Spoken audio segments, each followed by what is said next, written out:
Americans will drop about $60 on Halloween candy this year. That's including the pregame bag or two. But they said there may be less chocolate handed out as the price of cocoa has doubled due to low supply and tariffs. That combination could lead to trouble as market surveys show chocolate is the most preferred treat of the season, and lack of it could lead to tricks from trick-or-treaters. I'm Bree Tennis. You know, we were recently kind of like you pick teams for kickball and gym class. We were picking teams here about who might want to do a longer show together. And Kasper kept asking for me to be on his team, like begging. It was getting weird. But management washed it out, saying that combination could lead to trouble. For Sports Talk, 105.1, I'm Morgan McCarthy. It's a mild start to our Monday morning as we hover in the 60s across much of the area. We did have a cold front push through, and that has allowed for our showers to come to an end. And later this morning, temperatures are expected to cool down into the 50s. Later today, though, we'll see plenty in the way of sunshine, temperatures making a run for 63. And First Alert meteorologist Sarah Light. It's time to huddle up, Wisconsin. We're talking about the games, the players, and the moments that matter. With opinions, smart conversations, and just the right amount of Wisconsin charm. It's the Dan Kasper Show. What's up, everybody? Good morning and happy Monday. A Victory Monday coming at you. DK Show coming to you from the TDS Sports Talk Studios this morning. Hopefully all had a fantastic weekend and you're ready to hit up a brand new week here. And a big thanks for tuning in, however you're tuning in. If it's on the radio dials, 105.1 FM, 790 AM, online, sportstalk1051.com, video stream up and rolling on YouTube. You got the app. Download that, take it on the go. Tell your Alexa device to say, yo, Alexa, play WAYY. But as we said, it is a Victory Monday this morning. Lots to get to here on our game plan. We're going to talk Brewers. Brew Crew picking up the win Saturday night against the Cubbies, 3-1 to advance to the National League Championship Series. Let's party like it's 2018, like it's 2018, people. And it was 3 solo shots. Again, all the talk. Brewers can't hit home runs. Got to hit home runs to win the postseason. They did exactly that Saturday night. 3 solo shots. You had Contreras starting it off. You had Andrew Vaughn with another dinger. And then Bryce Terang getting out of his slump with a big-time solo shot. And then shout out to the pitching. It was bullpen start for the Crew on Saturday nights. And boy, did they lock her down. You had Trevor McGill getting the start. Jacob Mizorowski giving up the solo shot early, but settling down nicely after that, going 4 strong innings, giving up just 3 hits, 3 strikeouts, and then Ashby a little bit off. In steps another rookie, though, Chad Patrick, inning and 2/3. He looked sharp, and then Uribe with a 2-inning closeout save to secure the victory for the Brewers and to secure their spot in the National League Championship Series, which, quick turnaround, begins tonight against the Dodgers. Again, a rematch from 2018. I don't know about you guys. I don't know about you fellow Brewers fans, but I really, really, really wanted that game Saturday night. I mean, that was a game of all, football, baseball, whatever the case may be, anti-sport basketball. I was really I emotionally invested in that game. Like, I wanted that one. I wanted that one big time. So, well, we got her. I mean, it was tense throughout. Even with a 3-1 lead going into the 9th, I think we were all just like holding our breaths and crossing our fingers. So we'll look back at that game, recap it, and then quick turnaround, like we said, right back at it tonight in Milwaukee. And it's going to be a tough matchup for this Brewers offense going up against Blake Snell, left-handed pitcher. He's going to get the start for game 1 for the Dodgers. It is TBD, still nothing official in terms of who the Brewers will start tonight. But they got some options. It could be another bullpen type of start. It could be maybe a start, an opener, and then you go to a Quinn Priester or a Quintana. Quintana's potentially available as well.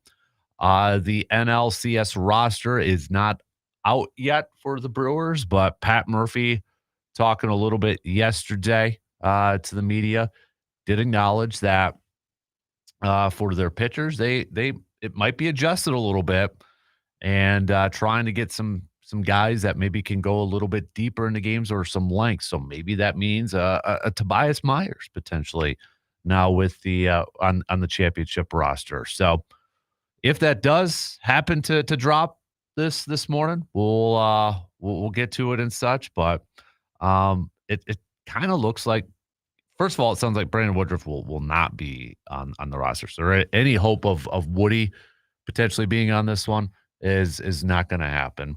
But maybe it is a Tobias Myers. Maybe it is an Eric Fetty. Maybe it is a DL Hall. One of those guys. Logan Henderson is back with the team, but would you trust another? Well, I mean, the rookies have been playing pretty darn well. Would they put them into that rotation? So we'll see. It'll be interesting to kind of see what remember, this is a 7-game series too, so it's not a 5-game series and not as many built-in off days. I mean, it's going to be coming hot and fast here. But man, how you feeling right now, Brewers fans? How you feeling? Come on. How we doing with this thing? Man. 4 more wins till we get to the World Series. Just 4 more wins. 4 more wins. Oh, hopefully you're donning the blue and gold here this morning. Big thanks, by the way. I posted it up on my Facebook. I needed some help. I had a Yelich, a Frelick, and a Yount jersey I have not worn yet for this playoff series. Just by the slimmest of slim advantages, the Frelick jersey won the vote there. So probably means we'll go a little Yount for game 2 tomorrow, but we got to throw Yelly into this equation too. So before he heads to game 1 tonight, our good friend Brandon Berg is going to be joining us in studio. No JC and EC, no Justice Cleveland this morning. So Brandon, before he heads down to Milwaukee, will be joining us in studio starting in the next hour. Lots of Brewers chat with B. So we'll get to that coming up in a little bit later on. Yesterday, Packers back at it. We'll talk a little green and gold. Packers back at it, coming off their bye week, picking up a 27-18 victory over the Bengals. Jordan Love, 19 of 26 for 259 yards, a touchdown pass, and that interception on the first drive. Josh Jacobs, nearly 100 yards on the ground, 18 carries for 93 yards, but apparently the dude was thrown up before the game and even during the game under the weather. So, and then you add in, he had 5 catches for 57 yards. A little flu game maybe for Josh Jacobs there, but I don't know. Obviously, the W is the most important. The win is the most important thing, but how are we feeling about that performance that we saw yesterday? How are we feeling? Are we setting the expectations so high that we expect perfection at almost every single game? So when it's not perfect, it's like, what are we doing here? Like, I'm a little confounded, confused with the defense. I mean, we're talking about another game where no turnovers, nothing, and a second half where the defense is like, because you go back to Dallas in the second half, and then you go to this one in the second half, and it's like, what's going on here a little bit? You know what I mean? Like, I know the most important thing is the win.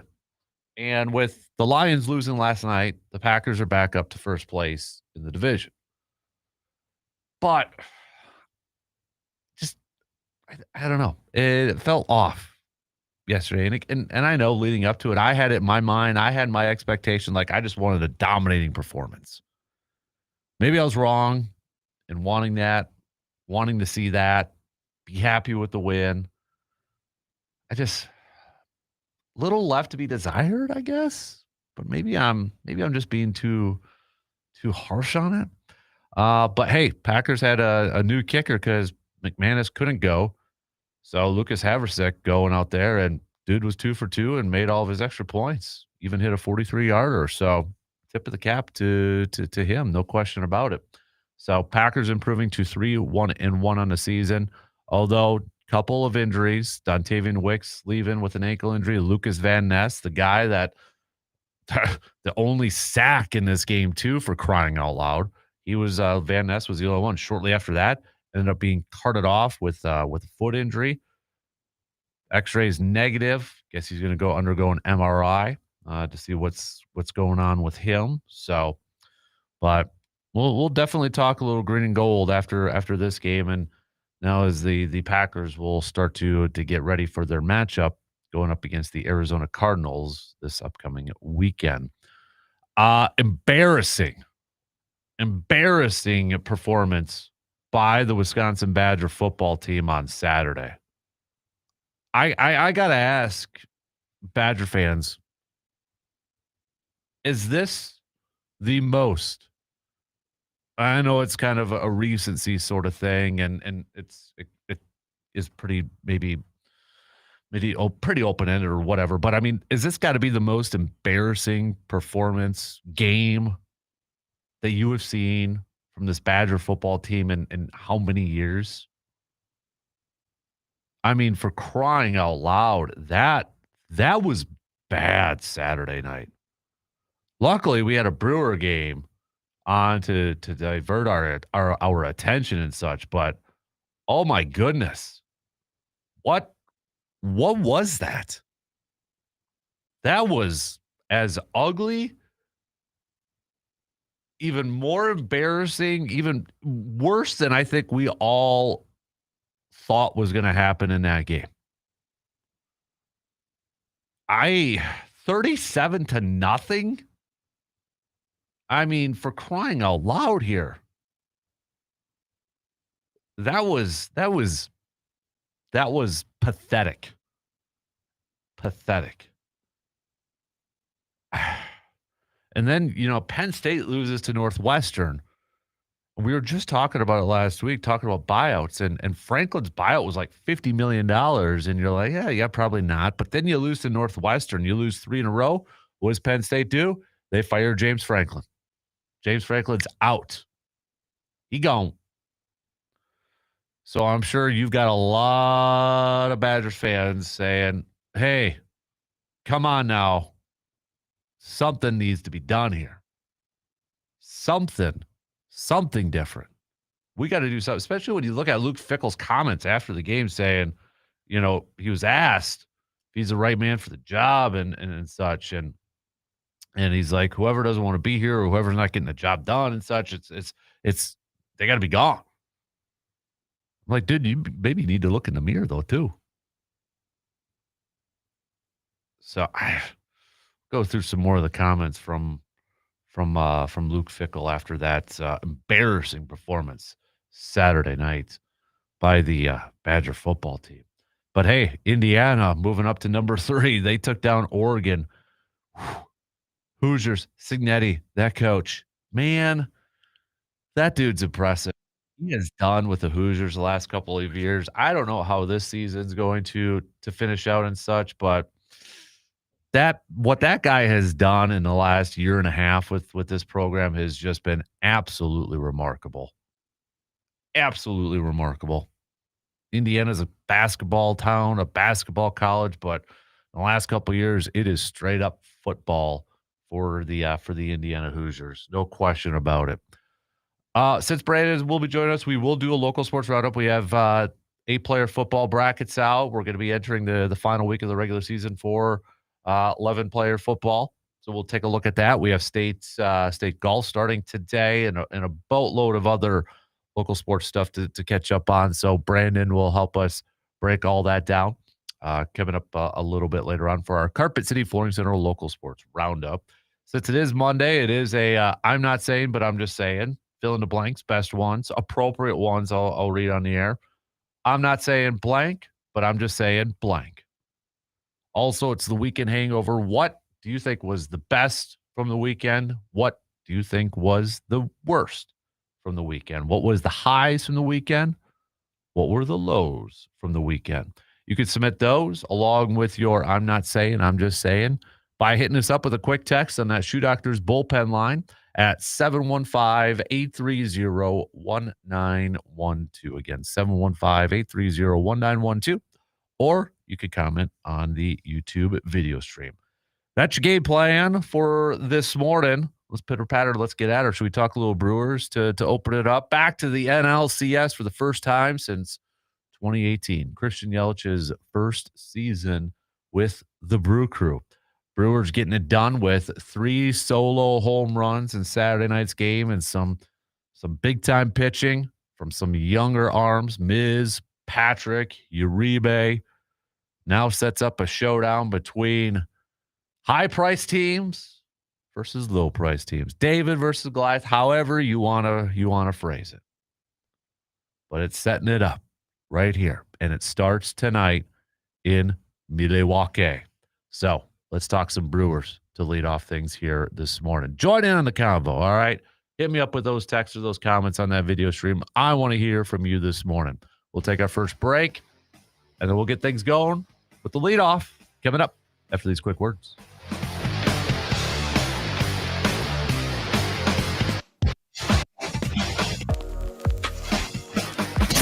You're listening to the Dan Kasper Show. Deer season in Wisconsin isn't just a hobby, it's a tradition. And for hunters who take it seriously, there's one stop that's been trusted year after year. That's Tilden Gun. From rifles and scopes to ammo and accessories, Tilden Gun has what hunters need to get ready for the woods. No gimmicks, no guesswork, just solid gear, fair prices, and honest advice from folks who know hunting because they live it. Whether someone's zeroing in a new scope, stocking up on ammo, or finally upgrading that old rifle, Tilden Gun helps hunters gear up with confidence. They're not just selling products, they're helping keep hunting traditions alive, one season at a time. With a wide selection, dependable brands, and a staff that actually knows what they're talking about, Tilden Gun is where Wisconsin hunters go when they want to do it right. This season, before you head out to the stand, make sure you stop at Tilden Gun. They're located at 12427 98th Avenue in Chippewa Falls, and you can check them out online at tildengun.com. Tilden Gun, where Wisconsin deer hunters gear up. Don't you just hate it when your kiddos get tired and want to quit trick-or-treating before you put all the best houses? You know, the ones that hand out full-size candy bars. This Halloween, you will build little goblins with hearty sandwiches made on Country Hearth Kids' Choice bread before heading out. Made the old-fashioned way with whole grains and natural sweeteners, Country Hearth breads are a treat the whole family will love. And as any monster will tell you, the best nights start with a great bite. Country Hearth, baked locally and delivered fresh daily. You have damage to your roof or exterior of your home or pole shed? Call the local experts. Call TF Exteriors now. 715-864-3876. Your trusted partner for superior roofing solutions. Whatever you need done, locally owned and operated. Call TF Exteriors or go to tfexteriors.com. Free estimates. Works with insurance. Family owned. Specializes in steel, siding, shingles, and gutters. That's tfexteriors.com. $5,000. That's the average amount of money people in the U.S. are now spending on gas in a year. $5,000. That's crazy. If you drive, you have to download Upside, the free app that gives you cash back every time you get gas. That's right. You can earn real cash back with Upside just by buying the gas you're already buying. You can literally start earning cash back today. I use Upside every time I fill up, and I've already made around $300. You're putting gas in your car anyway. Why not get real cash back? If you like free money, download Upside. I'm saving the cash I earn from using Upside to help pay for a vacation later this year. Download the free Upside app now to earn cash back every time you buy gas. Use promo code COOL to get an extra 25 cents per gallon on your first tank. You can cash out anytime right to your bank, PayPal, or a gift card for Amazon and other brands. Just download the free Upside app and use promo code COOL for a 25 cents per gallon bonus on your first tank. That's code COOL for a 25 cents per gallon bonus. He may not be the smartest sports talk host, but darn it, he gives 110% every time. Now here's your host, Dan Kasper.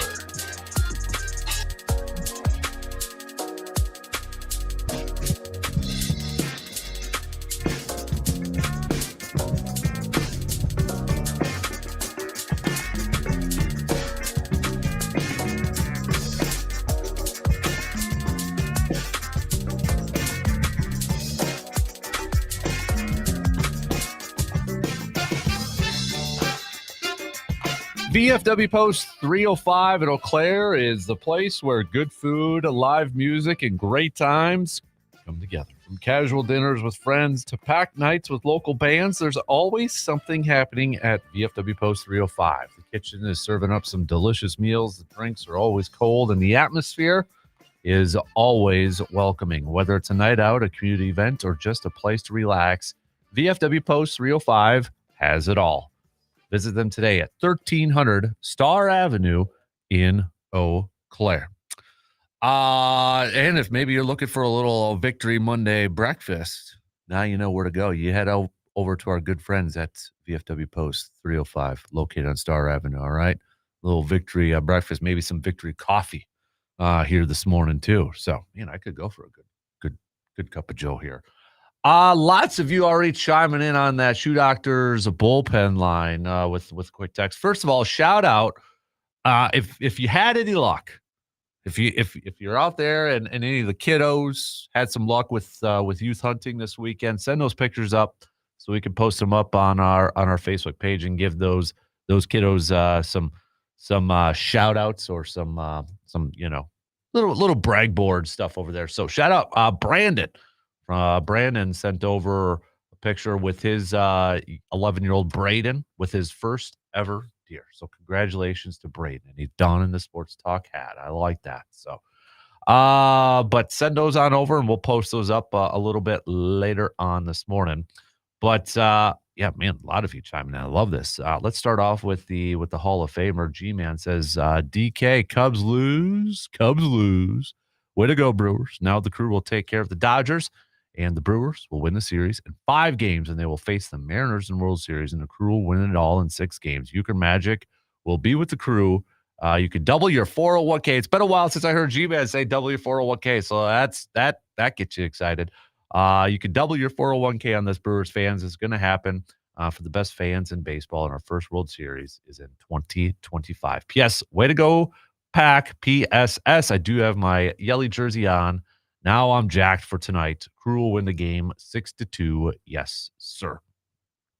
C-Bomb says, I could already guess there will be negativity because we didn't win by 3 touchdowns. I was at the game, so I don't have influence from the announcers. The defense was on Flacco immediately. They had a game plan to get it out quick. It was obvious Halfley didn't want Chase or Higgins to beat them deep, so they kept everything in front of them. Defense did enough, and the offense racked up 400 yards in a 2-score win. Great team win. Brewers, what can you say? This has been an amazing team, and let's get another 4 wins. What do you say? What a great sports weekend. Except for the Badgers. C-Bob says it's amazing how quickly they have let the football program fall apart in Madison. The question is it more than just the head coach? Now recruiting is going to be even more difficult. How can they turn it around? Tim in the Cooley region. I was at the Badger game Saturday, and it was embarrassing. Thank goodness the Iowa fans near us were nice. I've been a Badgers fan since before Alvarez and haven't seen it this bad. The student section never filled up, and a ton of people left at halftime. Evan says, I'm not saying Halfley won't be a head coach candidate somewhere at the end of the season. I'm just saying let's see him prove he's a good coordinator for a full season first. Emirates says, I'm not saying, but I'm saying one of Matt LaFleur's best calls yesterday was his timeout before McPherson's record-breaking field goal. Surveyor Sam's, good morning, DK. What a game on Saturday. So during that time, I had to take my dog for a walk, and let me tell you, everyone was either listening or watching to the game. And I mean everyone, every house either had the windows open enough to hear the color commentating, or every garage door was open with a light on and had it tuned in to 105.1. It was a memorable experience where all of us fans were able to kind of come together and come together for something truly special. That's a really cool story. Thanks, Surveyor, for sharing that. That's so cool. I agree with you. Tim says, I'm not saying, but I'm saying Matt LaFleur needs to wake up sooner. Mr. Policy, we're looking for someone new. My word to the Packers today is uninspired. Thanks, Mr. Weeze Kid? So keep those thoughts coming. Definitely we'll get to a little green and gold chats coming up here in just a little bit, but we gotta give the honors for the leadoff to the Brew Crew here this morning, picking up that 3-1 victory on Saturday night to end the Cubbies season. Now, I don't know if this is, I'm going to throw this out there. I have a source. buddy of mine was at the game. That's my source. But he was right behind the Cubs dugout, like right behind it. He actually made it on TV. I didn't even know he was going to the game until he texted me afterwards. But he said in the 8th, when Uribe was out there, it was and he sent me, this was actually, I didn't, obviously I can't tell it on TV, but apparently was a discussion online on a Reddit forum too. When Uribe came in, I think he said it was on off-speed pitches. Right before he'd pitch, somebody in the Cubs dugout had a cowbell and a drumstick and would hit it. I'm just saying, just throwing it out there. Just throwing it out there.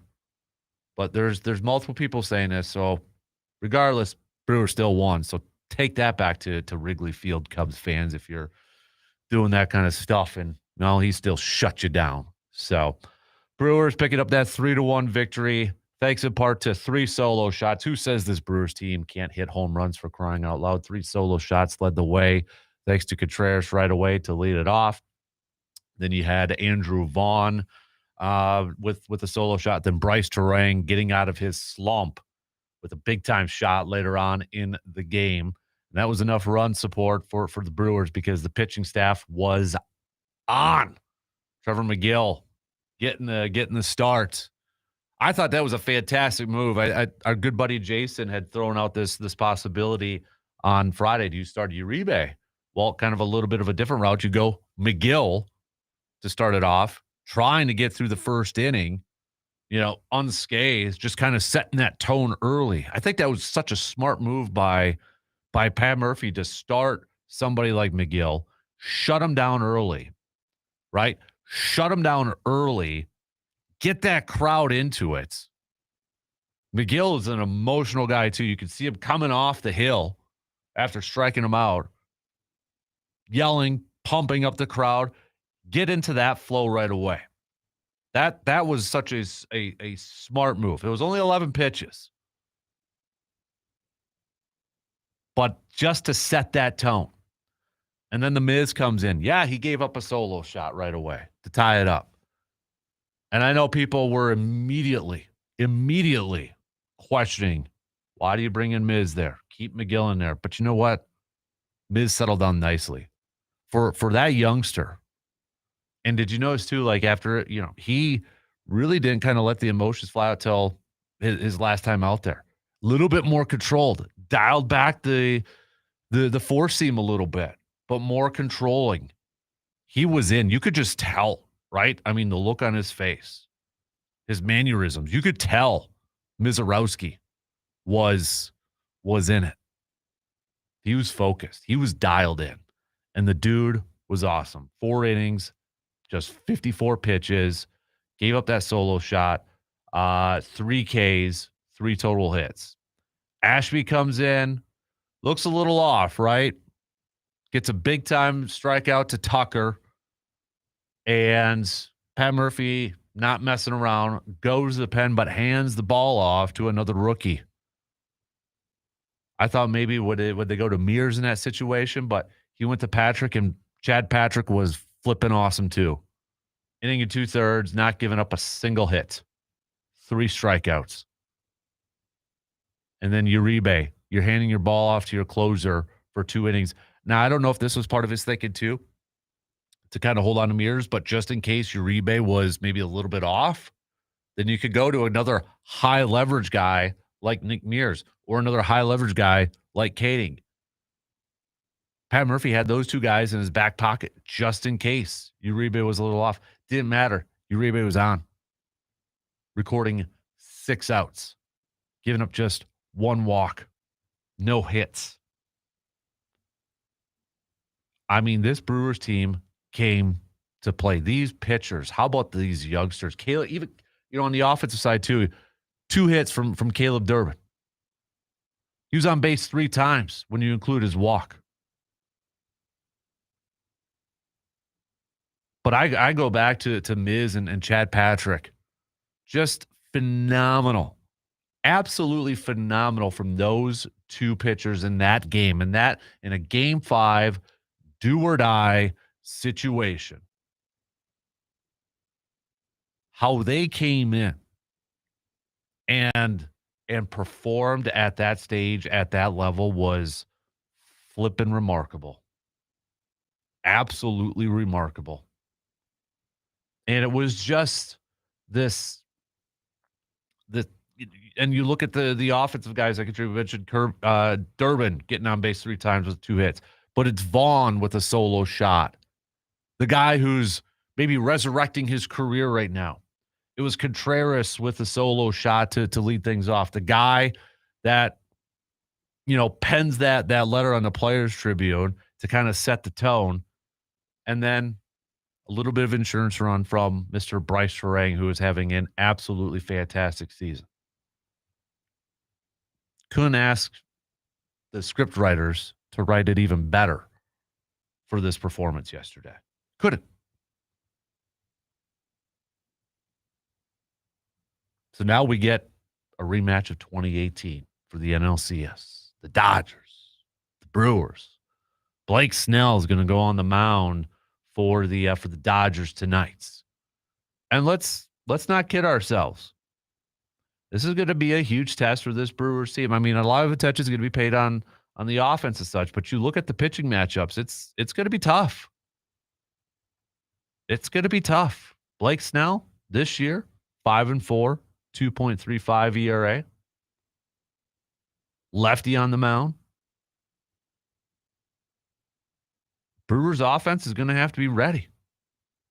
They're going to have to be ready to go. They're going to have to help contribute, help their pitching staff with some run support. Brewers have not gone up against Blake Snell this year. Yes, the Brewers did sweep the Dodgers this year, but that was also, not to make any excuses, because it was still a fantastic, fantastic performance against the Dodgers this year. Dodgers were banged up at that stretch. Brewers took advantage of it. I think you throw that out the window. You can't rest on your laurels, and you can't rest on the success of that series leading into this game. But when you look at this upcoming series, what do you think are the biggest keys to victory for the Brewers to win 4 games against the Dodgers to advance to the World Series? What are the biggest keys to winning 4 games? 4 games.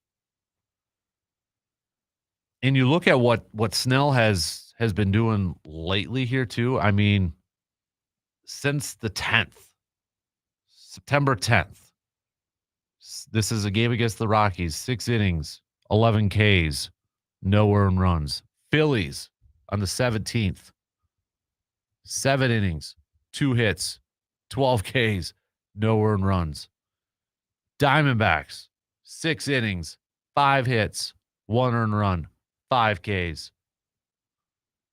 Gets the Reds in the postseason, 7 innings, 4 hits, 2 earned runs, 9 Ks. And then against the Phillies in their postseason series, 6 innings, 1 hit, 9 Ks. Huge challenge for this Brewers offense going up against Blake tonight. But Brewers fans, you're really confident because we put up that post-Glass and Mirror 715 Speaks poll question last night.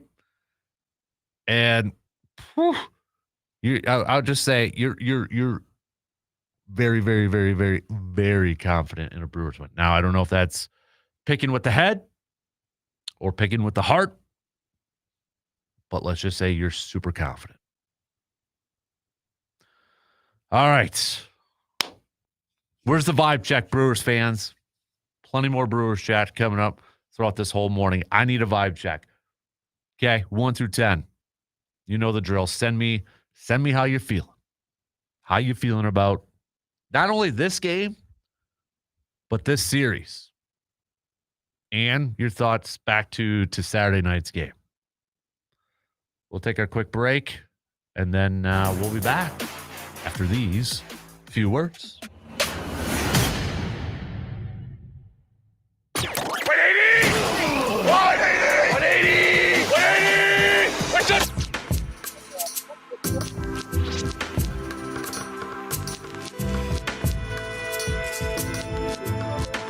Get ready to save with half-off deals, a great way for you to get goods and services that you will love and you don't have to pay full price. Be sure to check out all the great savings that half-off deals have to offer.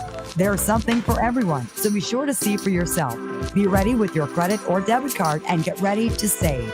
For more details and to find out about all the savings, just go to aroundthe715.com. Oh no. Ah, that's the sound of someone who's misplaced My debit card. their debit card. Where did I leave that thing? Not at the gas pump, or the checkout counter, or the roof of your car. Now, if he has the Chase mobile app, he can use Card Lock. Wait, I could just lock my card. Yep, just a few tippy taps on his phone, and that sound, that's peace of mind from Chase. Chase mobile app is available for select mobile devices. Message and data rates may apply. JP Morgan Chase Bank N.A. Member FDIC. When it comes to flooring, homeowners in the Chippewa Valley trust Carpet City Flooring Center in Eau Claire. From soft, comfortable carpet to durable tile and stylish luxury vinyl planks, Carpet City Flooring Center in Eau Claire offers a wide selection of high-quality flooring options to fit any style and budget. Customers appreciate their knowledgeable staff, expert advice, and professional installation, making the process smooth from start to finish. Locally owned and operated, Carpet City Flooring Center in Eau Claire understands the needs of Wisconsin homes and takes pride in delivering personal hometown service. Located at 3109 East Hamilton Avenue in Eau Claire, they've been helping families transform their spaces for years with a reputation built on trust and results. One room or the whole house, Carpet City Flooring Center in Eau Claire has it covered from the floor up. Stop on in at Carpet City Flooring Center in Eau Claire and check out their website, carpetcitywi.com. Carpet City Flooring Center in Eau Claire, where beautiful homes begin. A lot of folks around here are breathing easier because of Grace Home Respiratory. They appreciate that Grace Home Respiratory is a local company that puts customer service first. They appreciate that Grace Home Respiratory provides an array of medical equipment, services, and supplies to help their recovery and enhance their quality of life. They appreciate that Grace Home Respiratory has the experience and qualifications that exceed their expectations. So when you need home medical equipment and services, turn to Grace Home Respiratory not only for the equipment you need, but for their dedicated staff of respiratory therapists who are on call 24 hours a day. To find out more, call Grace Home Respiratory at 715-832-7377 or online at ghr-ec.com. Grace Home Respiratory always has your health and safety as their top priority. Your expert when it comes to medical equipment and supplies. Choose Grace Home Respiratory. The holidays are here, full of joy, family, friends, and yes, a little hustle and bustle. That's why you need Aleve. Between cooking, shopping, and all those extra errands, aches and pains can sneak in. Aleve is here to help with long-lasting body pain relief. Don't let body pain slow you down. With up to 12 hours of body pain relief per dose, you can keep up with the season's magic and all that awaits. Pick up Aleve and get back to what really matters, making memories. Use as directed. Broadcast live from the TDS Sports Talk 105.1 studio. A Dan Kasper Show.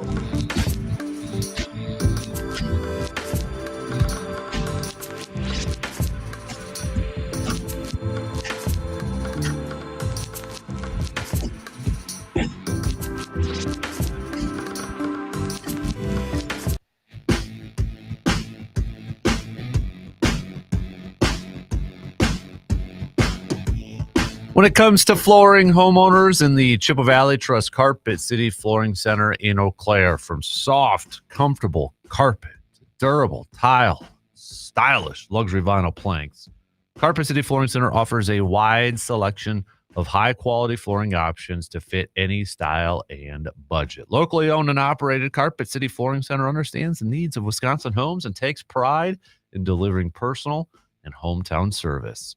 Check them out today by stopping by the store at 3109 East Hamilton Avenue in Eau Claire. And whether it's a home or maybe you're a business owner and you need to do some updating around the office, that's what we do. We got the putting green in the studio here, the new studio. I know they're going to be doing another studio here in a couple of weeks. They got the greatest hit studio that they've also done too. So big time thanks to our friends at Carpet City Flooring Center.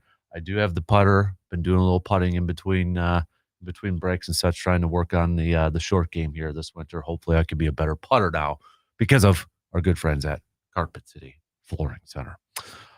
We've got Jeremy with a quick text. The wait until first pitch is going to be painful. Go Brewers. Brewers win 5-3 tonight and win the series in 6. Key to this series is run up the starters' pitch count. The Dodgers bullpen is not nearly as good as their starting rotation. The counts, work the counts, take some walks, and get to the bullpen early. I think that's a good key, man. I would agree with it. I definitely would agree with that too. Try to get to that Dodgers bullpen. Try to get those starters out.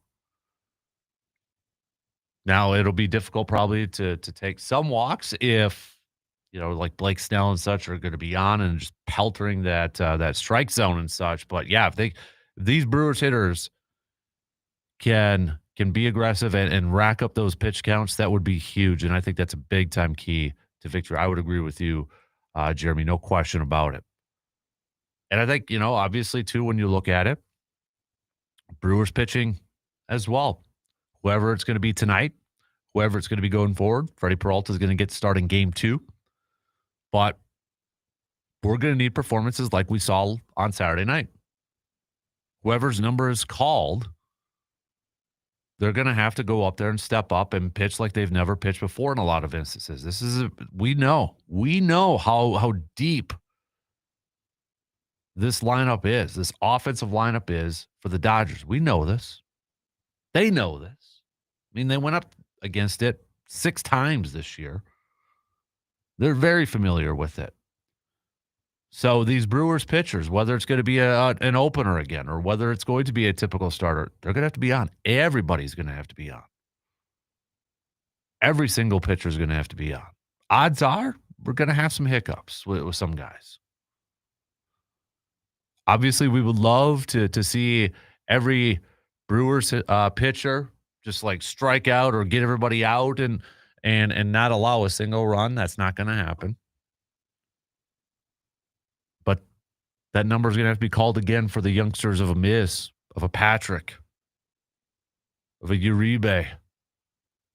All these guys who have stepped up constantly throughout this season. They're going to have to go out there and do it again in this series.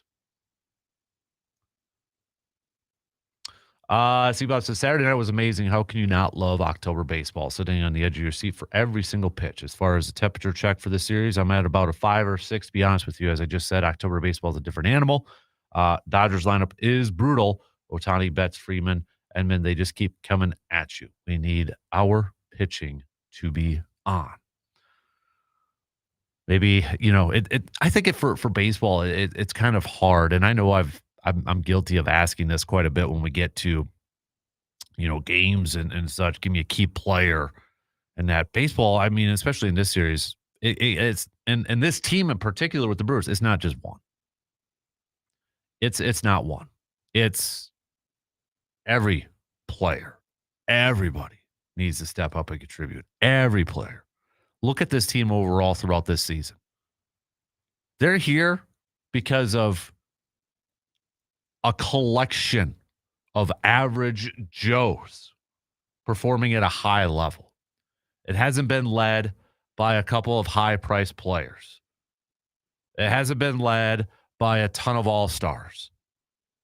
They won 97 games in the regular season, are the top seed in the National League, top seed in overall baseball, and they originally had just one all-star, Trevor McGill. Or, excuse me, Freddie Peralta. Then it was Trevor McGill. Then it's like, okay, miss. Because, after guys can't pitch, Freddie couldn't pitch in the game and such. So, no position player in the All-Star game.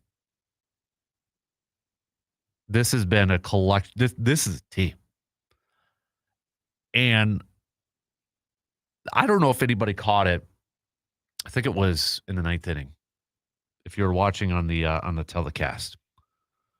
And how do they save this to the end? But I absolutely love this quote. And I'm kind of getting little goosebumps saying it. I'm probably going to butcher the whole thing. But essentially, Pat Murphy called before the game, an all-team meeting. And said, if you have a pit in your stomach right now, that's because you know you have an opportunity to do something great. You have an opportunity to do something special. And also said, outside of losing this, one of the worst things that could happen outside of losing this game is not being in the moment and not appreciating this moment. And I'm just like, when I heard that, I'm getting goosebumps right now thinking about that. What a flippin' motivator Pat Murphy is. I mean, we've all been in some lockout or locker rooms, clubhouses, whatever. We've heard a lot of coach talk. We've heard a lot of motivating talk. If I'm sitting in that clubhouse and my skipper comes up and says, that pit in the stomach that you're feeling right now? That's because you have the opportunity to do something special. You have the opportunity to do something great. How the heck does that not get you motivated? Like, print that one up. I want to print that thing up and put it as an inspiring quote in my office, in the studio. The job that Pat Murphy has done and it's been talked about to death. We've talked about it. But this guy is the perfect leader for this team. The perfect leader for this team. All right, let's take our final break here. Continue to send me your vibes, Brewers fans. Vibe check. How are we feeling about Game 1 tonight? Quick break. And we'll be back in just a couple minutes. Got a take on today's topics but can't call in? Then hit us up on Facebook, Twitter, or the text line and let your fingers do the talking. Fall is here and winter's right around the corner. Is your footwear ready? At Shoe Doctor, they've got you covered from the crisp fall days to the snow-filled months ahead. Whether you need waterproof boots, warm winter shoes, or stylish options for the season, their experts will find the perfect fit for you. They carry the best brands with comfort and durability guaranteed. Visit Shoe Doctor on East Claremont Avenue in Eau Claire or online at ShoeDoctorEauClaire.com. Shoe Doctor, where your feet always leave happy, no matter the season. Shoe Doctor, fitting you for life. There never seems to be enough time. Well, maybe it's just because we're all not using it all that well.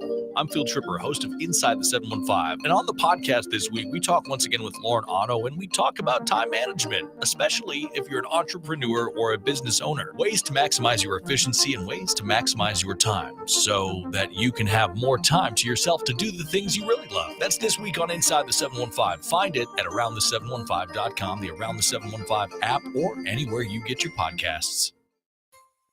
Still scrambling for that perfect holiday gift? We've got you. Find the hottest must-haves at Ulta Beauty. Treat your loved ones to beauty faves from Sol de Janeiro and Tarte. Need something small?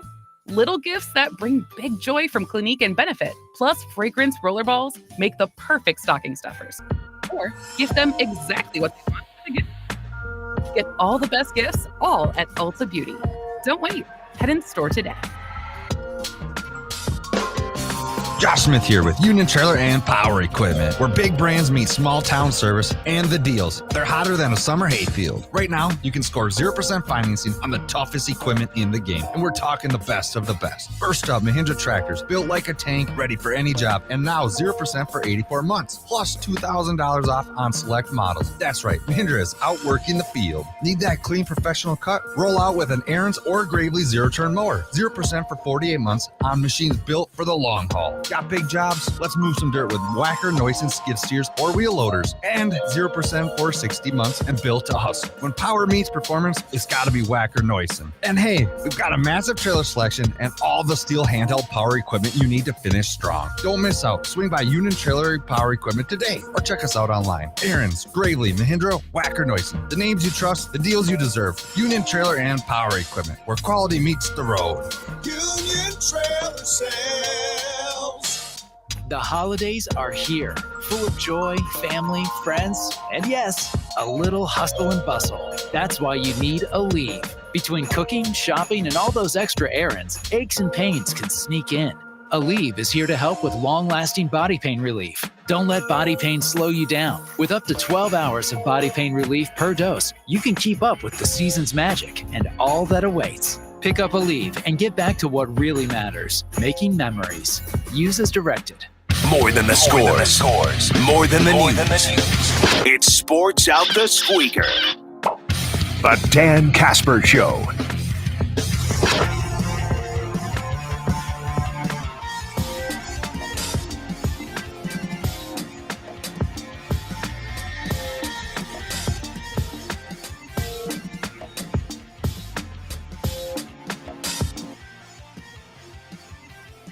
When drivers in Eau Claire need a mechanic that they could trust, they turn to AJM Automotive. Known for honest work, fair pricing, and quick turnarounds, AJM Automotive handles everything from oil changes to engine repairs. Whether it's a daily driver or a weekend toy, AJM Automotive treats every vehicle like it's their own.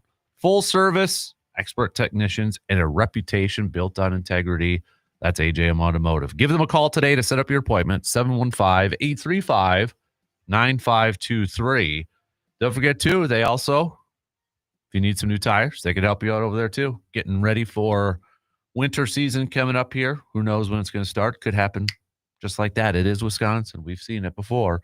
So if you need some new tires to help battle another Wisconsin winter, AJM Automotive can help you out over there, too. Oil changes to get ready. Small engine work, maybe double check that snowblower, to make sure that it's set to go. If not, they can help you out with that too. A little small engine work. They do it all at AJM Automotive in Eau Claire. Let's catch up on a few messages on the video stream this morning. We've got James saying, vibe check, I'm at a 10 for tonight and 8 for the series. I feel winning the series was a huge confidence boost that will bleed over for tonight. Dodgers are the reigning champs and deserve respect. Bum that Woodruff is still not ready. Hopefully he can get added to the World Series roster. Zach says, good morning, Dan. What a great weekend for Wisconsin sports. Other than the Badgers, Game 5 was amazing. The pitching was great. The 3 solo home runs. What a great way to close out the series. Packers did what they needed to win the game. I still feel like this is a team has so much more to offer. They still look a little held back, in my opinion. And I want to talk some Packers to begin the next hour. And I want to get your thought. Like, give me one word or a quick sentence or a short sentence or a quick phrase. Describe how you're feeling about this Packers team right now. Or describe how you're feeling about that game from last night. What's the word or what's the phrase that you would use to describe how you're feeling? Because I'll be honest, I'm a little underwhelmed.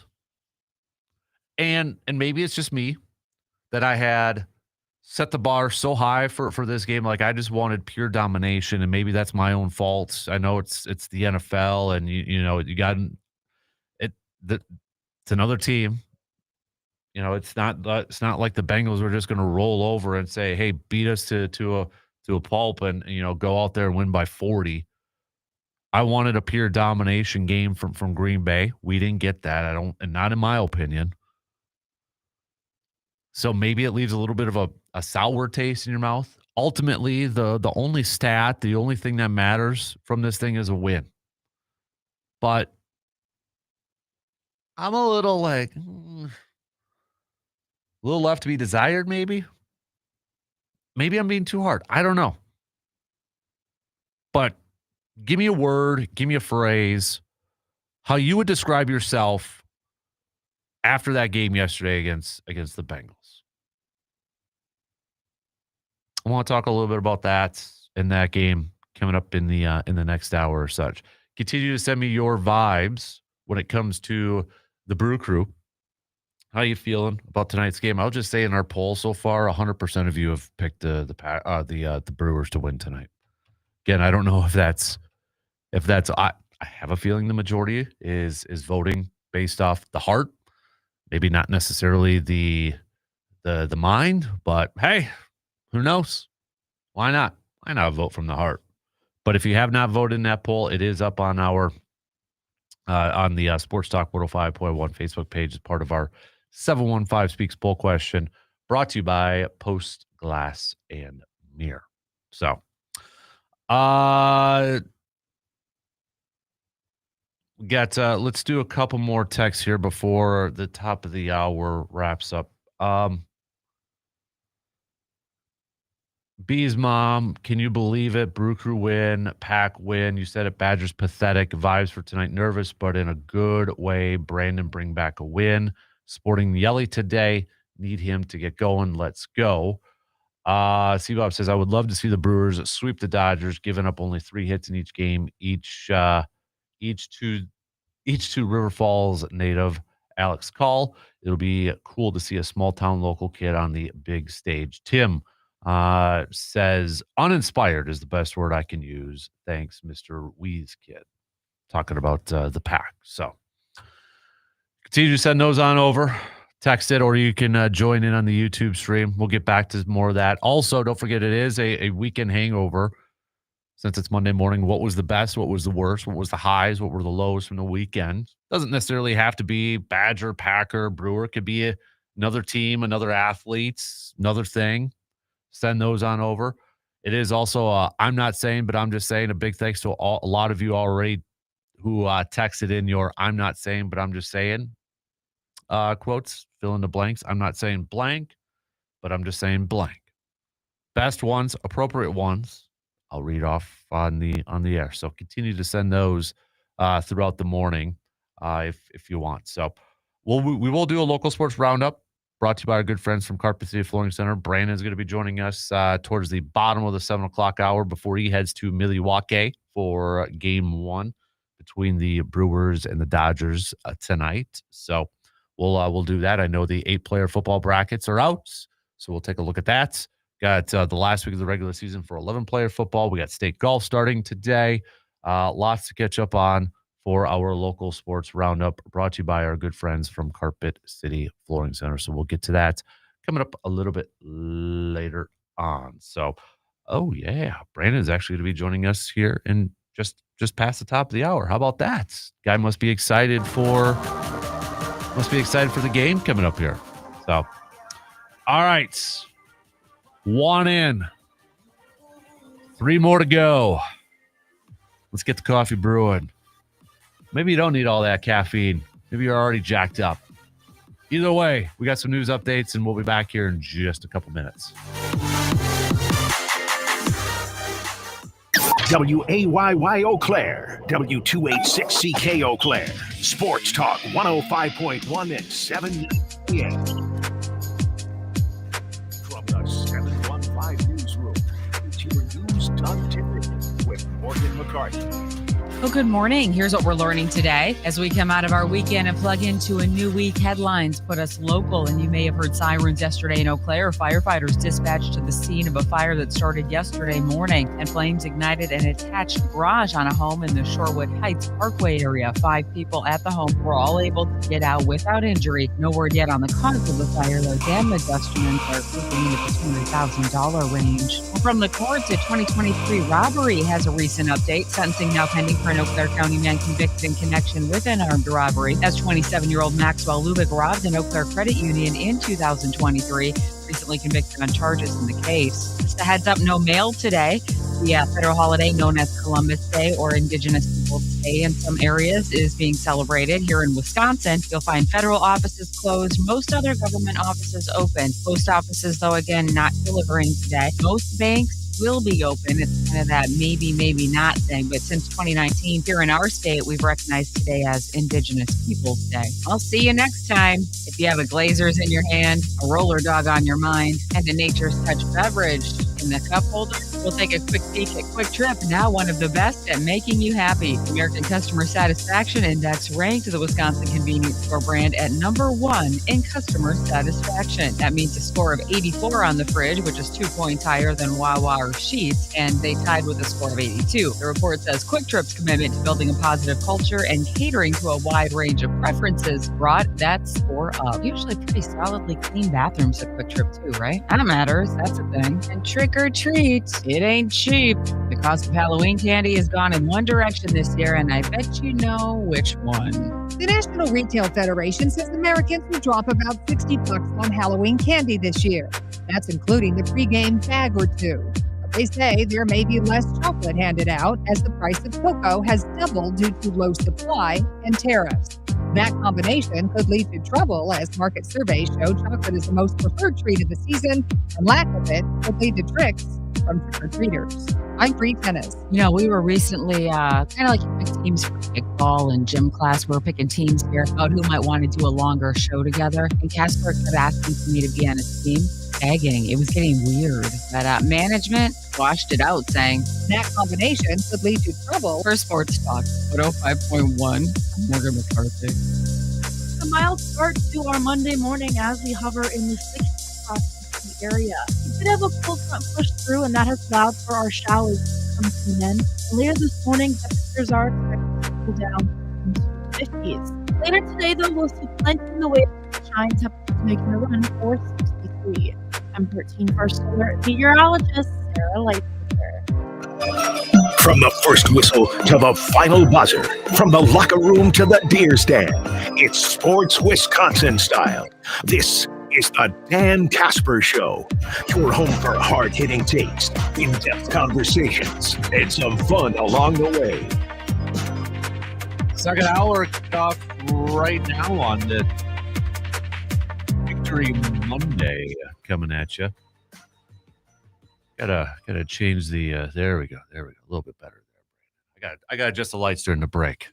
The light is gleaming on you like an angel from heaven right now. So, but before he heads off to Milwaukee for game 1. By the way, I'm a little nervous you're heading down there. Just considering the last time you were there. Just saying.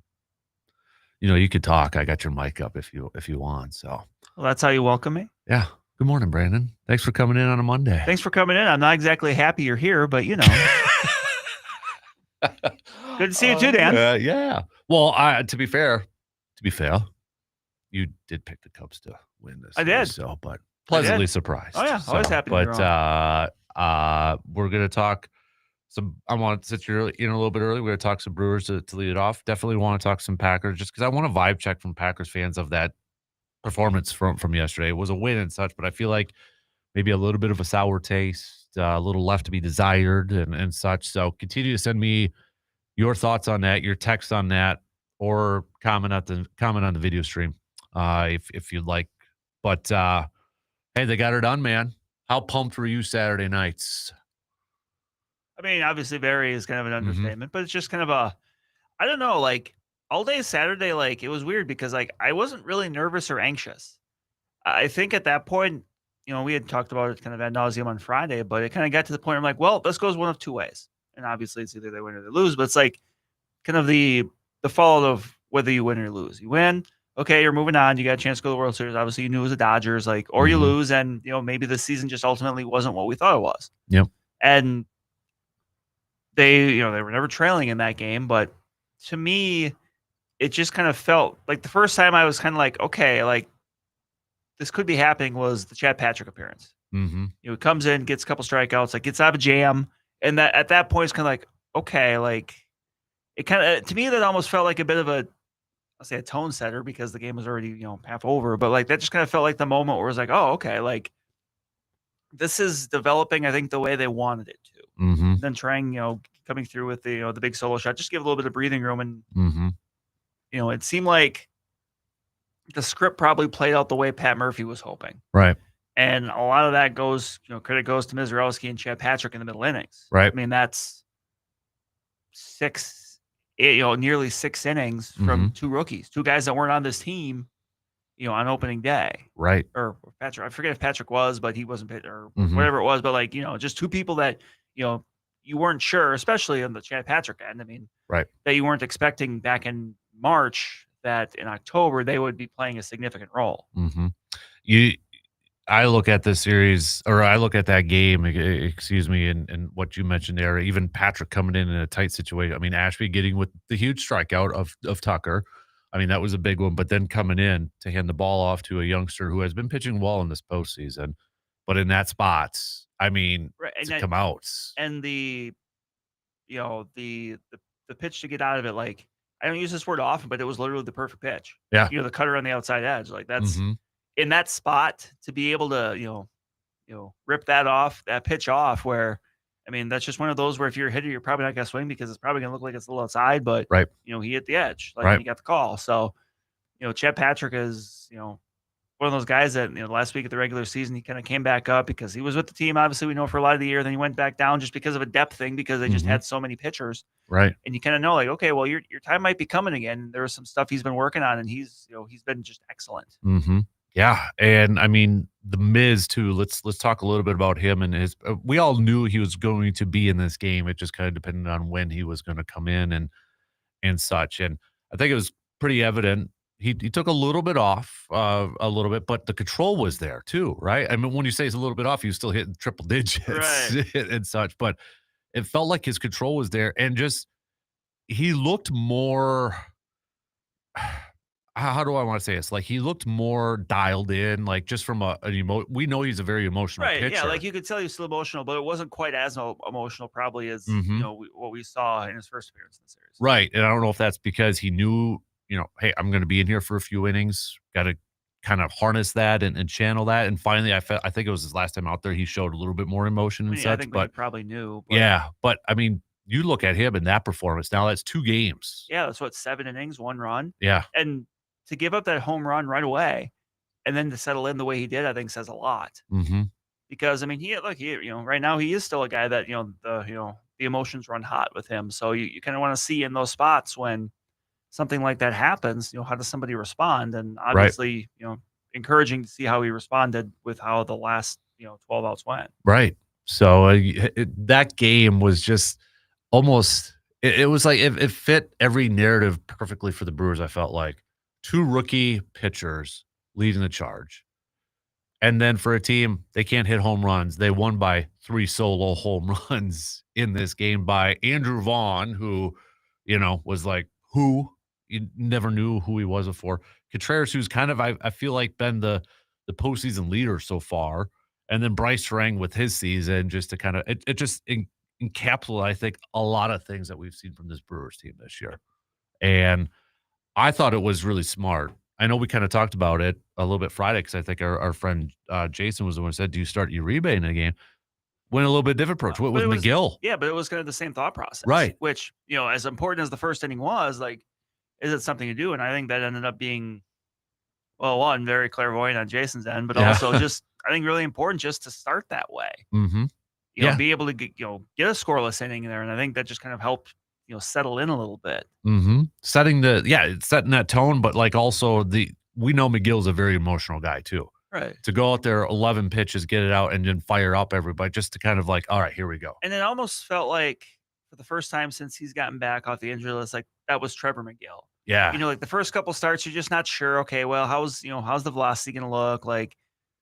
But that was one where, like, he was hitting upper 9s with the fastball. He was able to, the curveball for strikes. And like, that was, after that outing, it was like, okay, it feels like McGill's back now. Yeah. Like, he's a guy that, you might be able to throw in obviously some high leverage spots and you feel good about it because he's got a little bit of that experience back now. It had been a little bit, obviously, with the injury, but.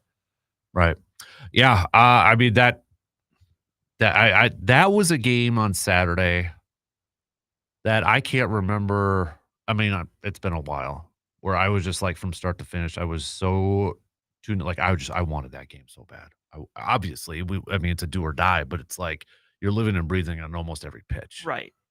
And I had a buddy of mine that went. I didn't know he went to the game, and he's not the biggest baseball guy. Like, yeah, he's told me this too. He's like, yeah, I'm glad my kids are in Little League, that sort of stuff. But he went to the game and last night he's texting, he's like, dude, I've never experienced anything like that before. I'm like, playoff baseball is a different feel. Like, if you've never been to a playoff baseball game, it's a different feel. Yep. It's kind of hard to put into words, but just, I don't know if it's more, and I was trying to think about this last night too. Like, I don't know if it's more like, okay, I've been to plenty of, Packer playoff games and experienced that. The expectation's always been fairly high for Green Bay. Like, I'm trying to put it in a comparison. Like, whereas the Brewers, it's like, okay, yeah, the last few years we've been there, but it's like you just want a little bit more of it. You know what I mean? Like, you know what I'm trying to say? Like, is there just that type of energy because it's a Brewers team that we're still waiting to see that first championship? Right. from. You want to see, okay, can we get that breakthrough at some point? Mm-hmm. Right. And if I will say, if anybody has never been to a playoff baseball game, it is different. Everybody told me, when I finally went to one, and I'm like, yep, going to a hockey game in person is completely different than watching it. Hockey is awesome live. Yeah, it is. And the environment at AmFam Field, I mean, it looked like it was raw. I can't wait to see what it is tonight. Yeah, shout out to those fans. I mean, they brought it, for those games. Mm-hmm. Say, buddy of mine might have found a Cubs trying to do a little cowbell. Apparently it's a thread on Reddit too, because he found it. Somebody else posted it on like a Brewers Reddit sort of thing. Naughty Cubs. Didn't matter though, right? Because he texted me. He's like, I wonder if MLB is going to say anything about the cowbell thing. I'm like, what are you talking about? And then he told me, he's like, well, in the 8th, because he was right behind it. He was sitting, I think, first or second row behind the Cubs dugout. He said, when Uribe came in, all of a sudden some Cubs person was hitting the cowbell on every breaking pitch or change or probably a slider for him. Yeah. Sinker slider for you. Yeah. So every time, it wasn't on every pitch, but they hit the cowbell with a drumstick. I'm like, oh, all right. Didn't matter. I was gonna say, then maybe it was so loud they couldn't hear it. Right, but glad we're not talking about it. Oh my gosh, can you imagine? So, all right, let's continue to talk some more Brewers. Let's look ahead to Game 1 because it's a quick turnaround. Yeah, it is. That's the thing about baseball playoffs. You don't really have much time to rest, especially when it's you're coming off a Game 5 scenario where obviously the Dodgers have had a few days to kind of rest and set things up, and you jump back in it. You don't got much time to dilly dally. And we don't know the roster yet, but maybe a little bit of change considering how the off days are built in and 7-game series. It sounds like that might be the case. So. Yeah. So let's do that. First off, we'll take a quick break and start to look ahead to Game 1 between the Brewers and the Dodgers. Coming your way. See, I'm already getting choked up. I'm ready for the game tonight. Coming your way later this evening. We'll be back in just a couple minutes.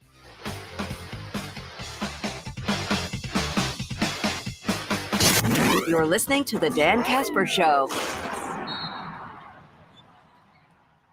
At Security Financial Bank, we understand what it takes to grow what matters. We know success doesn't happen overnight.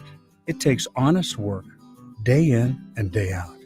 We value trust, leadership, and service. We are SFB, bankers who believe in your farm, your future. Bankers who believe in you. Learn more at sfbank.com. Member FDIC.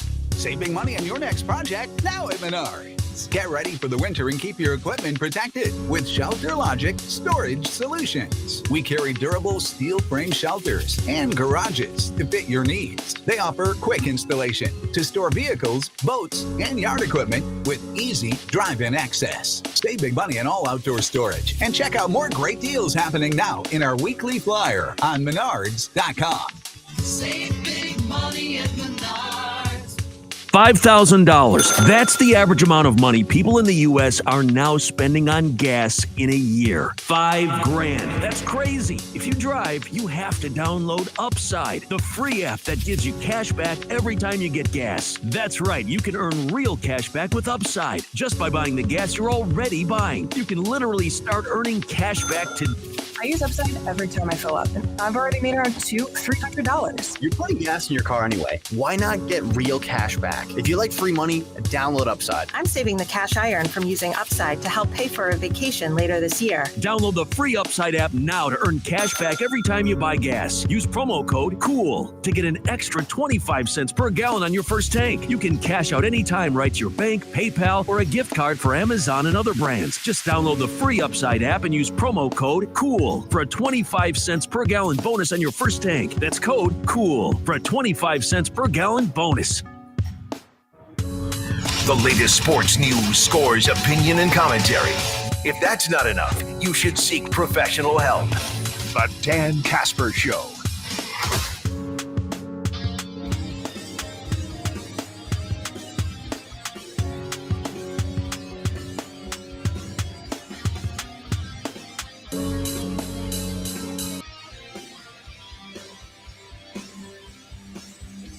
First pitch for tonight's game one between Brewers Dodgers going to be 7:08 tonight. So you guys are going to be doing a lot of tailgate, it sounds like, if you're getting ready to leave here in a couple hours. Yeah, we've got a couple ideas. Some pit stops and such maybe on the way there too, but Yeah.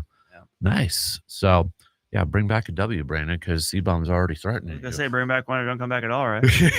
All right. So, I mean, this is a handful of playoff games for you now that you've gone for Brewers, right? Couple at least. Yeah. So, but all right, you excited? Has it kicked in yet for you tonight? Not yet. Yeah. I probably will. I'm sure on the drive down there or whatever. So Right when the adrenaline starts to probably pump in a little bit. So, who's throwing up first pitch? You? I don't know. I was thinking about that too. Because I mean, they may not try to double up, but and I was really glad to see Paul Molitor. I mean, yep. that's obviously a relationship that's kind of obviously got strained with how ultimately Paul exited with just the breakdown of communication with on the Brewers end too. I mean, right. But I'm curious to see who, because like Ryan Braun's around. Yeah, he was. He was there. So he was there. So I mean, are they going to go newer? I mean, there's still obviously smaller guys you want to go with, maybe like a Raleigh Fingers or something like that. I feel like Yount is going to do one at some point. Yeah. Because I think he did last year for the third game of the wild card series. Mhm. Yeah. Maybe like a Pete Vukovich or something. Ooh, Go older. pull, yeah. Like there's plenty of options. So I'm curious. Mhm. Now, if we're gonna go like the Solomon Torres route again, which again I was all for. That one was just so out of left field. I loved it. I saw that. I'm like, what? And then people are like, why Solomon Torres? I'm like, why not? Yeah, it worked, right? I Maybe like a John Axford or something. Yeah. Yeah, I mean, you might as well get K-Rod in this mix there too. So, trying to think who else would be just like. I think I did see this. Well, speaking of Francisco Rodriguez, I think there's a stat coming out there that I think it was Mizorowski is the first rookie pitcher to win 2 games. I don't know if it's in the postseason or just in a single series since Francisco Rodriguez. Oh, for like the 0-2 Angels. Wow. All right. How about Eric Gagne? Or I'm trying to think. I said, are we gonna try to find? It'd be perfect. It was Uni for you. I might leave. Betancourt, yeah. But I might leave if that's the case. Oh man. But there's plenty of options. So we'll see. Mm-hmm. Yeah. So game 1 tonight, Brewers Dodgers. We don't know the rosters out yet. That should be, I believe it's later today. Yeah. Obviously. Yeah. So they can do that later today. But Pat Murphy talked a little bit with the media. By the way, love Pat Murphy making everybody introduce themselves if they're new, including the Japanese reporters yesterday. Yep. So gotta stand like it's like you're the new kid in school. Stand up and introduce yourself. I This is love kindergarten it. cop. Who is your daddy and what does he do? Oh, but so we don't know the roster yet. But listen to Pat Murphy yesterday, and he's right because it's a longer series, but also shorter days. So they may be looking at carrying some pitchers that could give you a little bit more length. So does that mean guys like maybe Tobias Myers is going to be in there, and Eric Fetty or something like that? Could be. I mean, and the other thing that it sounded like is maybe was it because he kind of alluded to 12 position players? Yeah. Yep. So that would be only 4 guys off the bench. Mm-hmm. So, is that maybe a lack of Lockridge? Yeah. Could be. I mean, because you feel like you probably get the outfield coverage with, both Collins and Perkins. Yep. We've talked about, kind of the scenario there. Mm-hmm. But Monasterio could play all over the infield. he can, he can play a corner outfield spot if needed. Mm-hmm. But Bowers, he could play a corner outfield spot too. I mean, it's Mm-hmm. not ideal. He's not the fastest guy in the world, but like he can do it. Right. So, but yeah, another arm in there. This is another series, a bit like the Cubs series where I mentioned like the importance of lefty pitching. Mm-hmm. So does that mean DL Hall you think would be on this roster? Like I could see maybe Hall in and Gasser out. Yeah. And then, how lefty heavy do they want to go? Because remember, top of that order, you got Ohtani, you got Freddie Freeman. Yeah. So could you see where maybe like a Tobias gets in over Rob? Just I to could kind see of, that.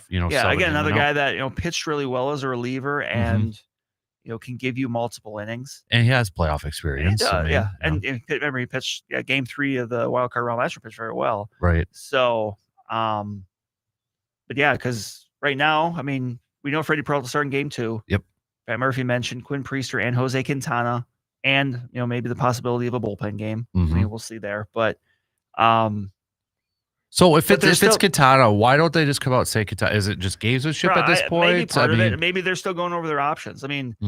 I've kind of went back and forth on this. Like, I would say right now, like for who do you have more faith in right now for like a postseason starter, Quintana or Priester? I would say Quintana. Yeah. That's just the experience. Like, right. But at the same time, it's like I wouldn't mind maybe if you hold off Quintana until game 3 because then you can pitch him in LA. Like he's not going to, I do think the moment was probably maybe a little big for Priester. Look, we know the story now. Cubs fan pitching at Wrigley in the playoffs, that kind of thing. Right. Maybe American Family Field is a little bit in a game 1 is a little bit more of a a comfortable situation for him. Jose Quintana's not going to blink going to pitch in Dodger Stadium. pitched so many big games over the years. Like that's just a veteran that knows. And he's a guy that I think is going to be important to get, kind of nice, ideally 2 starts out just as a lefty, going up against the lineup to show something different because obviously Jose Quintana is much different pitcher than pretty much anyone on that Brewers lineup where he's barely touching 90. He is obviously he's the quintessential veteran. He's the old guy that gets outs. Yeah. And I think that's important to have. I think just having different guys that give you different looks is so important.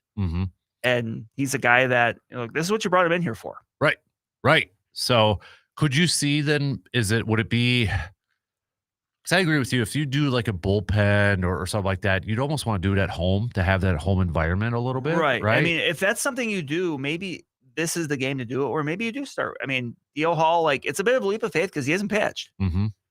Right. He hasn't pitched. He pitched in the finale, right? The regular season finale, right? I believe so, yes. Yep. Yeah, because it was both him and McGill that came back. That's right. Do you try to get him maybe one time through the lineup, with some of those lefties, and then you go to Priester? Right. And because that combination worked during the regular season. And Priester, I'm a little more comfortable doing that with because he's shown he's fine with that. Like Quintana's a veteran. Like sometimes I'm just like, in that case, I don't know if I want to mess with, his pregame routine and stuff like that. Cause he's just not like, it's the same reason like you never do with Freddie Peralta. Like he's just a starter. Like that's one where you don't really need to do it.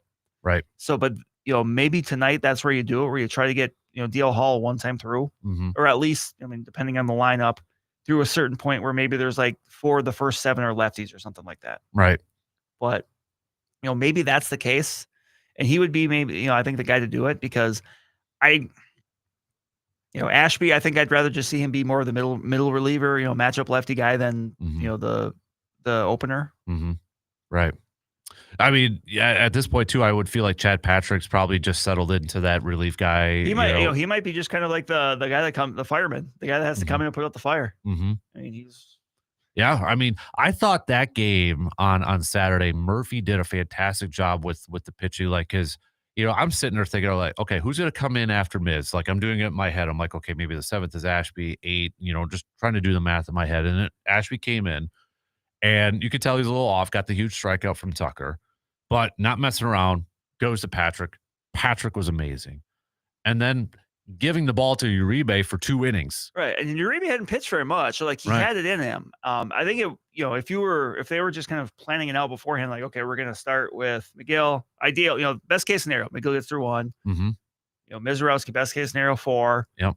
I'm sure probably best case scenario would have been Ashby for that next inning, but like, they got basically, if you get to the point where you've got the lead and you can, you still have, Uribe and, Koenig, I'm sure were kind of their top two, but just the way it worked out, they didn't have to go to Koenig. Right. Or Mears maybe too. Yeah, Mears is another guy that obviously he has got a lot of confidence in throwing out there. And well, and that's why I wondered, did they kind of like, okay, we're going to go to Uribe, but if he's a little shaky, they have those options to go to those guys as backup ones. Right. And, you're going to talk about a lot in the series, but it's all about the windows. Mhm. Like, okay, where are we at in the lineup here?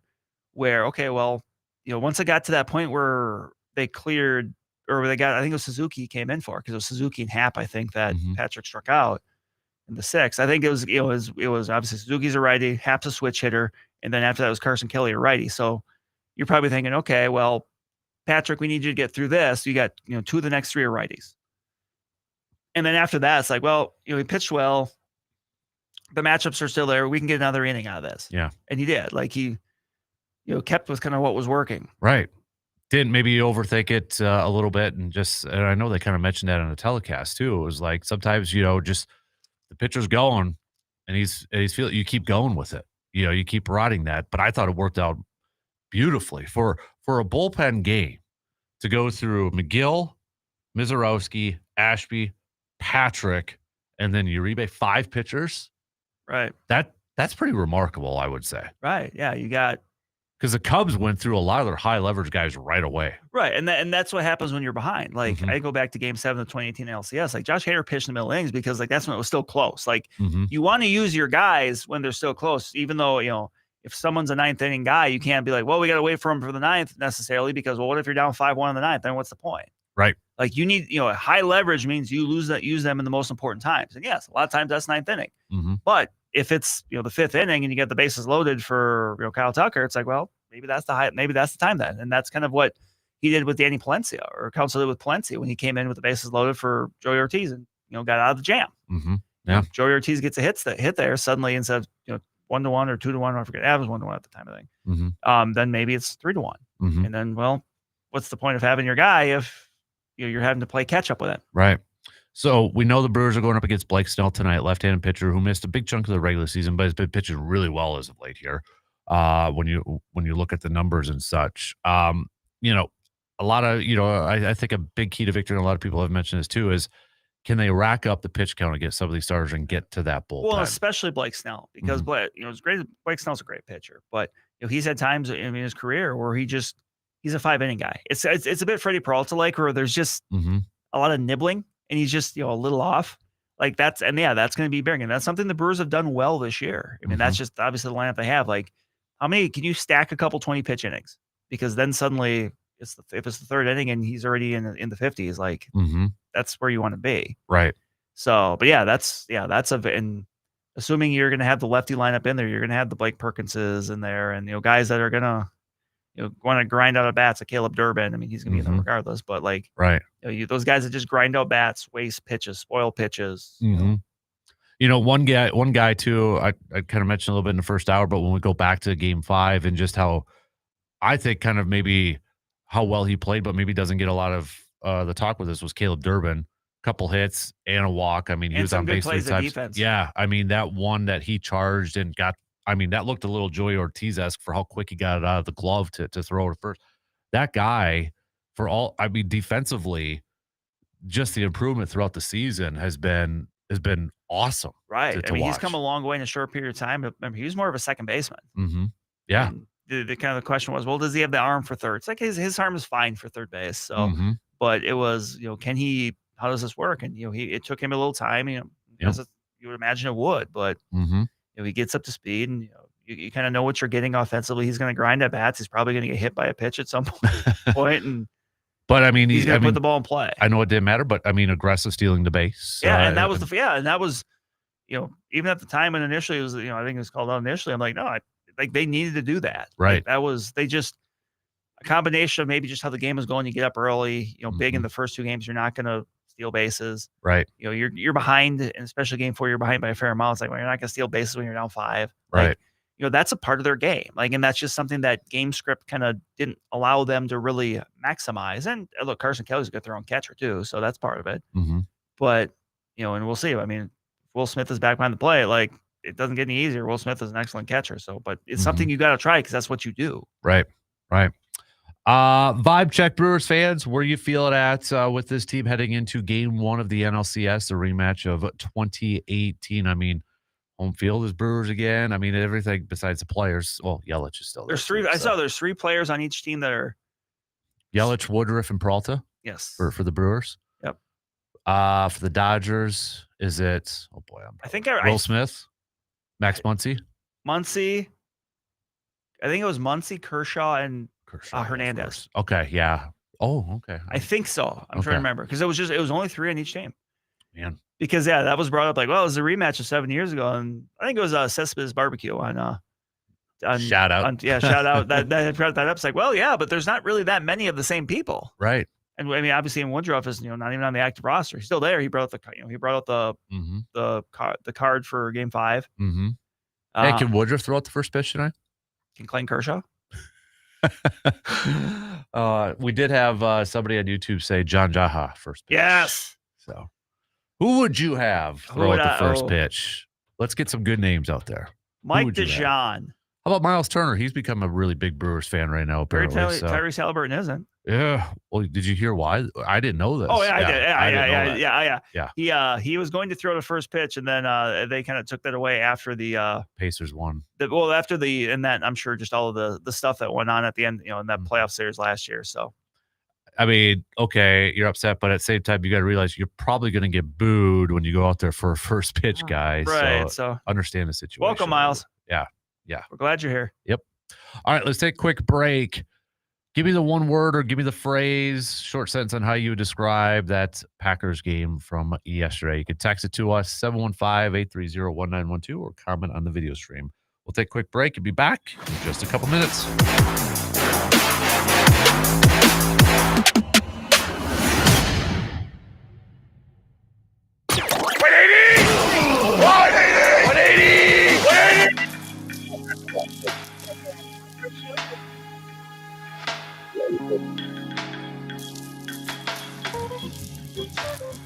Get ready to save with half-off deals, a great way for you to get goods and services that you will love and you don't have to pay full price. Be sure to check out all the great savings that half-off deals have to offer. There's something for everyone, so be sure to see for yourself. Be ready with your credit or debit card and get ready to save. For more details and to find out about all the savings, just go to aroundthe715.com. AI. Most of the time it promises magic, but with WebSticks AI, we deliver results. With WebSticks AI, your website generates in seconds. You don't like it? Make an edit, regenerate it, or call us and we'll finish it for you. Faster sites, smarter design, results that are consistent and efficient. Give it a try right now at websticks.com.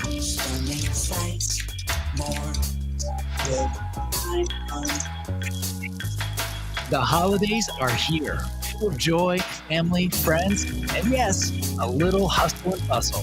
That's why you need a lead. When cooking, shopping, and all those extra errands, aches and pains sneak in.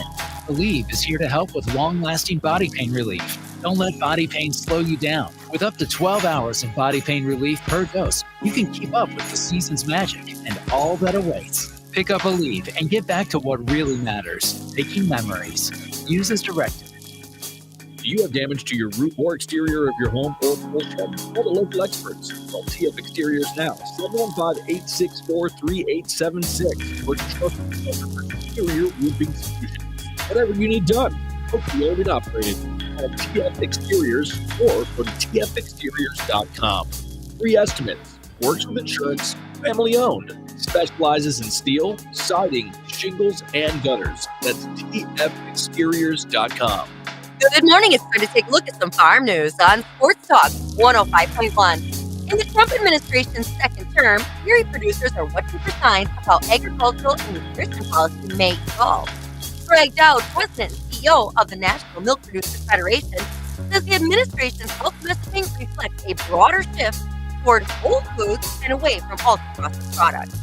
Dowd says, in quote, "We need to get back to more protein in our diet. We need to get back to more whole foods in our diet," adding that dairy has a strong role to play. In quote, he said, "There is this huge recognition that fat in dairy is actually good for you. It's brain food. It's a critical thing that helps our body function. Even as the next round of federal dietary guidelines remain under review, the market is already responding. Walmart announced it will remove synthetic food dyes and roughly 30 other chemical ingredients from its U.S. food brands by January of 2027. Broader consumer habits lean more toward protein consumption, which is another trend that industries are responding to.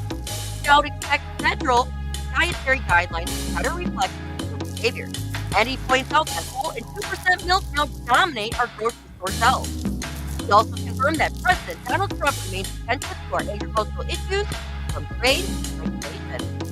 And we're just over 2 weeks away from the 98th Annual National FFA Convention. It takes place October 29th through November 1st in Indianapolis.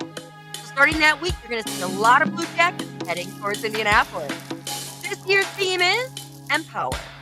This convention brings in around 70,000 attendees every year for the session, the workshop, the day of service, and the award ceremony.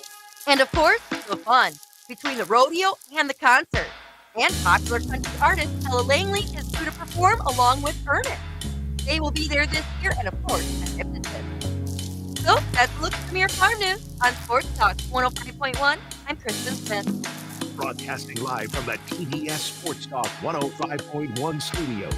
It's the Dan Kasper Show.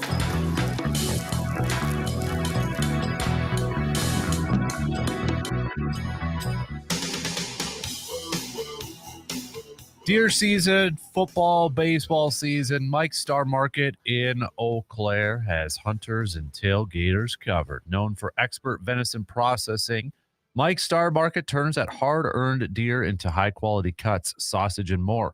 And for the next big game, grab yourself some of their famous homemade brats, perfect for any tailgate party. Local flavor, family service, and quality you can taste. That's Mike's Star Market in Eau Claire. Stop on in today and taste the difference. Our good friend Jason says, Turnbow.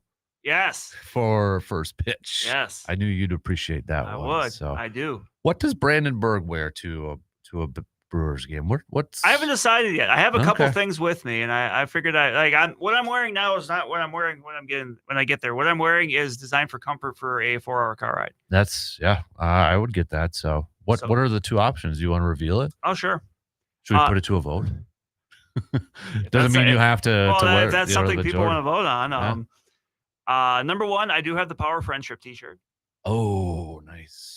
You might have. That's and the other one is early this year, a friend of mine gifted me the they went for one of their giveaways. They had like the '90s Brewers jerseys they gave away. Oh yeah. So I have one of those. Power Friendship. That's my vote. So, can you wear the T-shirt and unbutton the jersey? Is it one of those, or is it a pullover jersey? I think it might be a pullover. Okay. But it's like mesh, so you could see the Power Friendship shirt. I mean, Okay. I guess I could double it up. You know, when I posted the thing where I had my 3 jerseys, to the people who said wear all 3, we've got 4 wins. We can space this thing out, right? It's also warm in here. Yeah. So yeah. So it's like, no, we know we've got more than one game. It's not a winner take all sort of thing. Let's pace out the love here. So, but no votes for the Yelich jersey. It was all Frelick or Yount. Yeah. All right. Just really quick. I do want to talk a little bit. I know we got Brewers and such, but I gotta throw this in here. Packers did get a victory yesterday, 27-18, coming off their bye week against the Bengals. Jordan Love, 19-26 for 259 yards, a touchdown. Did throw that interception on the first drive. Josh Jacobs apparently puking before and during the game. 18 carries for 93 yards, 2 touchdowns, also 5 catches for 57 yards. Matthew Golden led the team with 3 catches and 86 yards. Packers, no turnovers again for this defense, and only sacked Joe Flacco once, and that was Lucas Van Ness, who ended up leaving a couple plays afterwards, getting carted to the locker room with a foot injury. Nothing's broken, but apparently will be going through getting an MRI to figure what is going on. Packers had a new kicker yesterday, too. Lucas Haversick having to kick a couple times, made a 43-yarder who was perfect from extra points as well. So, but 27-18, that's obviously the biggest thing. Packers getting the win, and with the Lions losing last night, back into first place in the NFC North. But I'm curious to hear from Packers fans. How would you describe yesterday's game? Because and I don't know if I had the bar set way high. Like I wanted a dominating game. I wanted a dominating performance. I wanted to see them come out hot, ready to go, putting up a big number against this Bengals team. And we didn't get that. I think it's fair. We didn't get that. So I'm racking my brain on this thing, trying to figure out what's the best word, what's the best phrase to describe this thing. It's underwhelming. Is it that's probably the one that I'm coming away with, or a little bit of a more to be desired, left more to be desired. And the thing I guess to me right now is at the forefront of my mind is this is 2 games in a row now where we've seen this defense in the second half allowing a little bit more points, a little bit more yards. You go back to the Dallas defense, first half was really solid. Against Cincinnati, I mean, essentially blanking them, right? And then the second half, it's like, okay, now first drive in the second half was 17 plays, and they gave up a touchdown. Well over half the quarter. Right. So it's like, okay, now we can't get off the field in the second half for the second game in a row. So now I'm scratching my head there. I'm scratching my head why they only had 1 sack against Flacco, why they can't get the ball or turn the ball over or force those turnovers on defense. So again, the win is obviously the most important thing. That's the only thing that matters. But it's just a little bit left to be desired from my standpoint here. And I don't know if it's just because I have super high expectations and I've set the bar incredibly high on this, but I don't know. Like I'm not quite comfortable with it yet. And I don't know if it's just me being, you know what I'm trying to say? Like right. I just something doesn't feel kosher. Something doesn't feel completely right. It doesn't feel like it's all clicking yet. Right. Which, I mean, it's October, so ideally, that's not the time you want it to be firing on all cylinders. But you're right. Like, that's a game where you don't want to just win. I mean, a few weeks ago, Carson Wentz, the Vikings, put up 40-some points on him. Right. And granted, that was with 2 defensive touchdowns, and that was Jake Browning, not Joe Flacco. But still, like, you're looking for, you get up, you stay up kind of a thing. Right. And the fact that it got down to like one, I'm like, are we going to do this again? Is this going to be another Cleveland game? I mean, we were 1 play away from having to punt, thanks to a deep pass to Matthew Golden that picked up the first down. But Green Bay was 1 play away from having to punt and give the ball back, and Cincinnati was only down 6. And it's like, what are we doing? Like, what's going on here? And I know the numbers and the stats, you look at that, it's like, oh, over 400 yards, and they only gave up or allowed 200 something, but it felt like it wasn't a complete game yet, right? It felt like it was a little underwhelming. It felt a little, I'll go back to it, a lot left to be desired yet from this. And I want to see it all kind of click together and you're right. It is still October and such, and you want them playing their best football December, getting into the postseason and such. It doesn't feel like they're there yet. Offensively and defensively, and God knows special teams, at least they didn't have any blunders in this one with a backup kicker. It just, that is just, I hope it turns around. I hope it kind of gets going here. I mean, on the one hand, too, you look across the NFL, now you got the Lions with 2 losses. And Brian Branch issues from last night and such. Chiefs are, it was a big win for them to kind of keep pace with everything going on. The Eagles have lost 2 in a row. Bills are coming off of a loss to the Patriots. I know we asked this on Friday, who's like the best team in the NFL right now, and I thought it was going to be the Lions, but now you look at, man, is it Tampa Bay and the Colts? Yeah, it just might be one of those years. Right. So, and you know what? After this weekend, might be, well, those teams lost now, so it's going to be somebody different. Is it just that the parity is out there for the NFL? Is it just that fact? Are we setting, you come into the season with bringing in Micah Parsons, and it's like the first 2 weeks there was a different energy, though, I felt like, especially on the defensive side. And second halves now, it's been like, what's going on a little bit differently here? Are teams able to figure out? And I think, too, with Cincinnati, and this has kind of been an issue, I feel like for Green Bay's defense so far, is it that Green Bay is getting pressure at the quarterback, but teams are having success at getting the ball out quick. and limiting sack opportunities against Green Bay. Right, and that was something I think you saw a lot yesterday's game. I mean, Joe Flacco understands his limitations. He knows I'm going to need to get the ball. And honestly, there were just some plays that were just a perfect catch by Jamar Chase. Yeah, that touchdown one, as frustrating as it was, I mean, What do you do? What do you do? Like, and that's going to happen. But yeah, you're right. Like, there's other things you need to be able to do to make it so those, that quick read, isn't there. And I've gone back and forth on this since the conclusion of that game, because then you look at the Dallas one and you look at this one and you talk about the corners. And I agree with you. The Jamar Chase catch touchdown, what do you do at that point? But then I look at, that's a couple games now in a row for Nate Hobbs, who's, I think, really struggled. Maybe more playing time for Carrington Valentine and such. I mean, he's not afraid to jaw with Jamar Chase, obviously. Luckily, he didn't get flagged, I think, on that one play.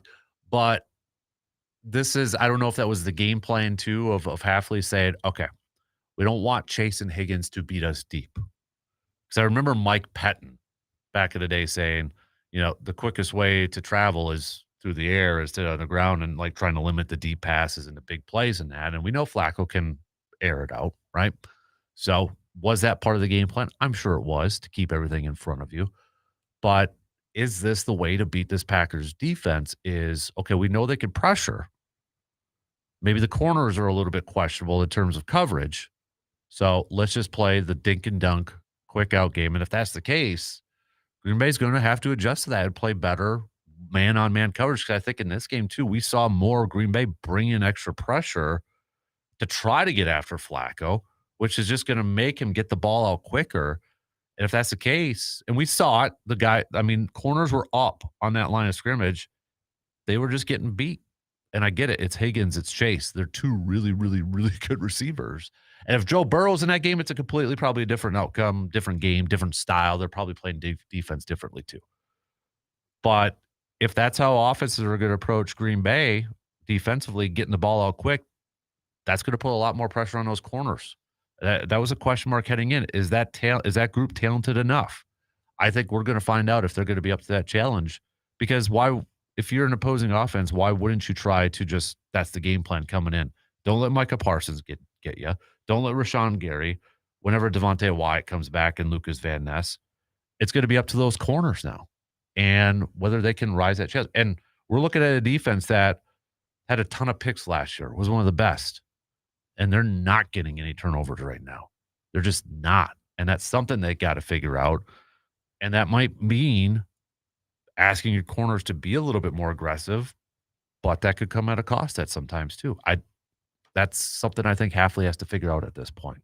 So offensively, I think they did enough. Obviously, they won the time of possession. I think they're really trying to get that running game going. The fact that Jacobs apparently was sick and puking when he almost had 100 yards, I thought Josh Jacobs played incredibly well overall yesterday.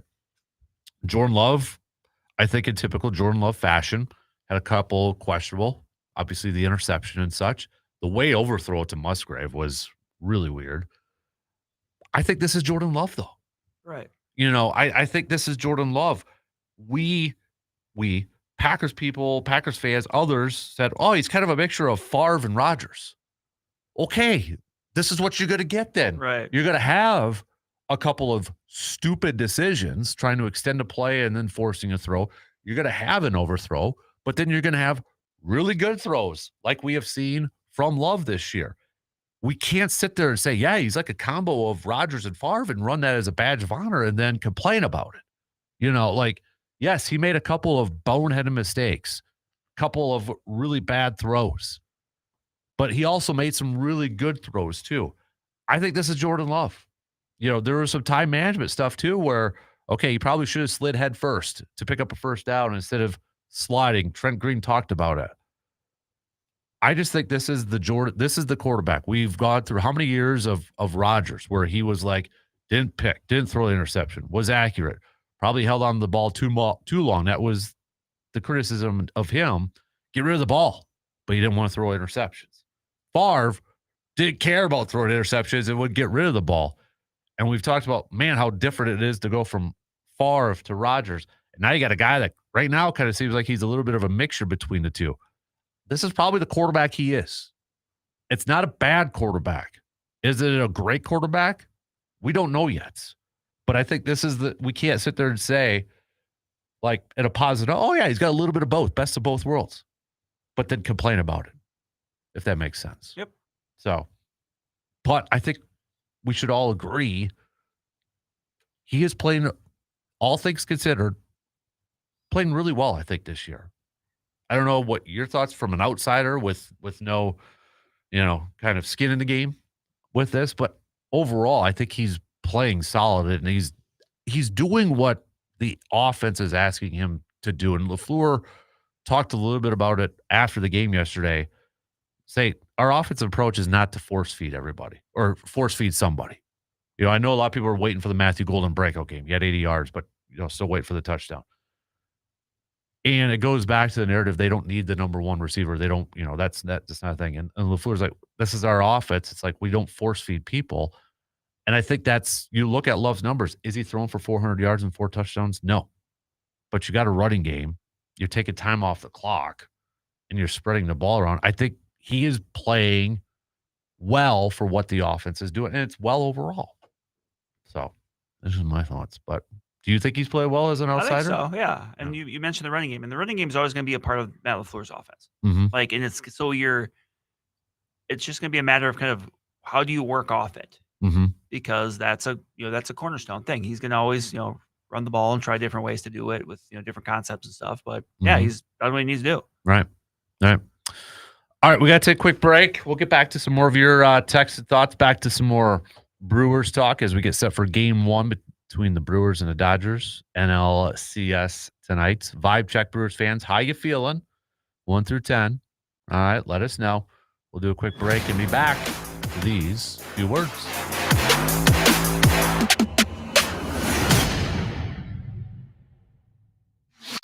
Got a take on today's topics but can't call in? Then hit us up on Facebook, Twitter, or the text line and let your fingers do the talking.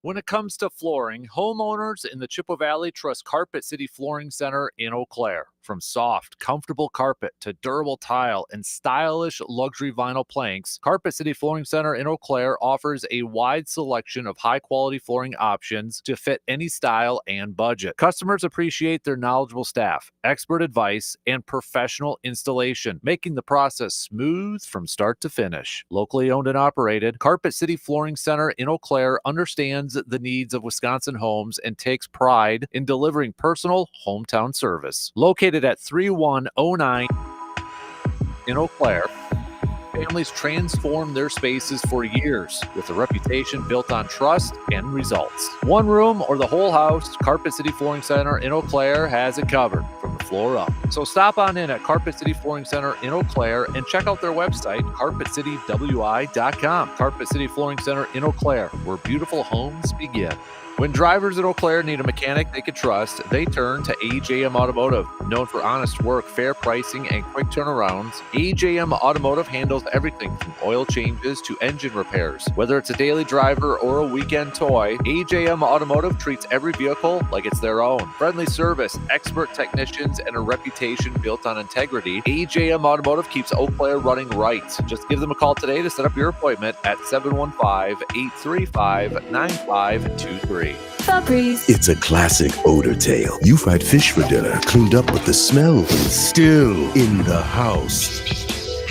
And the neighbors are coming over for game night. They're on their way.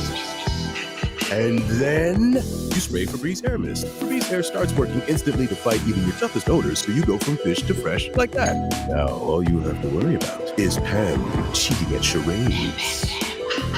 Breathe happy, Febreze, la la la la la. Stuck in a job that just isn't getting it done? Maybe it's time to go for IT. Whether you're just starting out, switching careers, or a military veteran ready for change, My Computer Career can help you launch a rewarding career in IT in months. No prior experience needed. Why spend years getting a traditional degree when your future in IT can start right now? Take the free career evaluation at mycomputercareer.edu today. Your most powerful upgrade? Your career. Go for it. Go for IT. Financial aid is available to those who qualify, including VA benefits.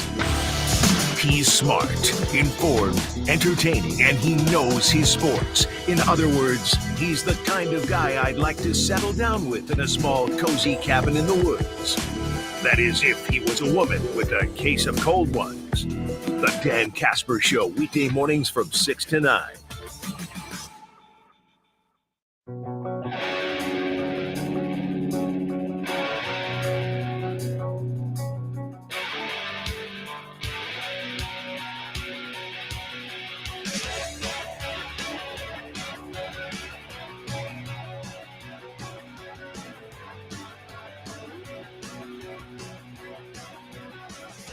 All right, we just got a couple minutes left to the top of the hour here. So if you're cool with it, just past 8, we'll do a quick local sports roundup brought to you by Carpet City Flooring Center, excuse me.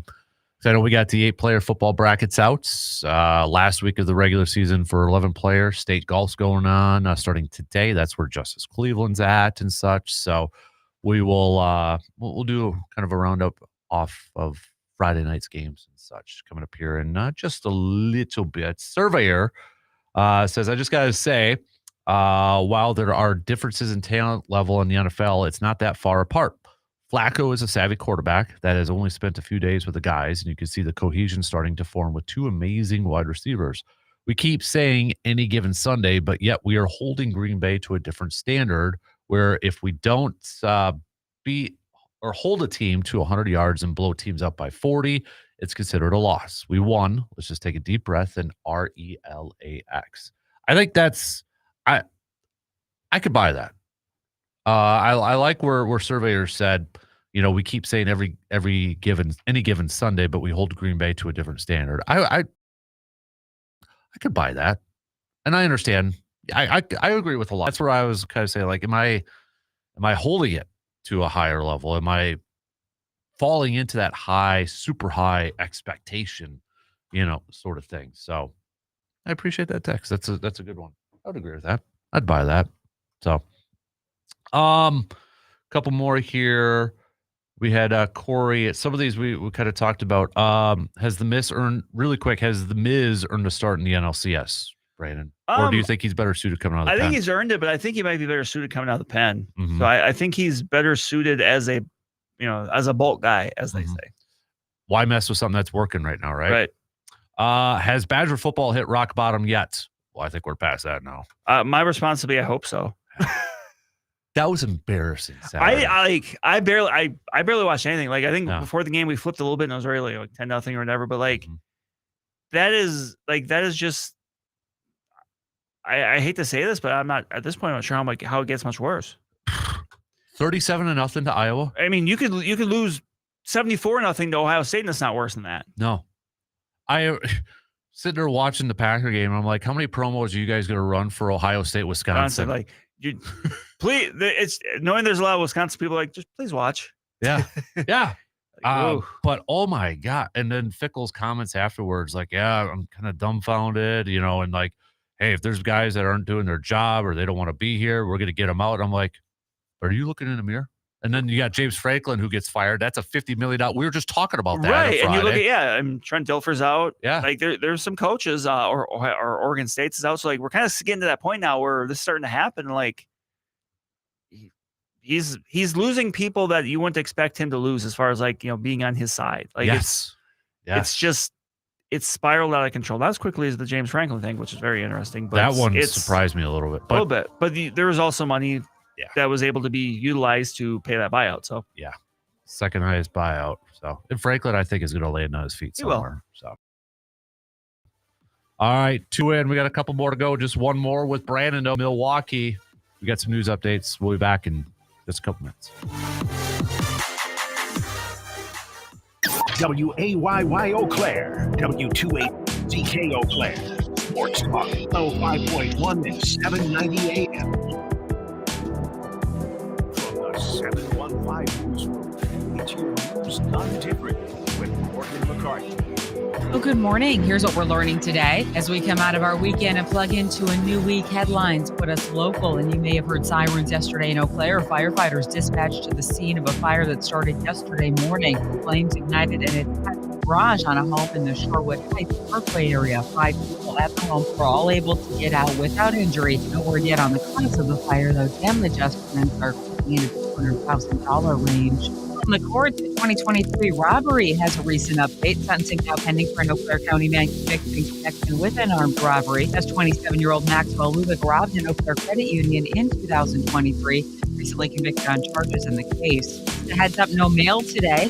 The federal holiday known as Columbus Day or Indigenous Peoples Day in some areas is being celebrated. Here in Wisconsin, you'll find federal offices closed, most other government offices open. Post offices, though, again, not delivering today. Most banks will be open. It's kind of that maybe, maybe not thing. But since 2019, here in our state, we've recognized today as Indigenous Peoples Day. I'll see you next time. If you have a Glazers in your hand, a roller dog on your mind, and a Nature's Touch beverage in the cup holder, we'll take a quick peek at Quick Trip, now one of the best at making you happy. The American Customer Satisfaction Index ranks the Wisconsin convenience store brand at #1 in customer satisfaction. That means a score of 84 on the fridge, which is 2 points higher than Wawa or Sheetz, and they tied with a score of 82. The report says Quick Trip's commitment to building a positive culture and catering to a wide range of preferences brought that score up. Usually pretty solidly clean bathrooms at Quick Trip too, right? That matters. That's a thing. And trick or treat, it ain't cheap. The cost of Halloween candy has gone in one direction this year, and I bet you know which one. The National Retail Federation set $50 on Halloween candy this year. That's including the pregame bag or two.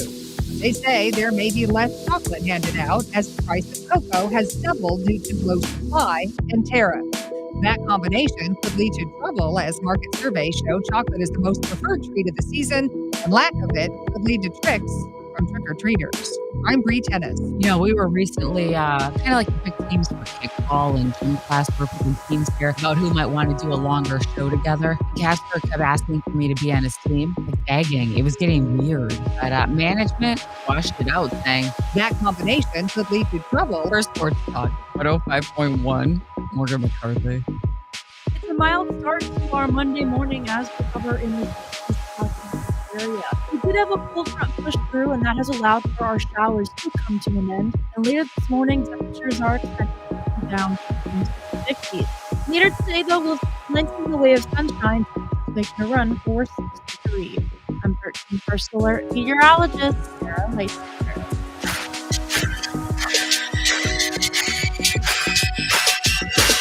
Whether it's a kickoff under the lights or a sunrise on the water, Wisconsin lives for the sports, outdoors, and everything in between. So grab your coffee and turn up the volume because it's the Dan Kasper Show.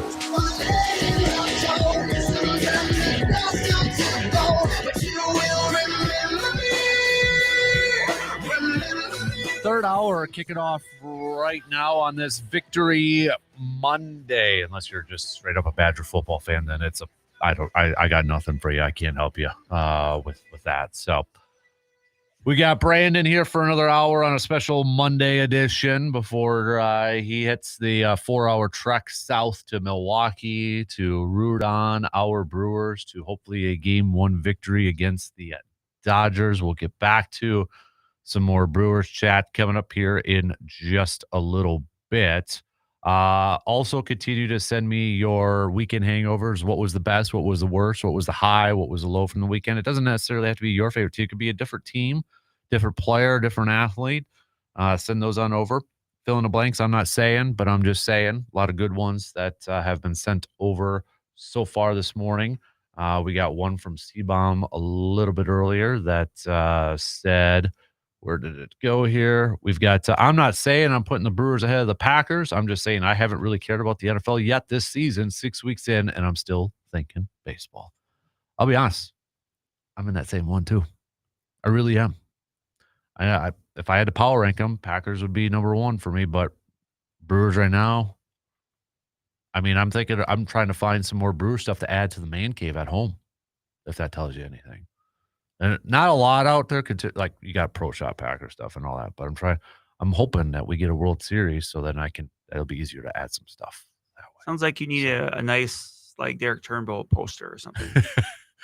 There was a part of me, Brandon, that thought about, should I just completely redo the man cave and just do 90s themes? I'm like, I'm getting a little nostalgia. Maybe it's because we're getting older. I'm like, I miss my youth. Maybe I gotta put up the Britney Spears poster again or something like that. I don't know. So You're gonna put up a bunch of like Sports Illustrated for kids covers or something. yeah. I had a few Wheaties covers up there, Dion and that. So John, really quick before we do some local sports roundup, says with the fire of James Franklin, does that put the pressure on Wisconsin to fire Luke Fickell? I think if you ask fans, yes. Yeah. But from Wisconsin, right. Is it just straight up money buyout? Yeah. It's got to be, right? I think so. Yeah. I think so. With Penn State, it sounded like Adidas was willing to float some of the money Yeah. to help pay for the James Franklin buyout, which was what, $50 million? $50 million, yeah. That's more than the Fickle one. Yeah. I think right now it's still 40. I thought it was 25. Okay, maybe it's 25. I thought it was okay. I could be wrong, but maybe I'll it was after check the it. years. It was 25. But either way, like basically, you need a couple of the Madison alums to maybe we gotta start talking to Bob. Right?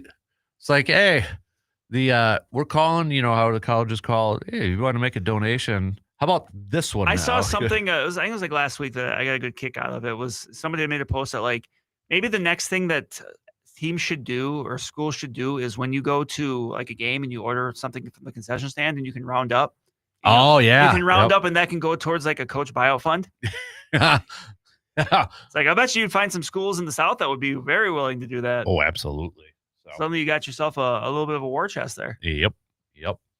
All right, let's do local sports roundup brought to you by our good friends from Carpet City Flooring Center here in Eau Claire.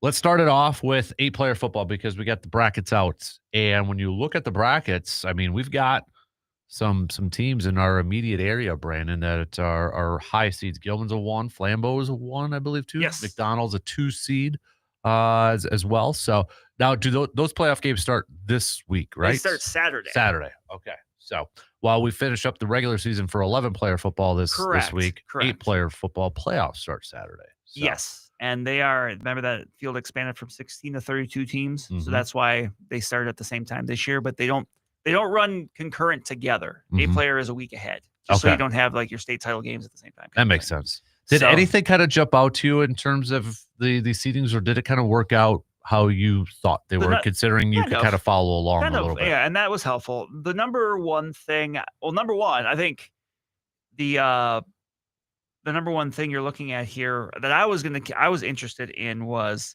would McDonald and Gilman be in the same section? And they weren't. Yep. And remember that, and I'll explain this again, but how it works is if you throughout the year, and this is going to be the same situation in 11-player football, where the WIA the last several weeks has put out the preliminary qualifying report, which is basically this year with doing the playoff matrix for how they rank teams. Mm-hmm. You have like a stat number, and I've explained what goes into those numbers, and how it works is like your rankings 1, 2, 3, 4 are all 1 seeds, and they will take those 4 teams and they will put them in a region, and then usually it's based on geography. So you got I will just say you have like a northwest, a northeast, a southwest, a southeast. It's not even. It's in A-player. It's always going to look a little goofy because teams aren't evenly spread out in those 4 areas. So the question was going to be like, is Gilman going to be Gilman's going to be a 1 seed? But it's like, well, how will the other and McDonald? They were a 3 seed last week, but they moved up a few spots. They won. Owen Withy beating Clayton probably helped them too. But it's like, okay, so where were they going to be seated? But when you look at the 4 2 seeds, it's like McDonald, Obina Leona, Marion Tigerton, and North Crawford. It's like, of those 4, McDonald is the most northwest. Yeah. So they were of the 4. It would make the most sense to place them there. Gilman is the one. They'll play Siren. That's the same region as you got Owen Withy in, Hurley. So that's a little bit more of a northeast. I would say a northeast, but it's still not perfect. I mean, it's still not a perfect system, but it's that they're trying to do the best they can with it, as opposed to just like putting all the Northwest schools together. And if that's the case, you might have a region in the old section where you had Flambeau, Gilman, New Auburn, which would be rather stacked. So they're trying to find a way to make these as even as possible. Okay. And again, that's something you're going to see more with 11-player. It might even be maybe better examples just because you have more local teams. But yeah, but bottom line is McDonald is a 2 seed in the region with Flambeau, who's the 1 seed. They're Flambeau's number 1 overall seed. Okay. A really strong season out of the Falcons, won their conference, unbeaten, the whole shebang. Now we'll open up the postseason against New Auburn. That'll be, like I said, a Saturday afternoon game. Gilman, same time, will be hosting Siren. Owen With will be playing Allman Bancroft. Flambeau is the one. They'll be hosting Bruce.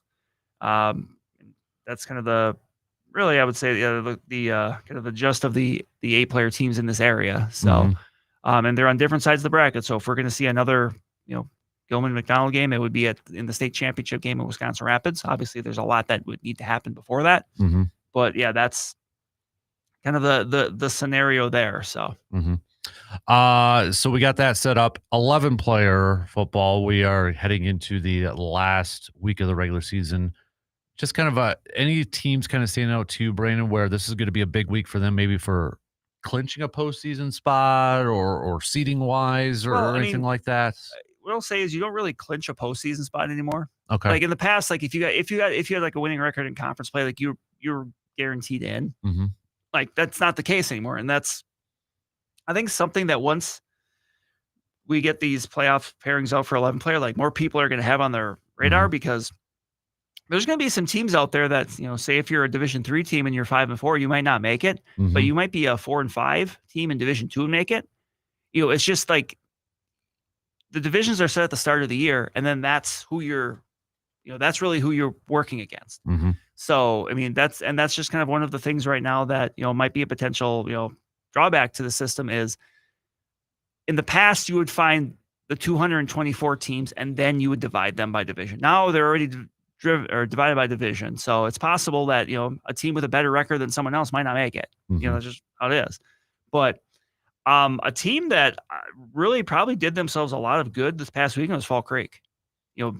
Beating Durand, Arkansas, who was a state-ranked team in, I believe, it's Division VI. But picking up a 28-6 win, that is going to be really good for the Crickets and their resume. Fall Creek now in the Clover Belt, they're 5-3.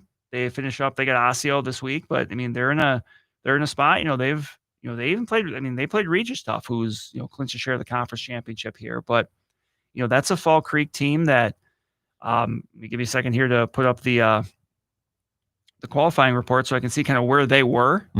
But they were already, in that playoff conversation. That's going to help their resume because, you get the win over a very good Durand, Arkansas team. And then part of the numbers too is that you also get the wins kind of over. Basically, when you win, you get points for the team you beat, but then you also kind of get helped by the teams that team beat. Okay. If that makes sense. Like, so, you can, they were kind of one of the, I would say, the quote unquote big winners of, Friday night, just as far as, helping their cause. In the Big Rivers, it was, you had 3 teams tied at the top and they all won. Hudson, River Falls, Rice Lake. That sets up a big Hudson Rice Lake game this week where, obviously whoever wins that game wins the share of the conference championship. River Falls has that opportunity as well. And that's a lot of these conference these conference things are going to come down to the final, to the end. And Fall Creek, they were 20th in the rankings. Remember, the top 36 make it in Division VI at the start of last week. And you got to figure they're going to move up. I mean, that could be, if they move a few spots, that could be the difference between, getting a home game in round 1 and going and not. So that's important for them. So we got that. I know volleyball coming up last here. Week of the regular season for volleyball here. You got some Big Rivers event matchups coming up tonight. But otherwise, you got the the Clover Belt crossover. Your 2nd through 8th place games are all coming up tomorrow night. Those are all hosted by the Western teams. And then you're going to have Thursday night. You're going to have the first place one, which off the top of my head, I believe is going to be McDonald and Marshfield Columbus, and that's going to be over in Osseo. I'm sorry. I'm sorry. That's going to be, I believe, at McDonald. My mistake. But otherwise, Stanley Boyd, Cadott, basically all the Western teams are going to be hosting games. So, we're getting down to it. The pairings for the postseason will come out a little bit later this week. We got some seeding meetings for that this week. Okay. So we'll know that. And I know we got state golf that tees off today. Yeah. Again, that's where Justice is pretty at, much so. right now. I mean, it's going to be within the hour. So I know you talked a little bit about it on Friday too, to tee that up, pun intended.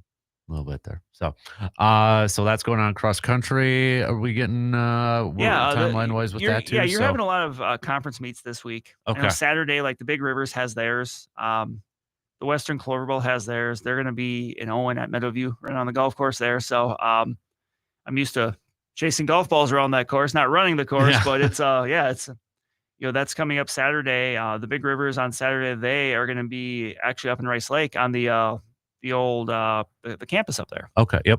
So they'll be running around there. So UWBC up there. So but otherwise, I mean, we're getting down to it. Then next week is sectionals. Okay. Division 1 will be running in Menominee. That'll be a week from Saturday. Division 3, a lot of the teams around here, they're gonna be up in Unity. Mm-hmm. Okay. And then we got individual tennis this week. We talked a little bit about that on Friday. Yep. Some of the teams going. Eau Claire Yep. Memorial won us sectional championship as a team. Altoona, they'll both be also in action in team competition here coming up a little bit after that. So it's crazy to say, but we're right down to it. Yeah. College wise here, just a couple of notes here. So for football, UW Eau Claire fell to lacrosse 41-21. River Falls taking out Platteville 31-21. Whitewater defeating Point 45-14, and a big win for Stout taking down Oshkosh 27-16. And then Blue Gold Volleyball, a great weekend for them at the Hope College tournament, winning all 3 of their matches over in Michigan. They defeated Coe College, who was receiving votes, 3-1, Millikan University 3-1, and they took down number 12th ranked Hope College 3-1. So fantastic weekend for Blue Gold Volleyball as well. That's your local sports roundup, brought to you by Carpet City Flooring Center. Let's get back to some more baseball talk as we get set for Game 1 tonight's Brewers-Dodgers. Vibe check, Brewers fans. How you feeling about this game? How you feeling about this series? We want to hear from you. Quick break, and we'll be back in just a couple minutes.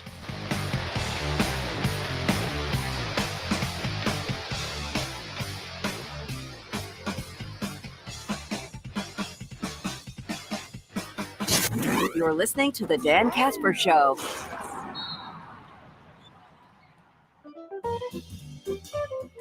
Get ready to save with half-off deals. A great way for you to get goods and services, and you don't have to pay full price. Be sure to check things that half-off deals have to offer. There's something for everyone, so be sure to see for yourself. Be ready with your credit or debit card and get ready to save. For more details and to find out about all the savings, just go to aroundthe715.com. With the new IHOP value menu, $6 is all it takes to go to your happy place. Where stacks of pancakes with bacon and eggs are just $6 every day. French toast, sausage, and eggs are, you guessed it, $6. And fluffy omelets come with a side of pancakes and only cost $6. Go to your happy place every day at IHOP. $7 in some locations. Available every day for a limited time at participating restaurants in the U.S. Hours may vary. No substitutions. Not valid with other discounts or promotions. Prices may vary. The holidays are here, full of joy, family, friends, and yes, a little hustle and bustle. That's why you need Aleve. Between cooking, shopping, and all those extra errands, aches and pains can sneak in.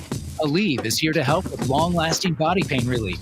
Don't let body pain slow you down. With up to 12 hours of body pain relief per dose, you can keep up with the season's magic and all that awaits. Pick up Aleve and get back to what really matters, making memories. Use as directed. You have damage to your roof or exterior of your home or pool shed? Call the local experts. Call TF Exteriors now. 715-864-3876. Your trusted partner for superior roofing solutions. Whatever you need done, locally owned and operated. Call TF Exteriors or go to tfexteriors.com. Free estimates. Works with insurance. Family owned. Specializes in steel, siding, shingles, and gutters. That's tfexteriors.com. Stand by as we continue our dig for the truth and the toy at the bottom of the cereal box. Oh, got it. The Dan Kasper Show.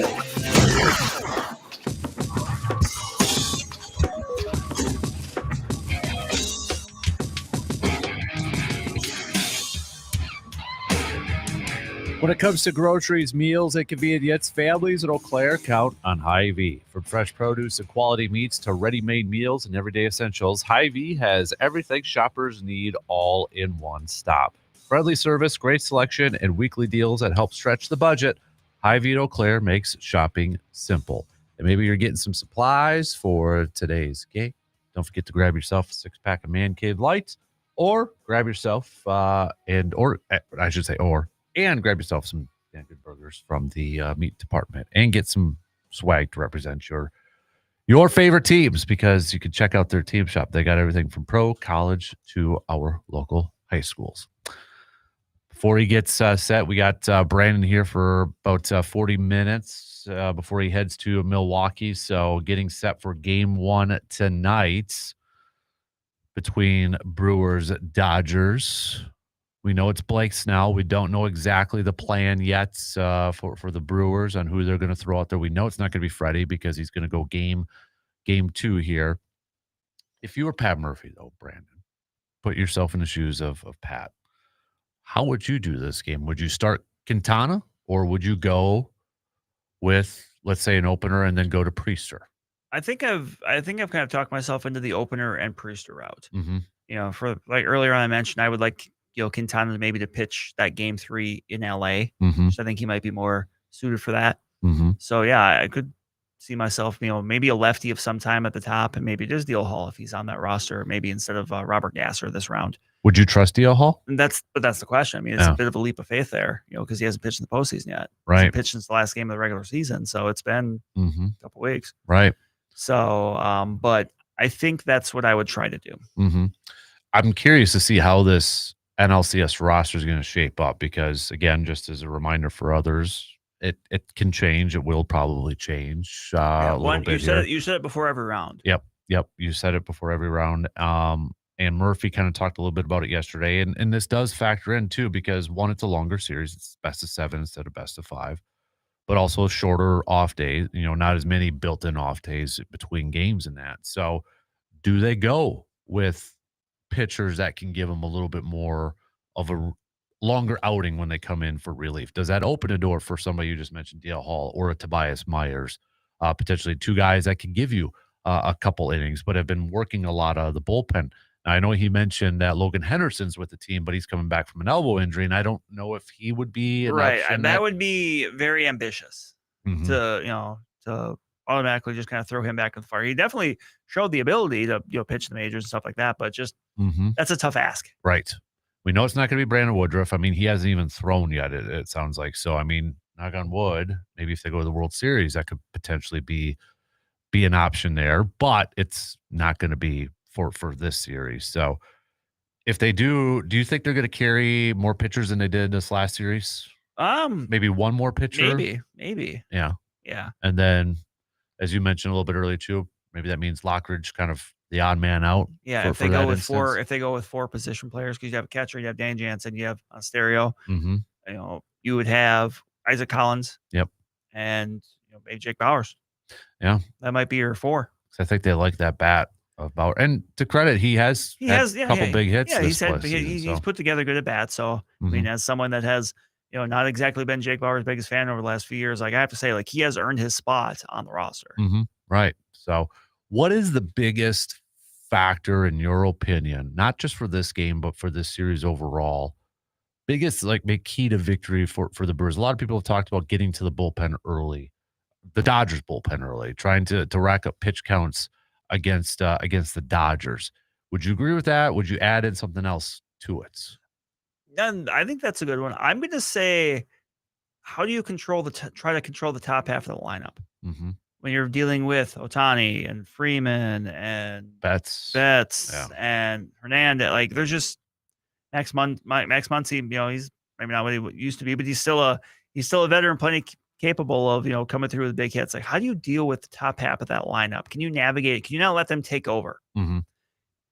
How much should the Brewers, or maybe how much should we as fans, or both, look back at the regular season? Because you're going to have people say, hey, Brewers swept the Dodgers, for crying out loud. So why wouldn't they be favored to win this series? Can we take anything away from that series? Is it more just so like they've it's a mental kind of thing. Like, hey, they've shown they can beat them. That's kind of the biggest thing I would say is you've shown, hey, we can beat these guys and we can beat these guys, several times. But I don't know how much that carries over to the postseason. Right. Like as far as a definitive, well, that means that they're going to absolutely win. Like it should give you the confidence to know that you can, but at the same time, I don't think it doesn't unquestionably say anything. Right. And, not to be Debbie Downer part of it either. That was also during a time where the Dodgers were going through some injuries too, right? I mean, they were a little bit banged up at that point in time. But I think, the biggest thing, I'm just looking at some of these games. So back in July in that series, you look at the winning pitchers for the Brewers. It was Priester, it was Peralta, it was Quintana, in those 3 games. I'm trying to bring up what the results were, or like a little bit of the stats in this one, because those were close games too. I mean, they weren't just like absolute domination type of performances. So was it this one? So it was 6-5. Was that the first? Hold on here for a second. We'll start off with the 2-0 victory back in July. So that was a game where Tyler Glasnow was the losing pitcher for the Brewers. Quinn Priester actually started that game. He went 6 innings, gave up just 3 hits, no earned runs, struck out 10 in that game. So then Uribe came in, Koenig, and then Trevor McGill. Then in game 2, it was an 8-7 victory for the Brewers. Peralta picked up the win. Peralta went 5 innings, 5 hits, 4 earned runs, struck out 4, kind of a Peralta type of game, right? And then in a 6-5 victory, Quintana picked up the win. He went 6 innings, 4 hits, 4 earned runs. So, I mean, in 2 of those games, Brewers offense had to get out there and put up some run support for that team. And that's where I kind of look at this too. It's like you mentioned the lineup. The offense is going to have to be right. Like yes, they got 3 solo shots. You can't get into home run derby though with the Dodgers, I would think, in this series. No, that's not.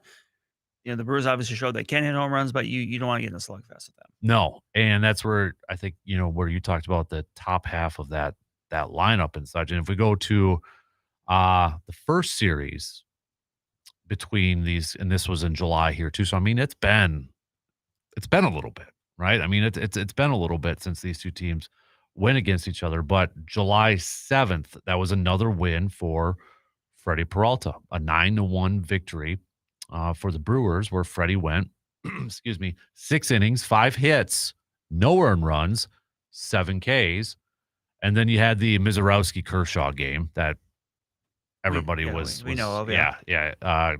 Mizorowski went 6 innings, 4 hits, just 1 earned run in that game. And then the extra innings game, Brewers 3-2 victory. Quintana, again, 6 innings, 2 hits, 1 earned run. It's interesting that obviously the 3 stars we're talking about they're all over these 2 series. Yeah.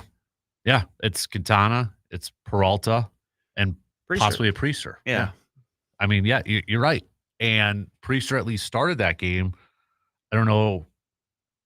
Would they do that? Would they go to the DL Hall? Maybe that there's between those 2 Priester starts, there's enough confidence there that he can navigate that lineup. And I wonder how much too. Yes, he had that horrible start against Wrigley. He got it out of his system, and we won't know until they get on the field and such. But how much is that a motivating factor for him now too? It's like, okay, I got to go out there and prove myself, bounce back, because he didn't make it through an inning. Still racked up 40 pitches, but for the most part, I would think his arm's going to be good to go. Right, yeah.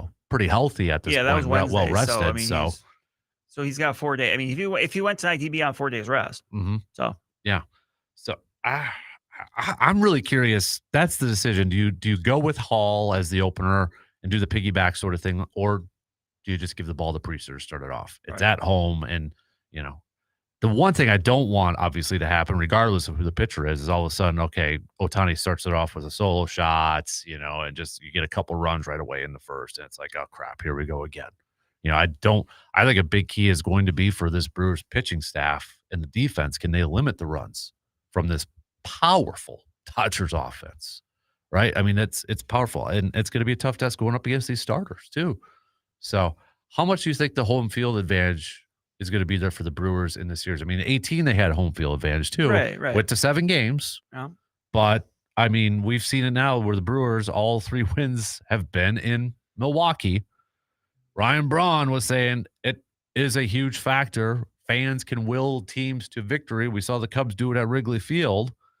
I mean, this goes back to, I think, that conversation a lot of people were having at the end of the regular season. Oh, home field doesn't matter. Brewers have the best road record. We'll still be a 2 seed and all that.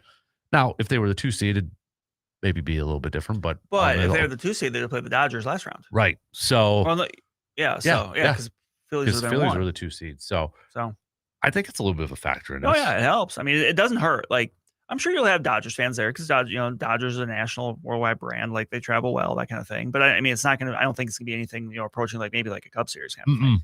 No, I just think it's it's something good to have. Mm-hmm.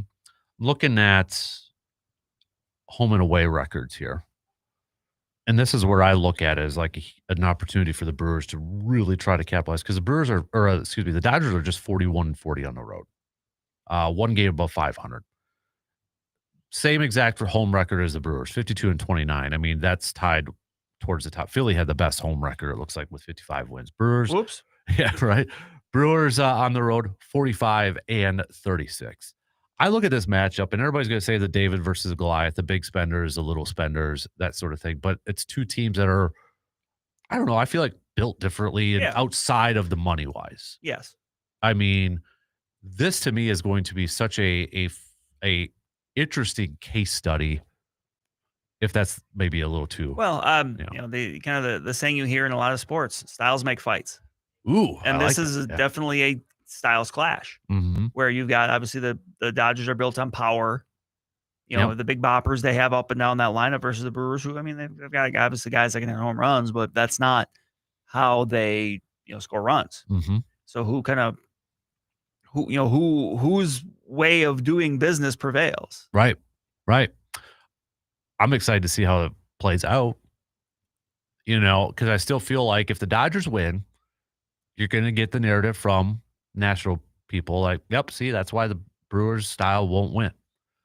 But if the Brewers win, I don't know if that necessarily changes, the narrative. Right. I don't know. Maybe they're just not talking about that narrative for a little bit. Right. Exactly. I don't know if you heard it. I think it was in the 8th inning, 9th inning.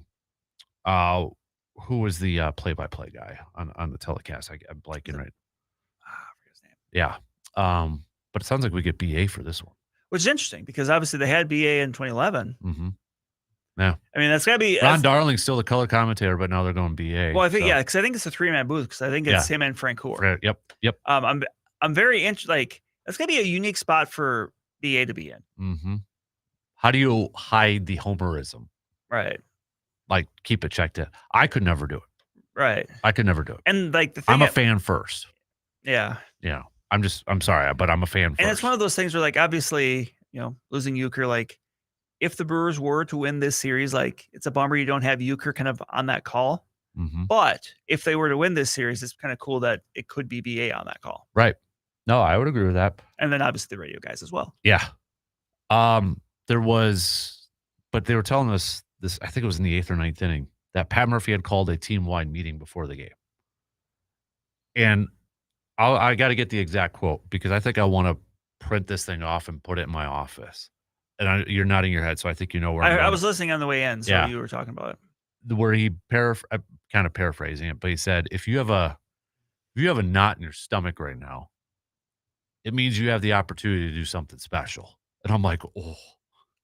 And he's exactly right. Like, I'm just getting goosebumps thinking. I'm like, this is the perfect manager for this style of team.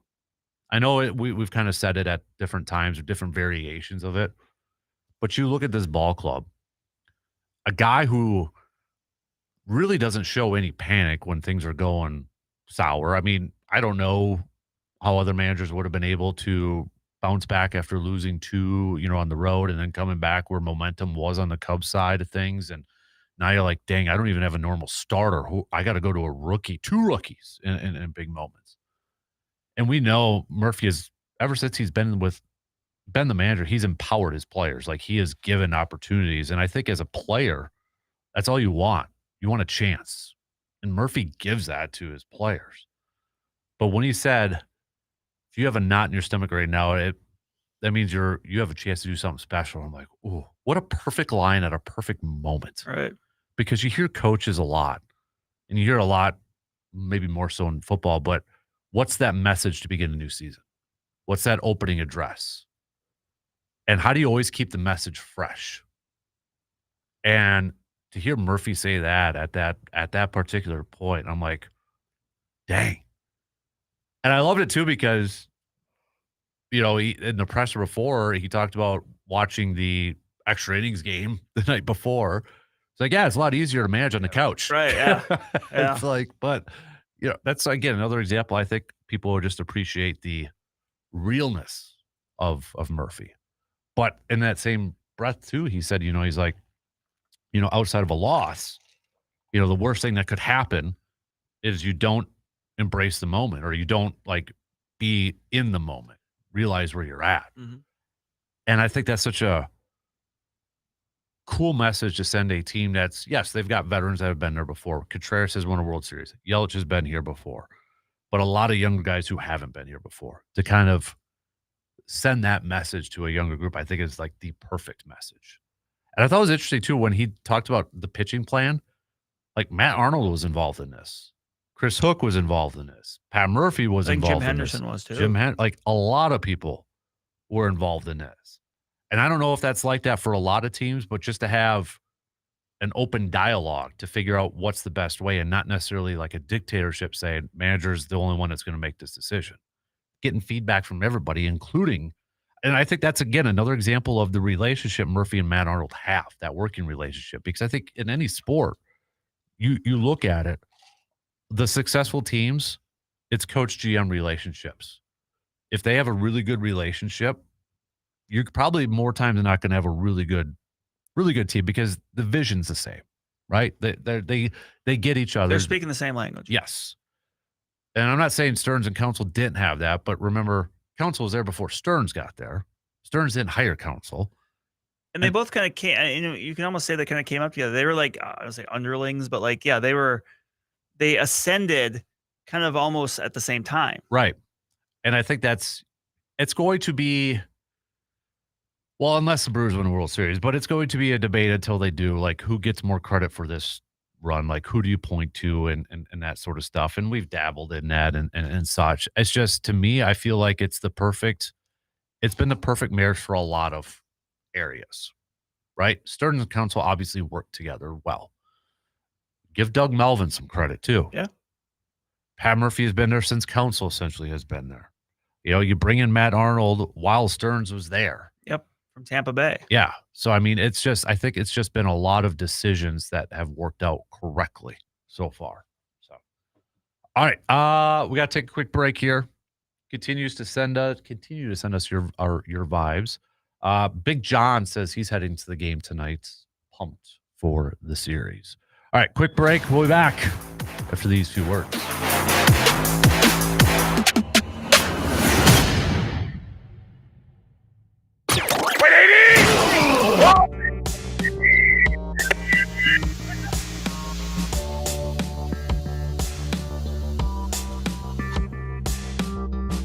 Grant here for Guy's Chevy Town, a short drive from anywhere, just off of Interstate 94, exit 41 on the north side of Menominee. They've been helping people with their vehicles for 3 generations. They helped me last September when I was in a pinch, and my old trusty dusty car finally kicked the bucket, and I needed something new. I love my Malibu. The buying process was so easy.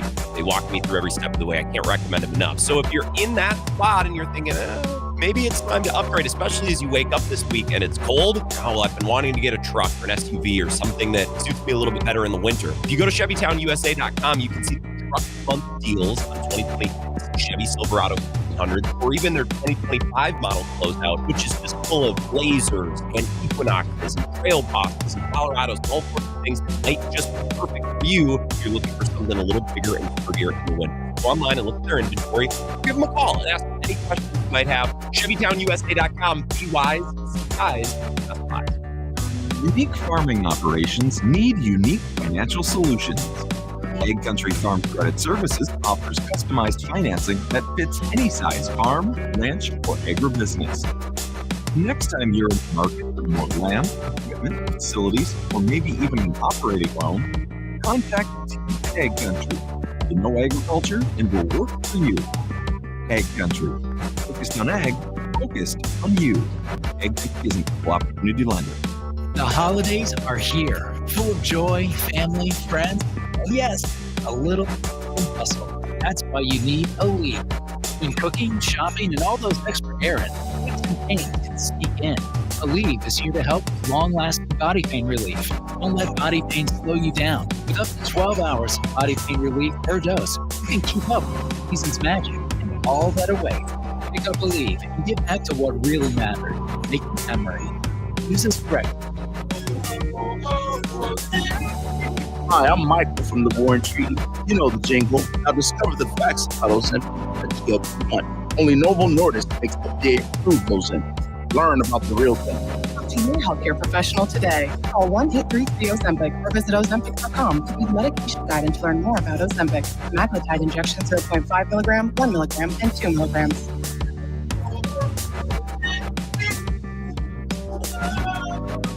Podcasting live from the TDS Full Talk 105.1 studio.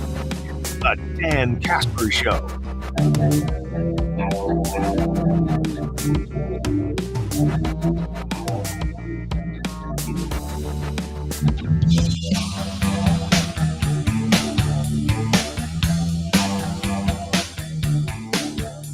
First pitch is at 7:08 tonight.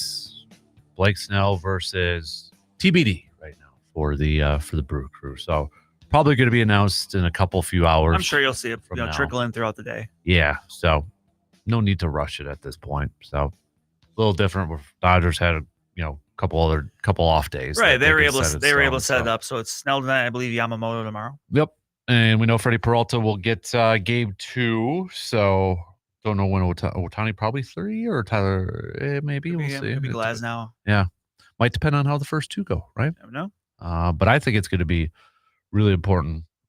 Just me take advantage of playing at home and trying to get these 2 here. So, but all right. So I've been asking a bunch of Brewers fans for their vibe. Where's your vibe at right now? Cautiously optimistic, excited. Like I said, I'm not nervous or anxious right now. And again, maybe that'll change as the day goes on.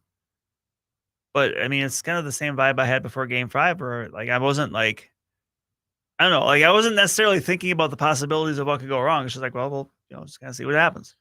I'm going to ask you for a pick for the series before you go. So I'm going to run out right now. I'm going to run out right now. I'm just going to put this in your mind. Do you continue with what you did in the first series by picking the Cubs and just, do you believe in jinxes? Are you superstitious or just a little stitious? Yeah, a little stitious. So we'll see. But I'm curious to get your thoughts on this series. We did have one game last night. Mariners Good taking one. Yeah, it was Fun one to start out the ALCS. Yeah, Mariners taking game 1. Blue Jays jumped out to a lead right away, although Mariners were able to get guys on right away and play at the plates and such. Blue Jays bounced back, get a home run, but the Mariners get the victory. And this is coming off of a marathon Mariners-Tigers That's very game. impressive. A game that went till I went well into the morning. Let's put it this way. I got home from the Shanghai Hudson football game Friday night. I think it was the 8th inning. I was able to watch almost half that game. Mm-hmm. Yeah.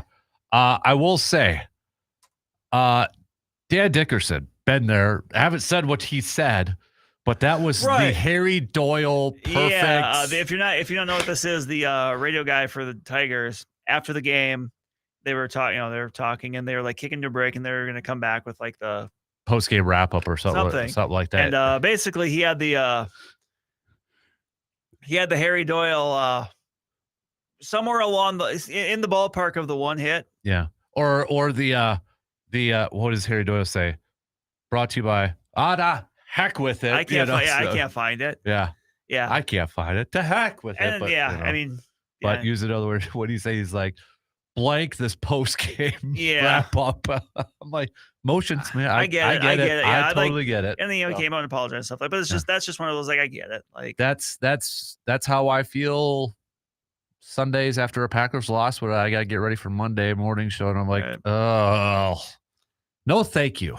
We'll just put it politely that way. But I think he was pretty much like a lot of fans at that Probably. point. I mean, he was saying what a lot of people were thinking. So Yeah. I'm not going to cast any blame on him for that. No. But I mean, I think that's a good reminder because it was the Phillies and the Dodgers series, and that one too. Like, oh yeah, the runner on second is not a thing in the postseason, right? And I think that's a good reminder for people. Like, Yes. It's like, oh, And wait, that's good. Yeah. Yeah, like, in the regular season, like I've come around now because look, I mean, you don't want games going 15 innings in June. Right. But now, like, you want the fairest, I guess is maybe the right word, way to determine the winner. Mm-hmm. Because I started thinking about that in the back of my mind with this Brewers and Cubs game. I'm like, when it was 1-1 for a while, I'm like, are we going to get to this? Is it going to go extras? And then I saw Counsell just using relief pitcher after relief pitcher, and I'm like, but I don't know, Brandon. Freddie came out of the bullpen in the celebration. Was that mean he was available? Because I saw him running out on the field, and he came from the pen. Wow. Yeah. I don't know. So I was like, because I know we were kind of talking about that. Was it all hands on deck? And I was like, ooh, did that mean that he was potentially an option?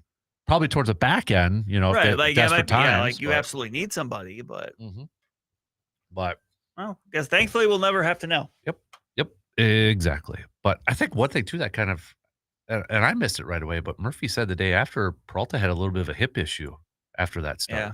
So hopefully that, that's I mean, the fact that he's got him pegged in there, that doesn't mean that, it shouldn't be a lingerer, hopefully.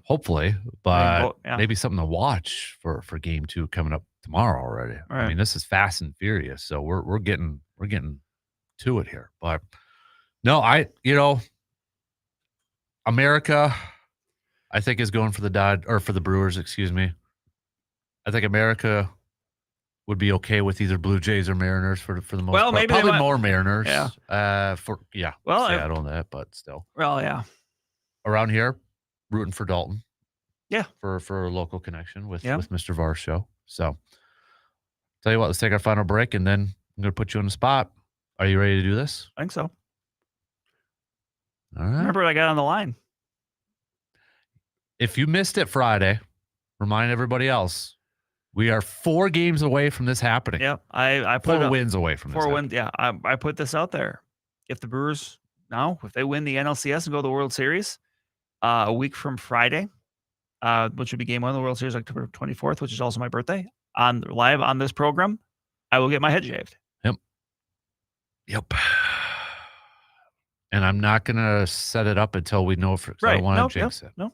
Don't want to jinx it. So, all right, let's take our final break. And before Brandon heads off to Milwaukee, we'll get his pick for tonight and series pick. Okay. So we'll do that. Quick break. We'll be back after these few words.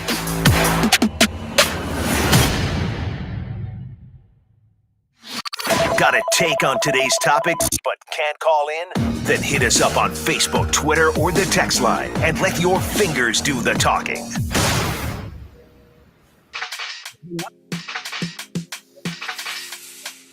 And keep your equipment protected with Shelter Logic Storage Solutions. We carry durable steel frame shelters and garages to fit your needs. They offer quick installation to store vehicles, boats, and yard equipment with easy drive-in access. Save big money on all outdoor storage and check out more great deals happening now in our weekly flyer on Menards.com.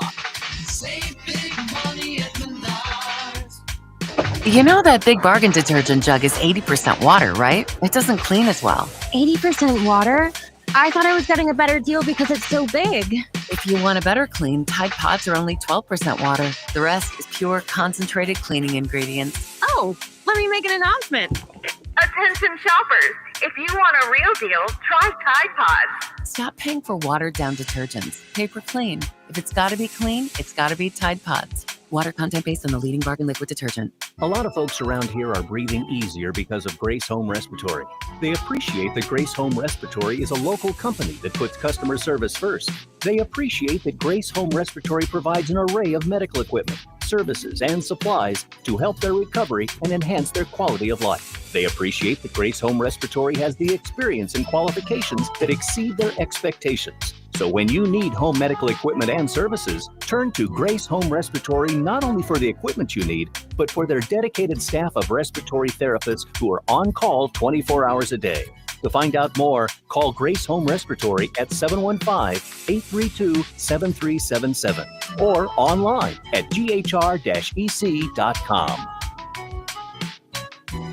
Grace Home Respiratory always has your health and safety as their top priority. Your expert when it comes to medical equipment and supplies.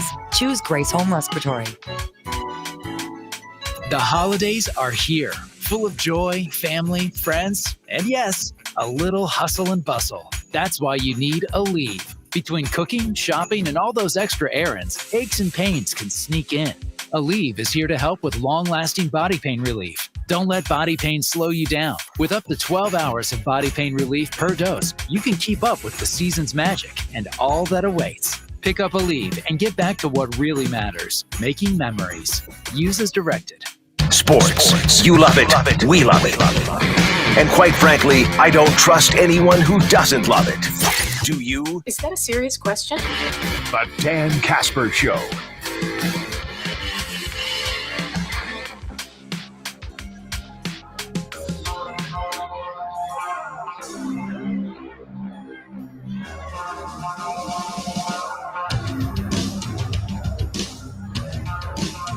Don't forget to send us your weekend hangovers, which was the best, what was the worst from this weekend.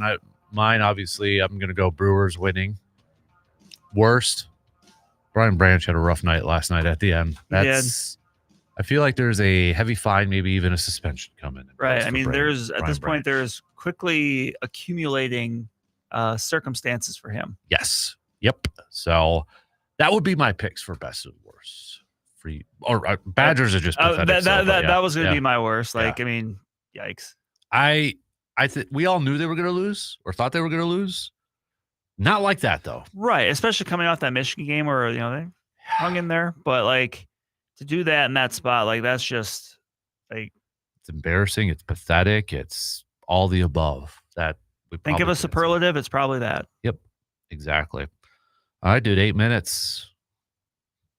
Prediction time for you right now, because I got another hour. I got to go through another hour of this thing. What do you see happening for this game first before your series pick? I will take the Dodgers tonight. Okay.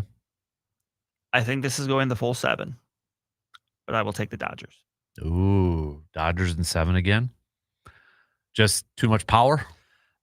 I think so. To me, and we've talked about this before. I mean, obviously the listeners had I think the right idea with, how do they attack the Brewers go about attacking this rotation? Can they get them out? Mm-hmm. I mean, Blake Snell is pitching about as well as he has at any point in his career, and this is a Cy Young winner. Mm-hmm. I think they split here, or they split Milwaukee. They win tomorrow night. Yep. And like I said, I think eventually it goes the full 7. Mm-hmm. But I just maybe a little bit too much. I'm just worried we're going to get to the end of the series and we're going to have that infamous stat of the Brewers, they won all 6 during the regular season, so this should be easy. And then I don't want people thinking that. I just that, and even if it goes 7, that means they would have won 9 of the 13 matchups they played against them. Mm-hmm. That would just be such a Wisconsin sports thing to have happen. Yeah, I this is one thing I will say that I don't agree with, but I get where they're going, and I don't care about these. I always just kind of look at them just to kind of get a reference. When MLB.com came out with their latest power rankings of the Final 4, Brewers were last. I'm like, best team in majors, win-loss record-wise, and now all of a sudden, and you had them at number 1 for a long, and now they're dead last. Honestly, though, that's fine. Yeah. It fits the narrative of average Joes at this point. So just in case anybody's wondering right now, the schedule tonight, 7:08 first pitch, same for tomorrow. Off day Wednesday, Thursday, first pitch, 5:08 because it's going to be in the West Coast. So I like those. Well, and plus they're staggering because that's also going to be same time because the ALCS. Mm-hmm. Then Friday will be a 7:38 first pitch for Game 4, and then if necessary, Game 5. First pitch will be this Saturday, 7:08. So I mean, You talk about a lot of games coming in here. We got 5 games from now until Saturday. I mean, there's a chance.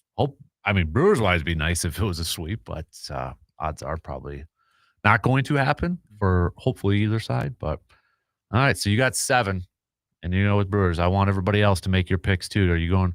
We'll say the last time I looked at the poll, I feel like this is more of a heart pick, but you never know. 100%. I heard you say that earlier, so 100% voted for the Brewers to win tonight. Any concern whatsoever about hangover from Saturday night's game? Could be. I mean, it's always a possibility. I mean, obviously we saw that it wasn't the case with the Mariners. Mm-hmm. That's true. So I think it being at home is a help. Yeah. They didn't have to, hop on a plane right the away. Mariners did, but they didn't have to hop on a plane and make a trip to LA. Mm-hmm. So I think that helps. But I think Murphy's going to have this team ready to go. It goes back to the whole perfect manager for the perfect team. Right. This is perfect connection. Yeah, he's a great manager for a younger team, but a team that has some veterans that I think get it. Yep. You know what I mean? Like they're buying in, and they kind of get what he's doing. Mm-hmm. I always think when you hear like those veterans, when they name drop him, Murph says this, Murph does that. That means they're buying in. Right. When you hear them doing their interviews and they will mention, well, Murph said this, or that's what Murph preaches. That means they're buying in. Right. When you don't hear that, I mean, look at what's going on with the Dolphins, for example. My goodness, that's just my goodness. That is a road show. That is, yikes. It's crazy how quick and turn. 2 years ago, Mike McDaniel was the toast of the town. Packers fans wanted him as head coach. I still remember that.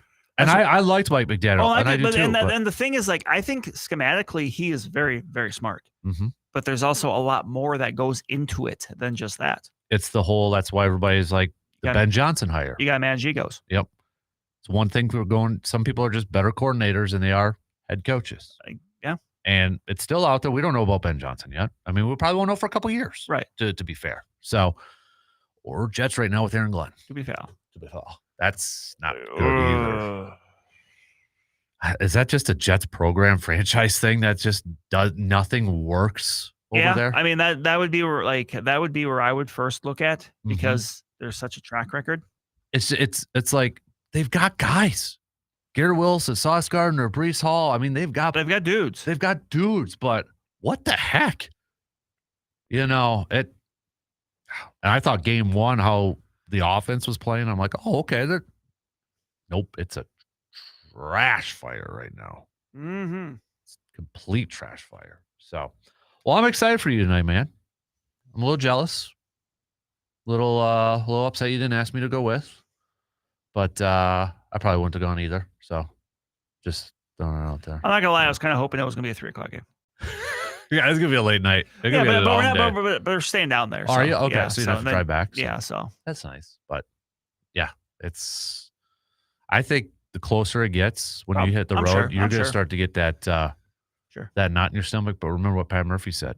It's a good thing. It means I have the ability to accomplish something great. Yep. Maybe when I crack that first cold beverage. Time of the lot's open, yet? I don't know if they're open early or not, because I think I had seen maybe it was 3.5 hours, at least for the start of the Brewers Cubs series. So maybe they go half. Okay.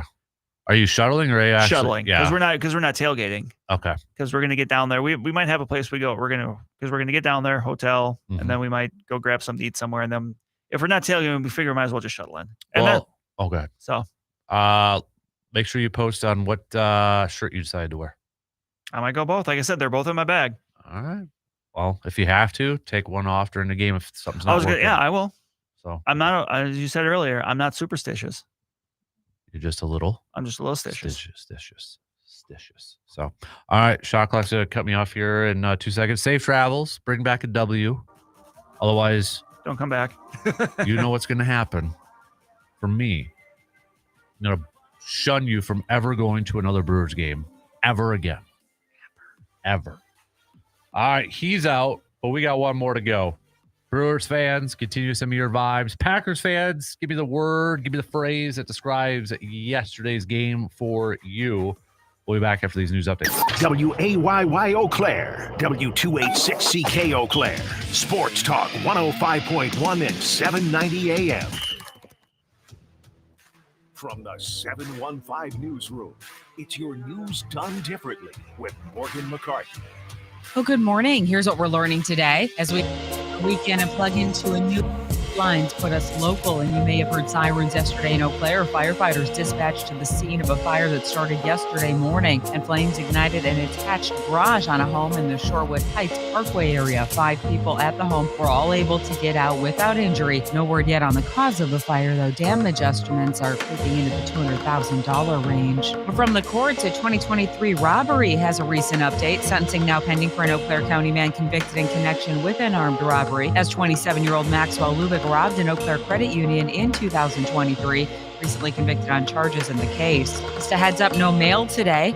The federal holiday known as Columbus Day, or Indigenous Peoples Day in some areas, is being celebrated. Here in Wisconsin, you'll find federal offices closed, most other government offices open. Post offices, though, again, not delivering today. Most banks will be open. It's kind of that maybe, maybe not thing. But since 2019, here in our state, we've recognized today as Indigenous Peoples Day. I'll see you next time. You have a Glazers in your hand, a roller dog on your mind, and a Nature's Touch beverage in the cup holder. We'll take a quick peek at Quick Trip, now one of the best at making you happy. The American Customer Satisfaction Index ranked the Wisconsin convenience store brand at number 1 in customer satisfaction. That means a score of 84 on the fridge, which is 2 points higher than Wawa or Sheetz, and they tied with a score of 82. The report says Quick Trip's commitment to building a positive culture and catering to a wide range of preferences brought that score up. Usually pretty solidly clean bathrooms at Quick Trip too, right? That matters. That's a thing. And trick or treat, it ain't cheap. The cost of Halloween candy has gone in one direction this year, and I bet you know which one. The National Retail Federation says Americans will drop about $60 on Halloween candy this year. That's including the pregame bag or two. But they say there may be less chocolate handed out as the price of cocoa has doubled due to low supply and tariffs. That combination could lead to trouble, as market surveys show chocolate is the most preferred treat of the season, and lack of it could lead to tricks from trick-or-treaters. I'm Bree Tennis. You know, we were recently kind of like picking teams for kickball and gym class. We're picking teams here about who might want to do a longer show together. Kasper kept asking for me to be on his team. It was getting weird, but management washed it out, saying that combination could lead to trouble. For Sports Talk 105.1, Morgan McCarthy. Another pleasant day is on tap for your Monday. Starting off a little windy out there, but those winds will gradually die down as the day goes on. Daytime high temperatures climbing up near 63 degrees this afternoon with plenty of sunshine out there. Moving into tonight, overnight lows down near 41. We are looking at increasing clouds, but no rain in the forecast for tonight. I'm 13 First Alert meteorologist Sarah Lightner. Get your hands up! Warning, the following hour may cause uncontrollable laughter, bold sports takes, and the sudden urge to yell at your radio. You've officially entered happy hour on the Dan Kasper Show, where stats are optional, opinions are strong, and Dan might be running on caffeine or something stronger. It's the final hour. Loosen the tie, unbuckle the brain, and let's get weird. All right, it is the final hour on this Victory Monday. A big thanks for tuning in and making us a part of your start on this Victory Monday. Been talking a lot of Packers, Brewers, especially throwing in a little bit of the disappointment from Badger football. Yuck. But let's stay with the positive side of things for this final hour. Last call, too, in this final hour, since it is Monday, weekend hangover. What is the best? What is the worst? What are the highs? What are the lows from the weekend for you? It doesn't necessarily have to be your favorite team or favorite player. It could be something else. So text those on over to us on that Shoe Doctors bullpen line at 715-830-1912. You can also join in on the YouTube chat. Make your picks over there. It is also I'm not saying, but I'm just saying, fill in the blanks. I'm not saying blank, but I'm just saying blank. What you got? All right. I did my weekend hangover already.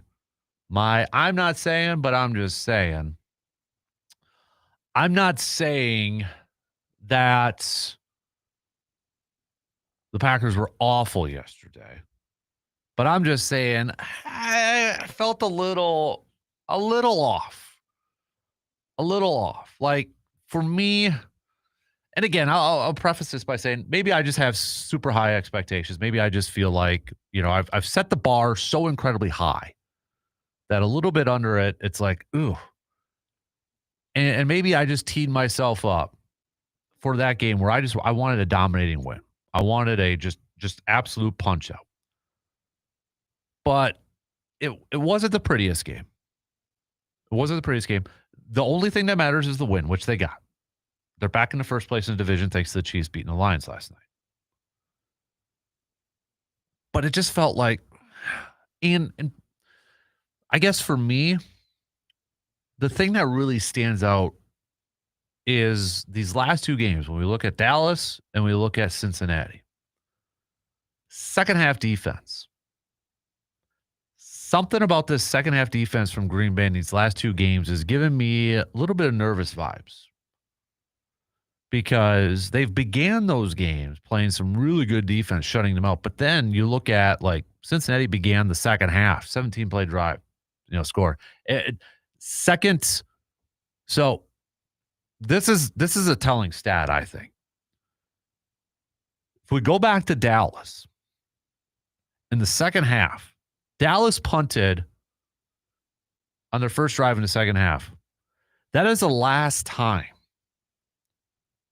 the Packers defense forced a punt. Think about that. They didn't force a punt in the second half against Cincinnati. And the only other time in the last two games was the first drive of Dallas in the second half. They haven't been able to get. And the thing is, they haven't been creating turnovers, which is the other kind of like bugaboo I have. I'm not panicking. I'm not trying to freak out, and I hope I don't come off that way. It's just for a team with its main goal, one of their main goals, top goals, is to create turnovers. And a team that created a ton of interceptions last year, not doing it this year, and really put on the focus of forcing fumbles, wanting to force more fumbles this year. It's been pretty quiet in that department. Packers are getting pressure at the quarterback. They're getting pressure on him. It's just, we saw these teams now, like specifically Dallas and Cincinnati yesterday, do a really good job of getting the ball out quick before that pressure really got to Flacco. And I think you're going to continue to see more teams do that.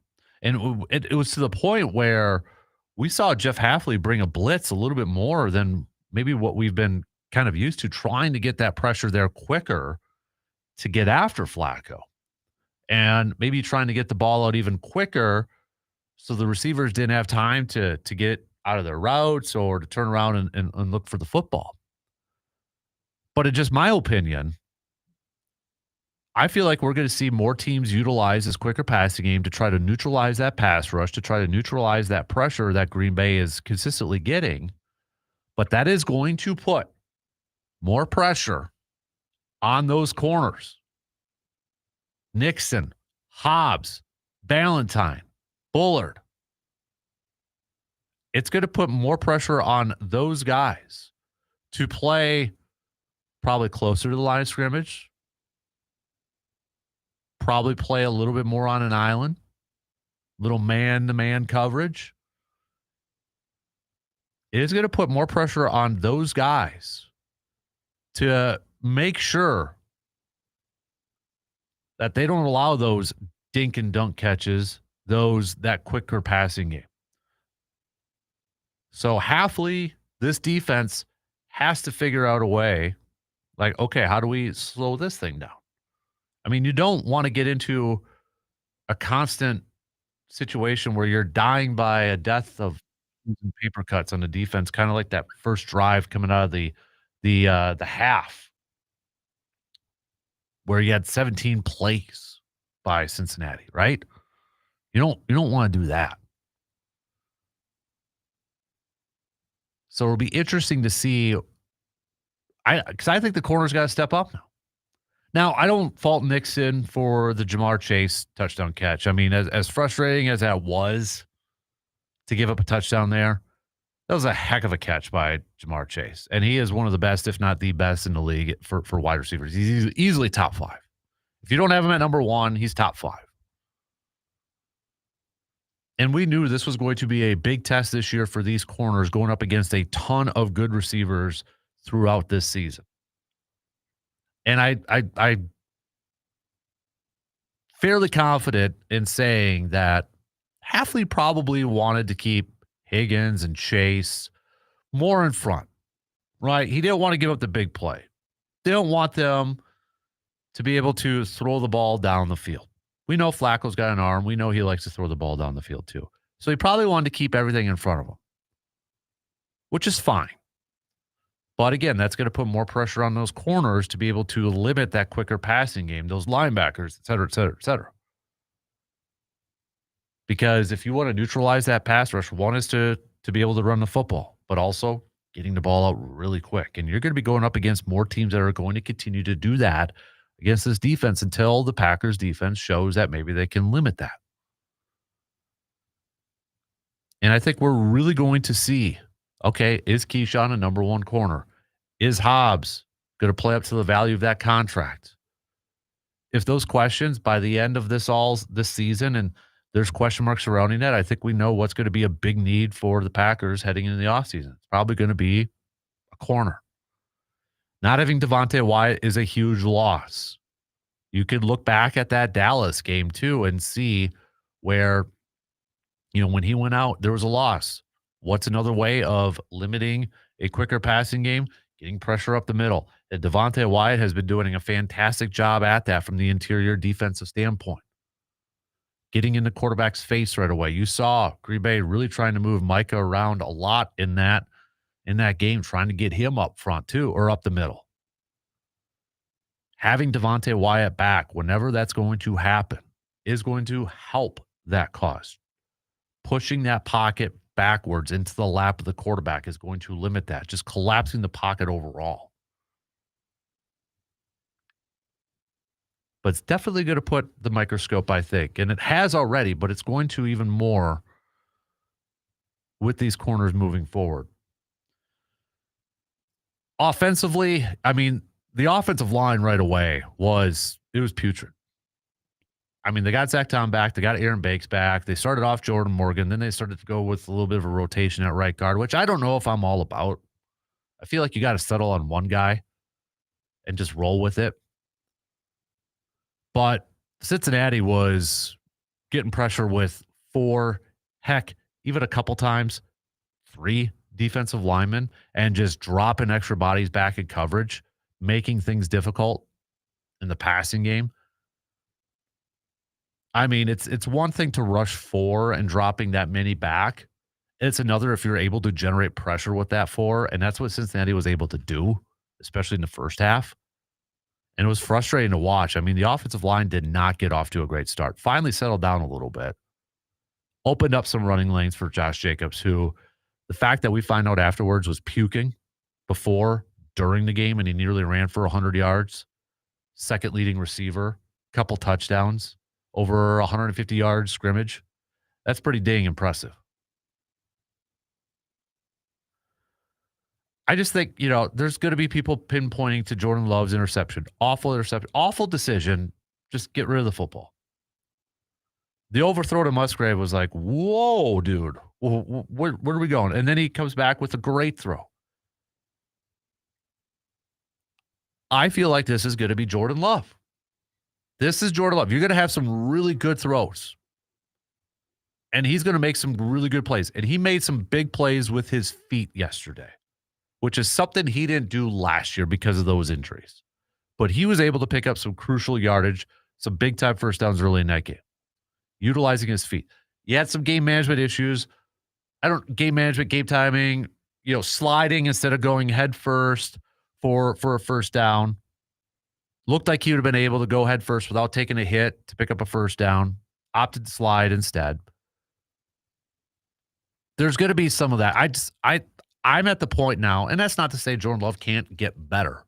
A perfect example of this is Aaron Rodgers. Aaron Rodgers in his 3rd year as a starter. Did we think he was going to be a guy that was going to consistently throw 40-some touchdown passes and like 5 picks every year? No. So Love can continue to get better. But I think overall, this is going to be the style quarterback he is. For a lot of fans that said, hey, this is a guy that is a little bit of a Favre and a little bit of a Rodgers. Not to say he's the combination of both of them, and that means he's going to be like this mutant quarterback that's going to be the best of all time. But he's got traits of each guy. Times he's a little careless with the football. Like a Favre, right? I mean, that interception was a little Favre-esque. But then the accuracy of the deep throws that he has gotten loads better of since his first year starting, mountains better. It's got a little Rodgers-esque to it. Moving with his feet too. I mean, Favre did a little bit earlier on in his days, but there's elements to each. He's Jordan Love. He's not Aaron Rodgers. He's not Brett Favre. He's Jordan Love. He's a good quarterback. Is he a great quarterback? I don't think I'd put him at that category yet. He's not a Josh Allen. He's not a Patrick Mahomes. But he's a good quarterback. It's just, we're coming off of, I mean, you look at from Favre to Rodgers, you want to talk about like a 180. Two of the all-time greats, but completely different styles, approaches to the game. Favre, willing to throw it down the field in triple coverage. Rodgers, maybe held on to the ball too long, but was very careful with the football. Love is Love.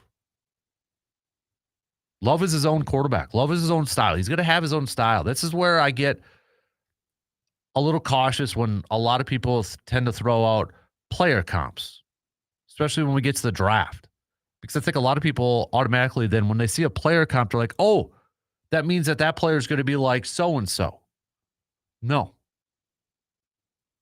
It means that, okay, they've got tangibles. They've got certain styles that are similar to that player. They play a similar way. Doesn't mean they're going to be that guy. Doesn't mean that they're going to be that type of player. And that's where I feel like player comps can get a little dangerous. Because even early on, you had Jordan Love was like, oh, that player comp was like Patrick Mahomes. It was feet, body type, arm. But there's a lot of other stuff that goes into making a quarterback click. And making a quarterback a good quarterback, a bad quarterback, a great quarterback. There's still more for Love to try to get better at, to accomplish before he's a great quarterback. But he's a good quarterback. And he's a talented enough quarterback to lead this team to a Super Bowl, in my opinion. I believe that. But can we also say that he's got to get better at stuff and clean up stuff? Absolutely. I mean, last week, Patrick Mahomes made a stupid interception in the red zone. It's going to happen. But looking back at that game yesterday, to kind of, put a pin in this thing. I like Surveyor Sam's comment where he said, we say any given Sunday, but it feels like when it comes to the Packers, we have a different expectation, or we hold them to a higher level. And I could see that. And maybe other fan bases are like that with some of their teams too. Or maybe if you're just got a team that's had no success, it's like, yeah, no, we don't have any high expectations whatsoever. And I know I went in this game wanting to see just a complete domination. And we didn't get that. I mean, it felt like Green Bay it was one of those games where it felt like Green Bay should be up by like 3 touchdowns, and they weren't. And it kept it close towards the end and such. And they were a great third down throw to Matthew Golden away from punting it away, just only up 6 late in the fourth. It felt, for the reasons I just got to say, it felt a little bit left to be desired. Now, I don't want my favorite team to be playing their best football all season long in October, but you still got to win games to be able to be in a position to be in the postseason when it comes to January. You got to win a lot of games. to get that top spot, to get a high seed. But I think I look at it across the NFL right now, and the Lions lose, second loss. Philly lost Thursday to the Giants. Tampa Bay, they only got one loss. They just beat San Francisco, a depleted 49ers team, but nonetheless. And you got the Colts now 5-1. Last week we were saying, who's the best team? Is it this week? Do we have to say it's the Bucs and the Colts right now, given what we are seeing? And you know what? In a few weeks, it's probably going to change. Packers are a good team.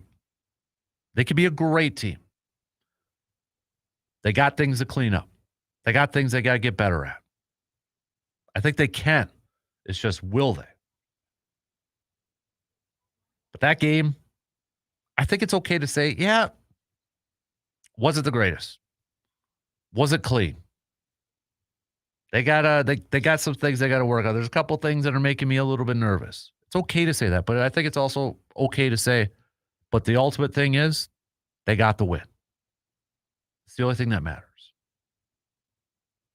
They found a way to win.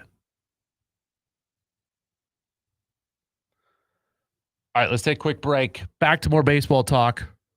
I need predictions, Brewers fans, or baseball fans in general. You don't necessarily have to be a Brewers fan. Who do you got in this series? Dodgers, Brewers, how many? And who do you have for tonight's game? Think about that and let me know. We'll be back after these quick words.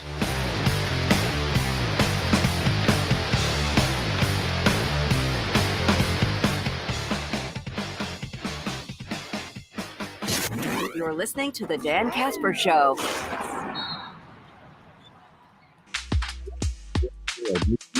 Because of Grace Home Respiratory.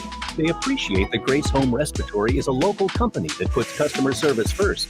They appreciate that Grace Home Respiratory provides an array of medical equipment, services, and supplies to help their recovery and enhance their quality of life. They appreciate that Grace Home Respiratory has the experience and qualifications that exceed their expectations. So when you need home medical equipment and services, turn to Grace Home Respiratory not only for the equipment you need, but for their dedicated staff of respiratory therapists who are on call 24 hours a day. To find out more, call Grace Home Respiratory at 715-832-7377 or online at ghr-ec.com. Grace Home Respiratory always has your health and safety as their top priority. Your expert when it comes to medical equipment and supplies. Choose Grace Home Respiratory. With the new IHOP value menu, $6 is all it takes to go to your happy place, where stacks of pancakes with bacon and eggs are just $6 every day. French toast, sausage, and eggs are, you guessed it, $6. And fluffy omelets come with a side of pancakes and only cost $6. Go to your happy place every day at IHOP. $7 in some locations. Available every day for a limited time at participating restaurants in the U.S. Hours may vary. No substitutions. Not valid with other discounts or promotions. Prices may vary. Progressive's Teen Driver Discount could lower the cost of insurance for your teenager and save you some money. And then you can still spend money on them. Because just when you think you have a grasp on spending, new sneakers. And then it's money for a school field trip. And of course, spending money. Oh yeah, and a new phone to replace the one they dropped in the toilet. Oh, don't remind me. So just get Progressive's Teen Driver Discount. And then you can continue to spend money on them endlessly. Progressive Casualty Insurance Company and affiliates. Discount not available in all states. Subject to terms and conditions. Thanks for listening. And thanks for checking out our live stream on YouTube and Facebook. And thanks for not mentioning that spot on Dan's shirt. Barbecue stain on my white t-shirt. Yes, that's why he never wears white. You can't handle the truth. The Dan Kasper Show.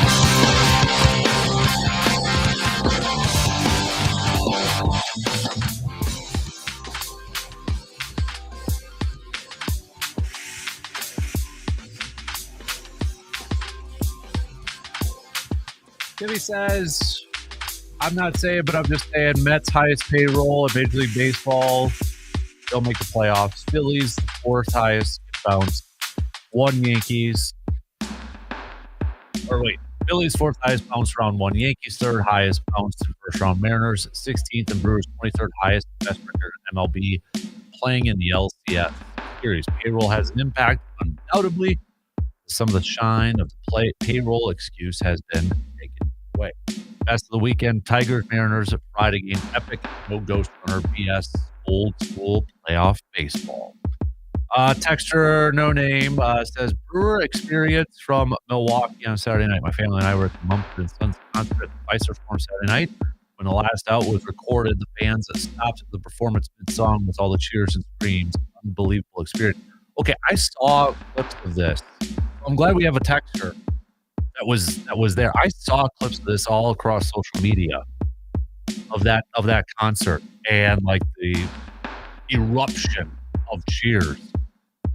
So, okay, that's cool. We had somebody that appreciate that text. I did see that like Sunday, a bunch of like, social media videos and posts from that. So that's pretty sweet. That's pretty cool. Thank you for sharing that. Thank you. What's your predictions for this series, Brewers fans? Where's your vibe? What's your vibe check for this series, Brewers fans? Hit me up, 715-830-1912 with a quick text or comment on the video stream. Let me know how you feeling, where you at with this thing. Okay? That was awesome. Well, I appreciate it. We got just kind of go through some of these text predictions. We got Brewers at 6, Brewers at 7, Dodgers at 7, Dodgers at 6, Dodgers at 6, Brewers at 7, Brewers at 7, Brewers at 6, Dodgers at 7. I go for some of them. I don't have to say the names of everybody on that. That's where we're at. 5 check for the Brewers in this game. Looks like a lot of 5 and 6s. A lot of 5 and 6s with I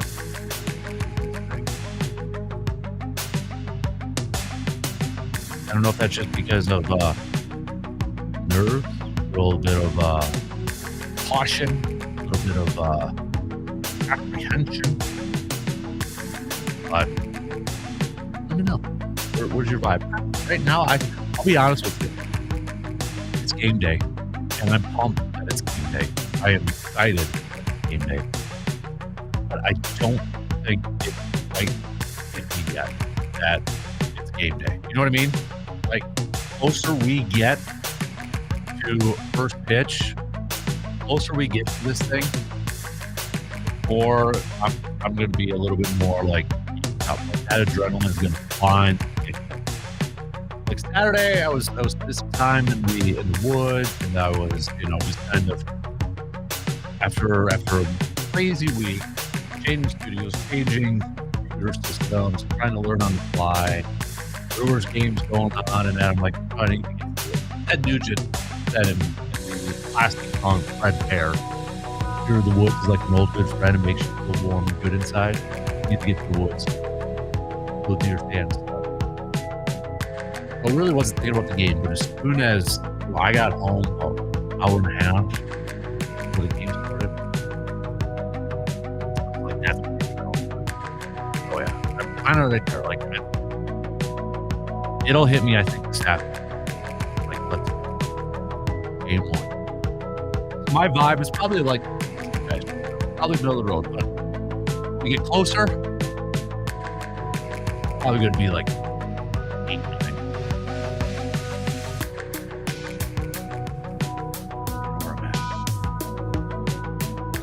Keys to victory for tonight. Keys to victory, maybe for tonight, very similar to the rest of this series. This whole series. What do you think are the biggest keys to victory for the Brewers in the series? I want your announcement. I want your thoughts. Okay? Let me know. How you feeling? I think a lot of it is something we were talking about a little while ago with Brandon. Can Brewers get to that Dodgers bullpen?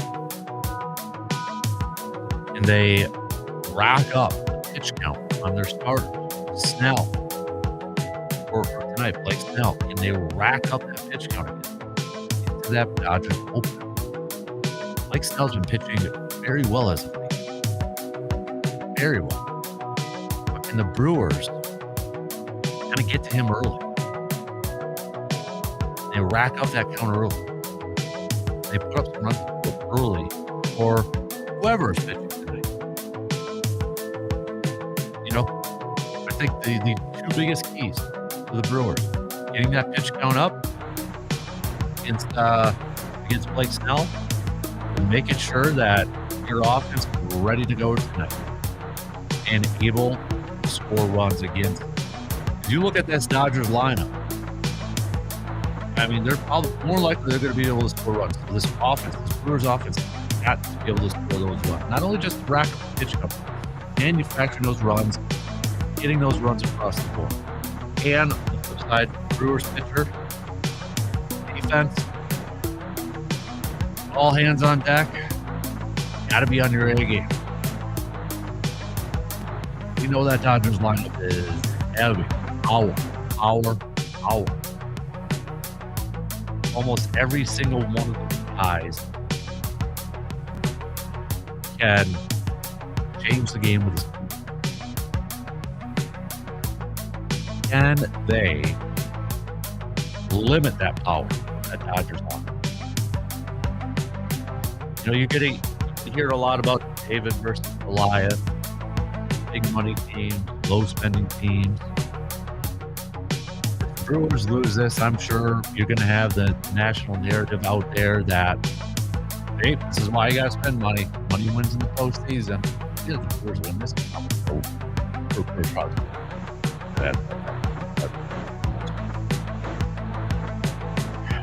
What a great matchup of style, right?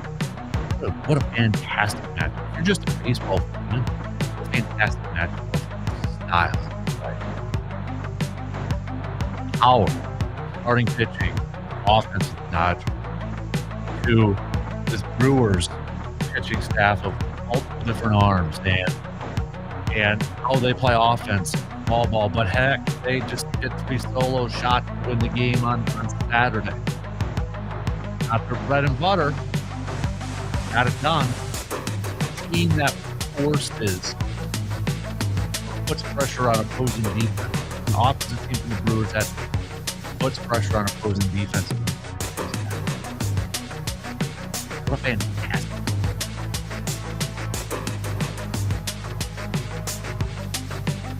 Continue to send me your prediction, your pick. We got to take a quick break. We'll be back with more coming up after these two words.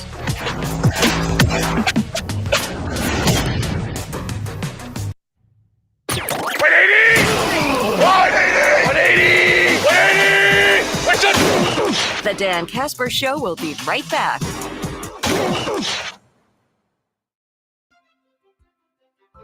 Melissa Peterson here for Franz and Bank in Eau Claire. Do you want to maximize the interest on your deposits? There is no need to look any further. Earn a premium rate when you open a Real Results checking account with us.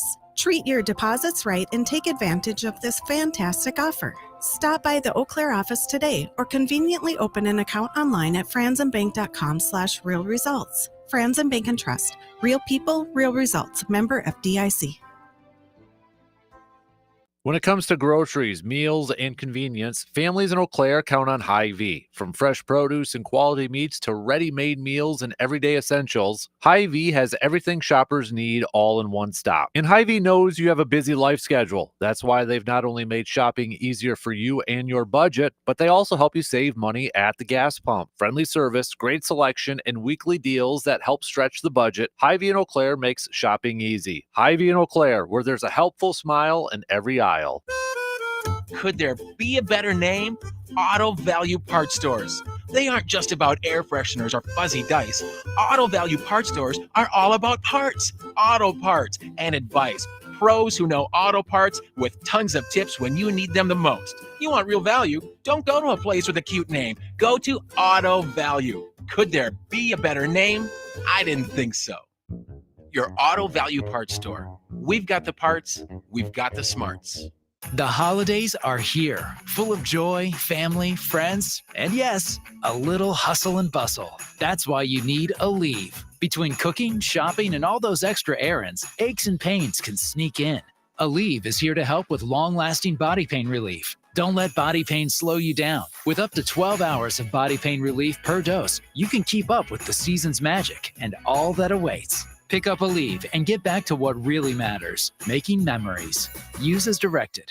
Register to win a 2026 Chevy Silverado 1500 at Menards. See store for details. Good morning. It's time to take a look at some farm news on Sports Talk 105.1. In the Trump administration's second term, dairy producers are watching for signs of how agricultural and nutrition policy may evolve. Greg Dowd, president and CEO of the National Milk Producers Federation, says the administration's health messaging reflects a broader shift toward whole foods and away from ultra-processed products. Dowd says, in quote, "We need to get back to more protein in our diet. We need to get back to more whole foods in our diet," adding that dairy has a strong role to play. In quote, he said, "There is this huge recognition that fat in dairy is actually good for you. It's brain food. It's a critical thing that helps our bodies function." Even as the next round of federal dietary guidelines remain under review, the market is already responding. Walmart announced it will remove synthetic food dyes and roughly 30 other chemical ingredients from its U.S. food brands by January of 2027. Broader consumer habits lean more toward protein consumption, which is another trend that industries are responding to. Dowd expects federal dietary guidelines to better reflect consumer behavior. And he points out that whole and 2% milk now dominate our grocery store shelves. He also confirmed that President Donald Trump remains attentive to our agricultural issues, from trade to regulations. And we're just over 2 weeks away from the 98th Annual National FFA Convention, which is taking place October 29th through November 1st in Indianapolis. So starting that week, you're going to see a lot of Blue Jackets heading towards Indianapolis. This year's theme is Empower. This convention brings in around 70,000 attendees every year for the sessions, the workshops, the day of service, and the awards ceremony. And of course, the fun between the rodeo and the concert. And popular country artist Ella Langley is due to perform along with Ernest. They will be there this year, and of course, a hypnotist. So that's a look at some of your farm news on Sports Talk 105.1. I'm Kristen Smith. Broadcasting live from the TDS Sports Talk 105.1 studios, it's the Dan Kasper Show.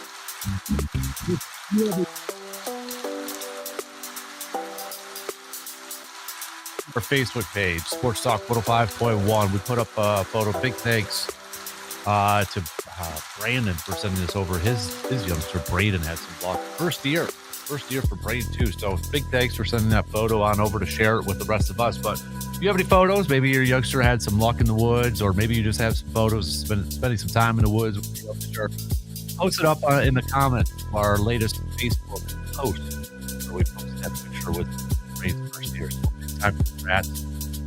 Braden, that's awesome. Love seeing stories like that. It's also, with youth on now in the books, as a reminder, next month, Blaze Orange, your gun season here in the state of Wisconsin. So still need to maybe get a new deer rifle, maybe need some accessories in stock.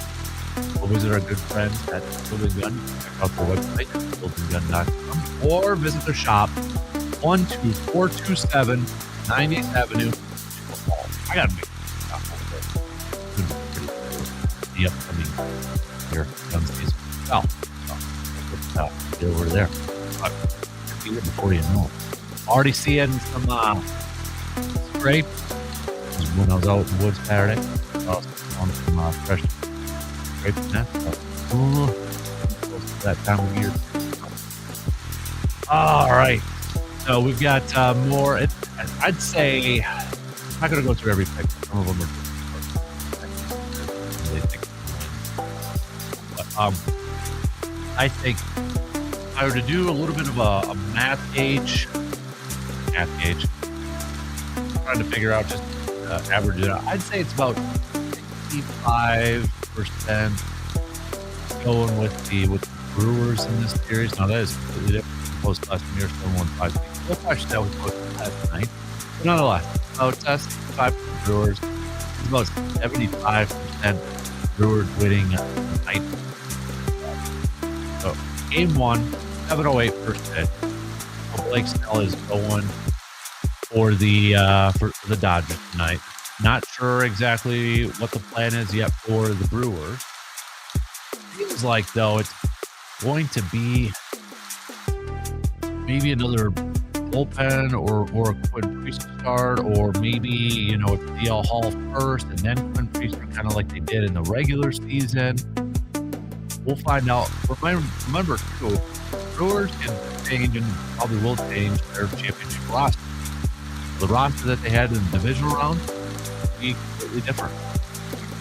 Probably a couple different players here and there. And one of those just could be, maybe they add a DL Hall. Maybe they add a Tobias Myers. Longer series, 7 games, best of 7. Doesn't mean it's going to go 7 games, best of 7. But also, shorter off. There's not as many built-in off days. We've got a game today, tomorrow, off day Wednesday, and then we're right back into it.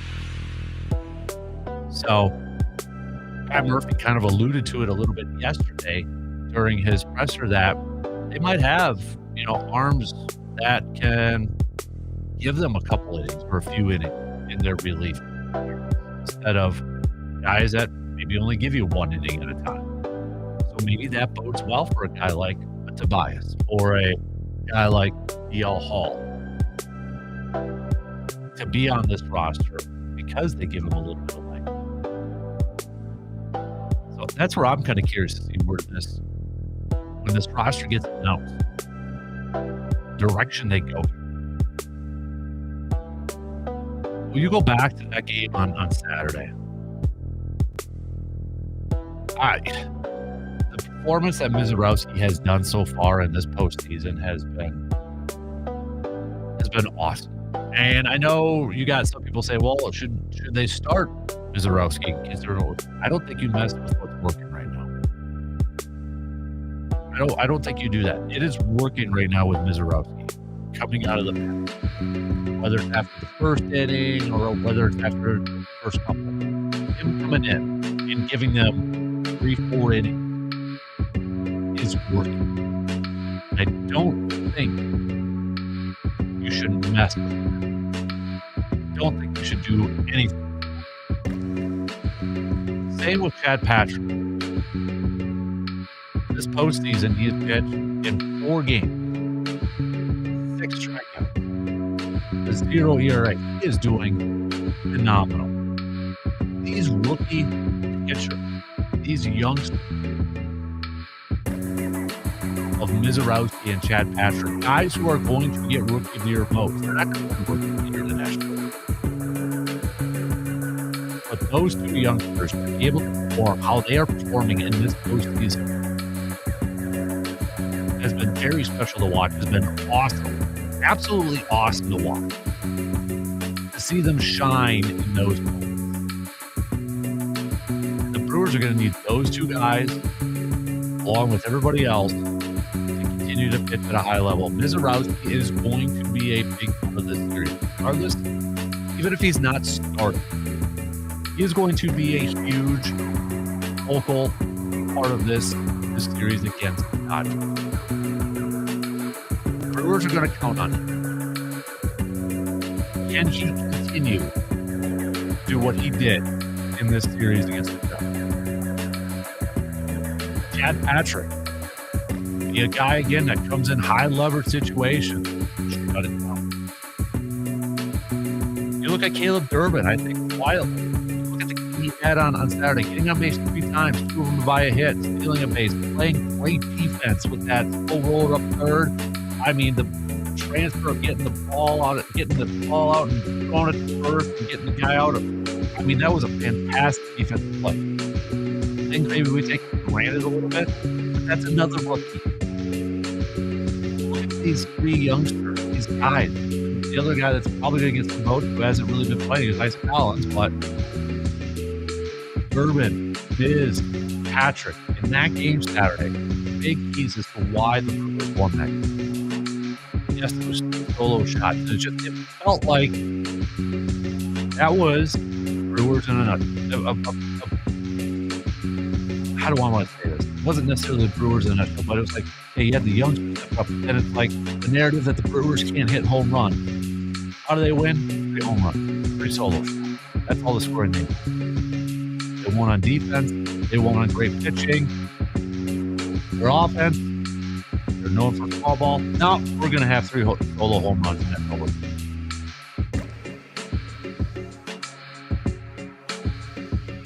And it's from Andrew Vaughn, who was just a return to get Savali off. It was Bryce Terang, who has displayed an increase in power this year. And then I would say probably their playoff leader right now. He's most emotionally there.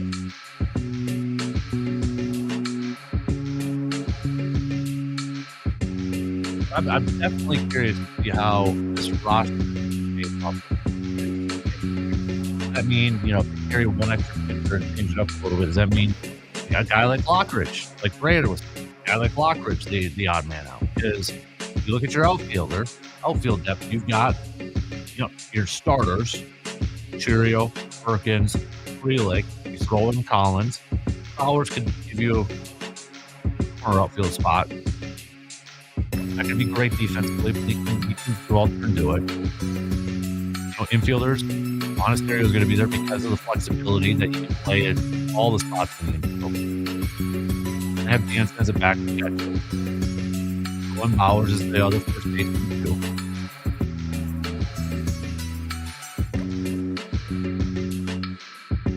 So do they carry an extra pitcher because of it? I wouldn't be surprised. Not at all, especially since they don't really have typical outside of Freddie Peralta and maybe even Quintana now too. The normal quote-unquote start, right? Now, Brandon Woodruff was able to go this and a little bit of a different pitch. But he ain't pitching this one. Maybe. Well, he hasn't done anything. All right, final call for predictions, peeps. Who do you got? Who do you got? Who's the player we're going to be talking about tomorrow? Or players we're going to be talking about tomorrow? Final call for those predictions. Hit me up with the text on that Shoot Doctor open line 715-830-1912. Comment on the video stream. Take a final break. We'll be back after these few words.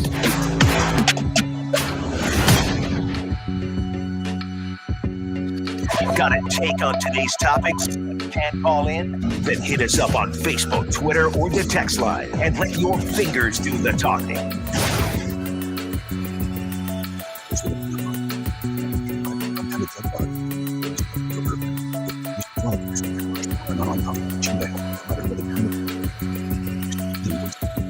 Want a boost in and out of the bedroom? Hims has you covered. Introducing a new 2-in-1 approach to level up the game. Tadalafil for better bedroom performance and zinc for testosterone support. Turn things all the way up and find affordable treatment options at up to 95% less than brand name at hims.com/joy. That's hims.com/joy.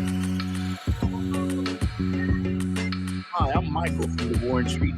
You know the jingle. Now this that's Ozempic, a GLP-1. Only Novo Nordisk makes FDA-approved Ozempic. Learn about the real thing. Talk to your healthcare professional today. Call 1-833-OZEMPIC or visit Ozempic.com to view the medication guidance to learn more about Ozempic. Semaglutide injection 0.5 milligram, 1 milligram, and 2 milligrams.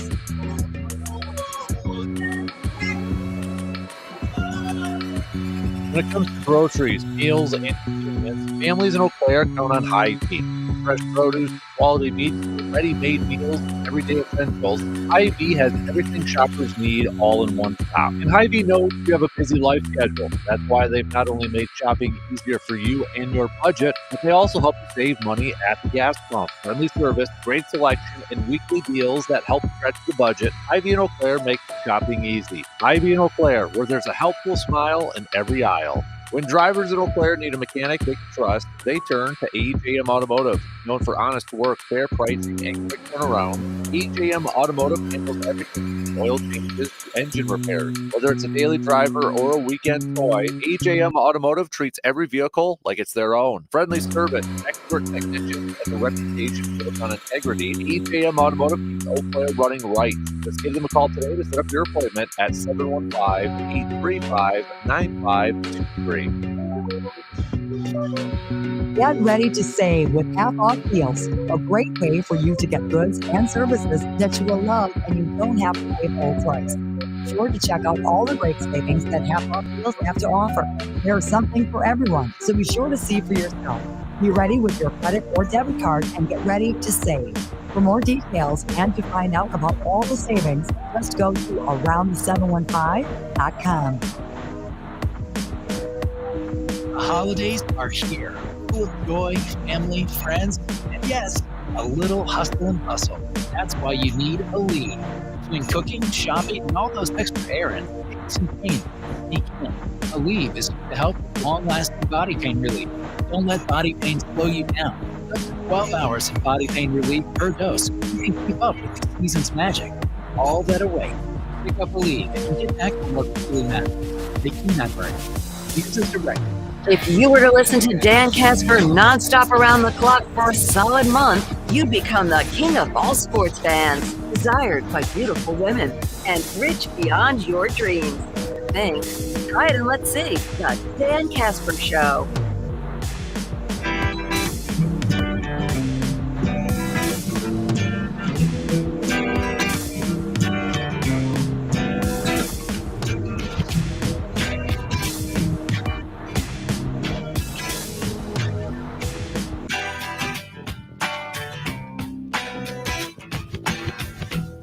Time to wrap up things with some picks before we get to, obviously, the Brewers game tonight. Let's do NHL, and then we've got some Monday Night Football picks to get to as well. Let's start off NHL. We've got Tampa Bay at Boston. I'll go Tampa Bay. Let's do Winnipeg taking on the New York Islanders. I'll go with Winnipeg. Florida at Philly. Give me Florida. St. Louis at Vancouver. I'll ride with Vancouver. Utah at Chicago. Give me Utah.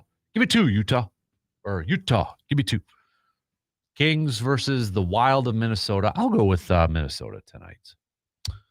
All right, let's do NFL. We've got 2 Monday night games again tonight. Buffalo at Atlanta. I'm going to roll with Buffalo tonight. Coming off a loss against New England, I'll ride with the Bills to go into Atlanta and pick up the win. Bears at the Commanders. The line's 5.5. I'm a little like Buffalo's favored by 3.5. Buffalo covers at what I feel like 5.5. Considering the injuries to Washington, I'm like, it makes me a little nervous. I'm still going to go Commanders, but no Terry McLaurin. Debo's banged up. I think it's going to be closer than maybe what we kind of expected at the beginning of the season. I'll still ride with the Commanders, though. All right, tonight we've got 2 baseball games. Count them, 2 of them. Game 2 of the ALCS, Seattle, Toronto. Seattle picking up a Game 1 victory last night, and Seattle's going to be throwing out Logan Gilbert on the mound. I think Toronto bounces back and ties it up. You got Trey being the opener. So I'll go Blue Jays. Tying it up at 1 apiece. Now, Brewers, Dodgers. This is easily, again, head, heart.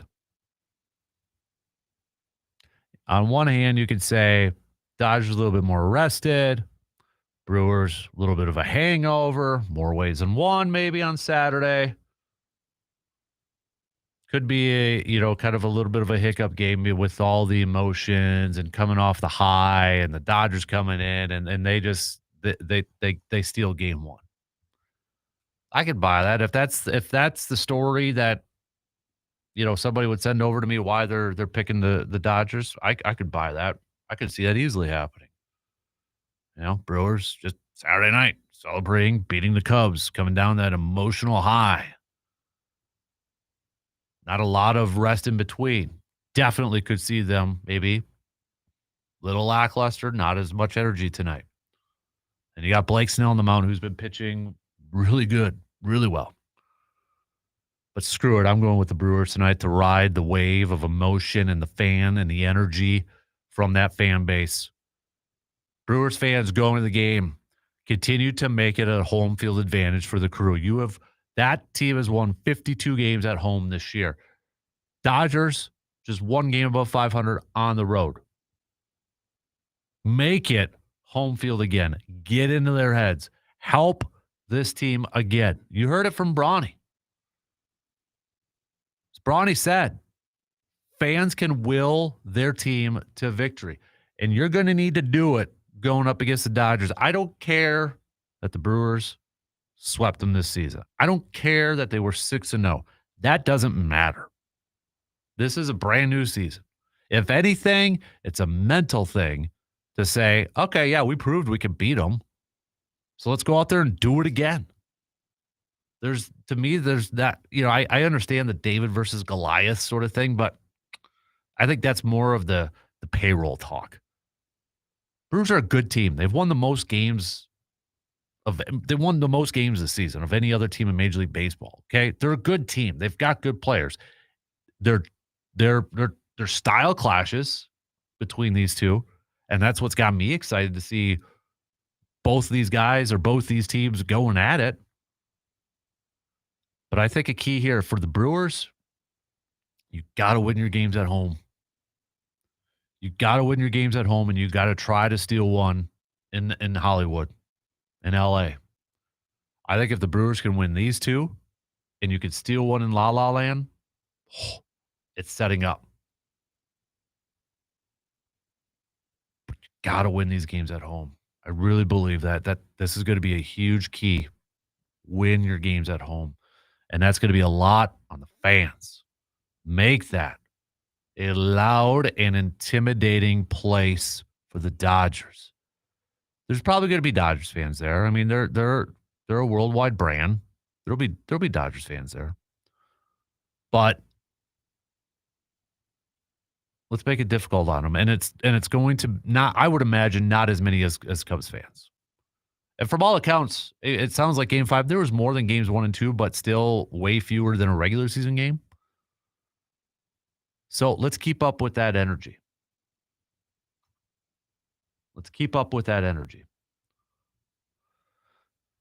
Really quick, Tim from the Cooley region says, I hope Priester pitches tonight, and we'll be talking about him tomorrow along with Frelick clutch hits. Brewers at 7. Got to get into the Dodgers bullpen to win. John says, I think the Brewers win 5-4 tonight, and we'll be talking about Christian Yelich tomorrow.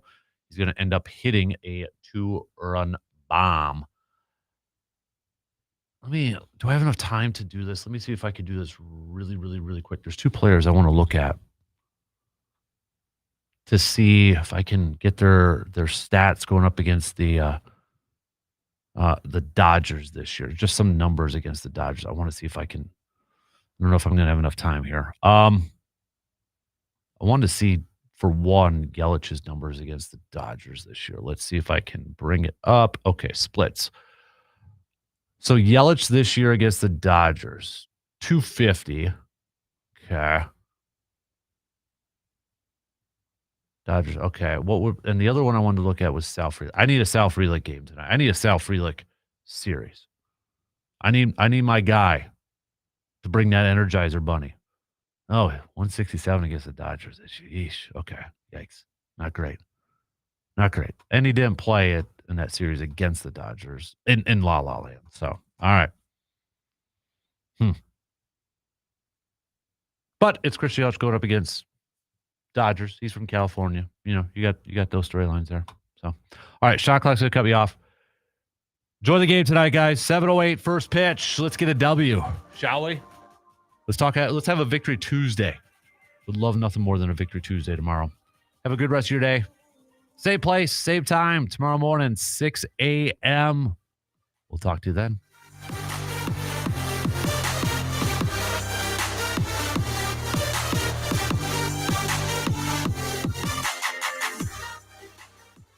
WAY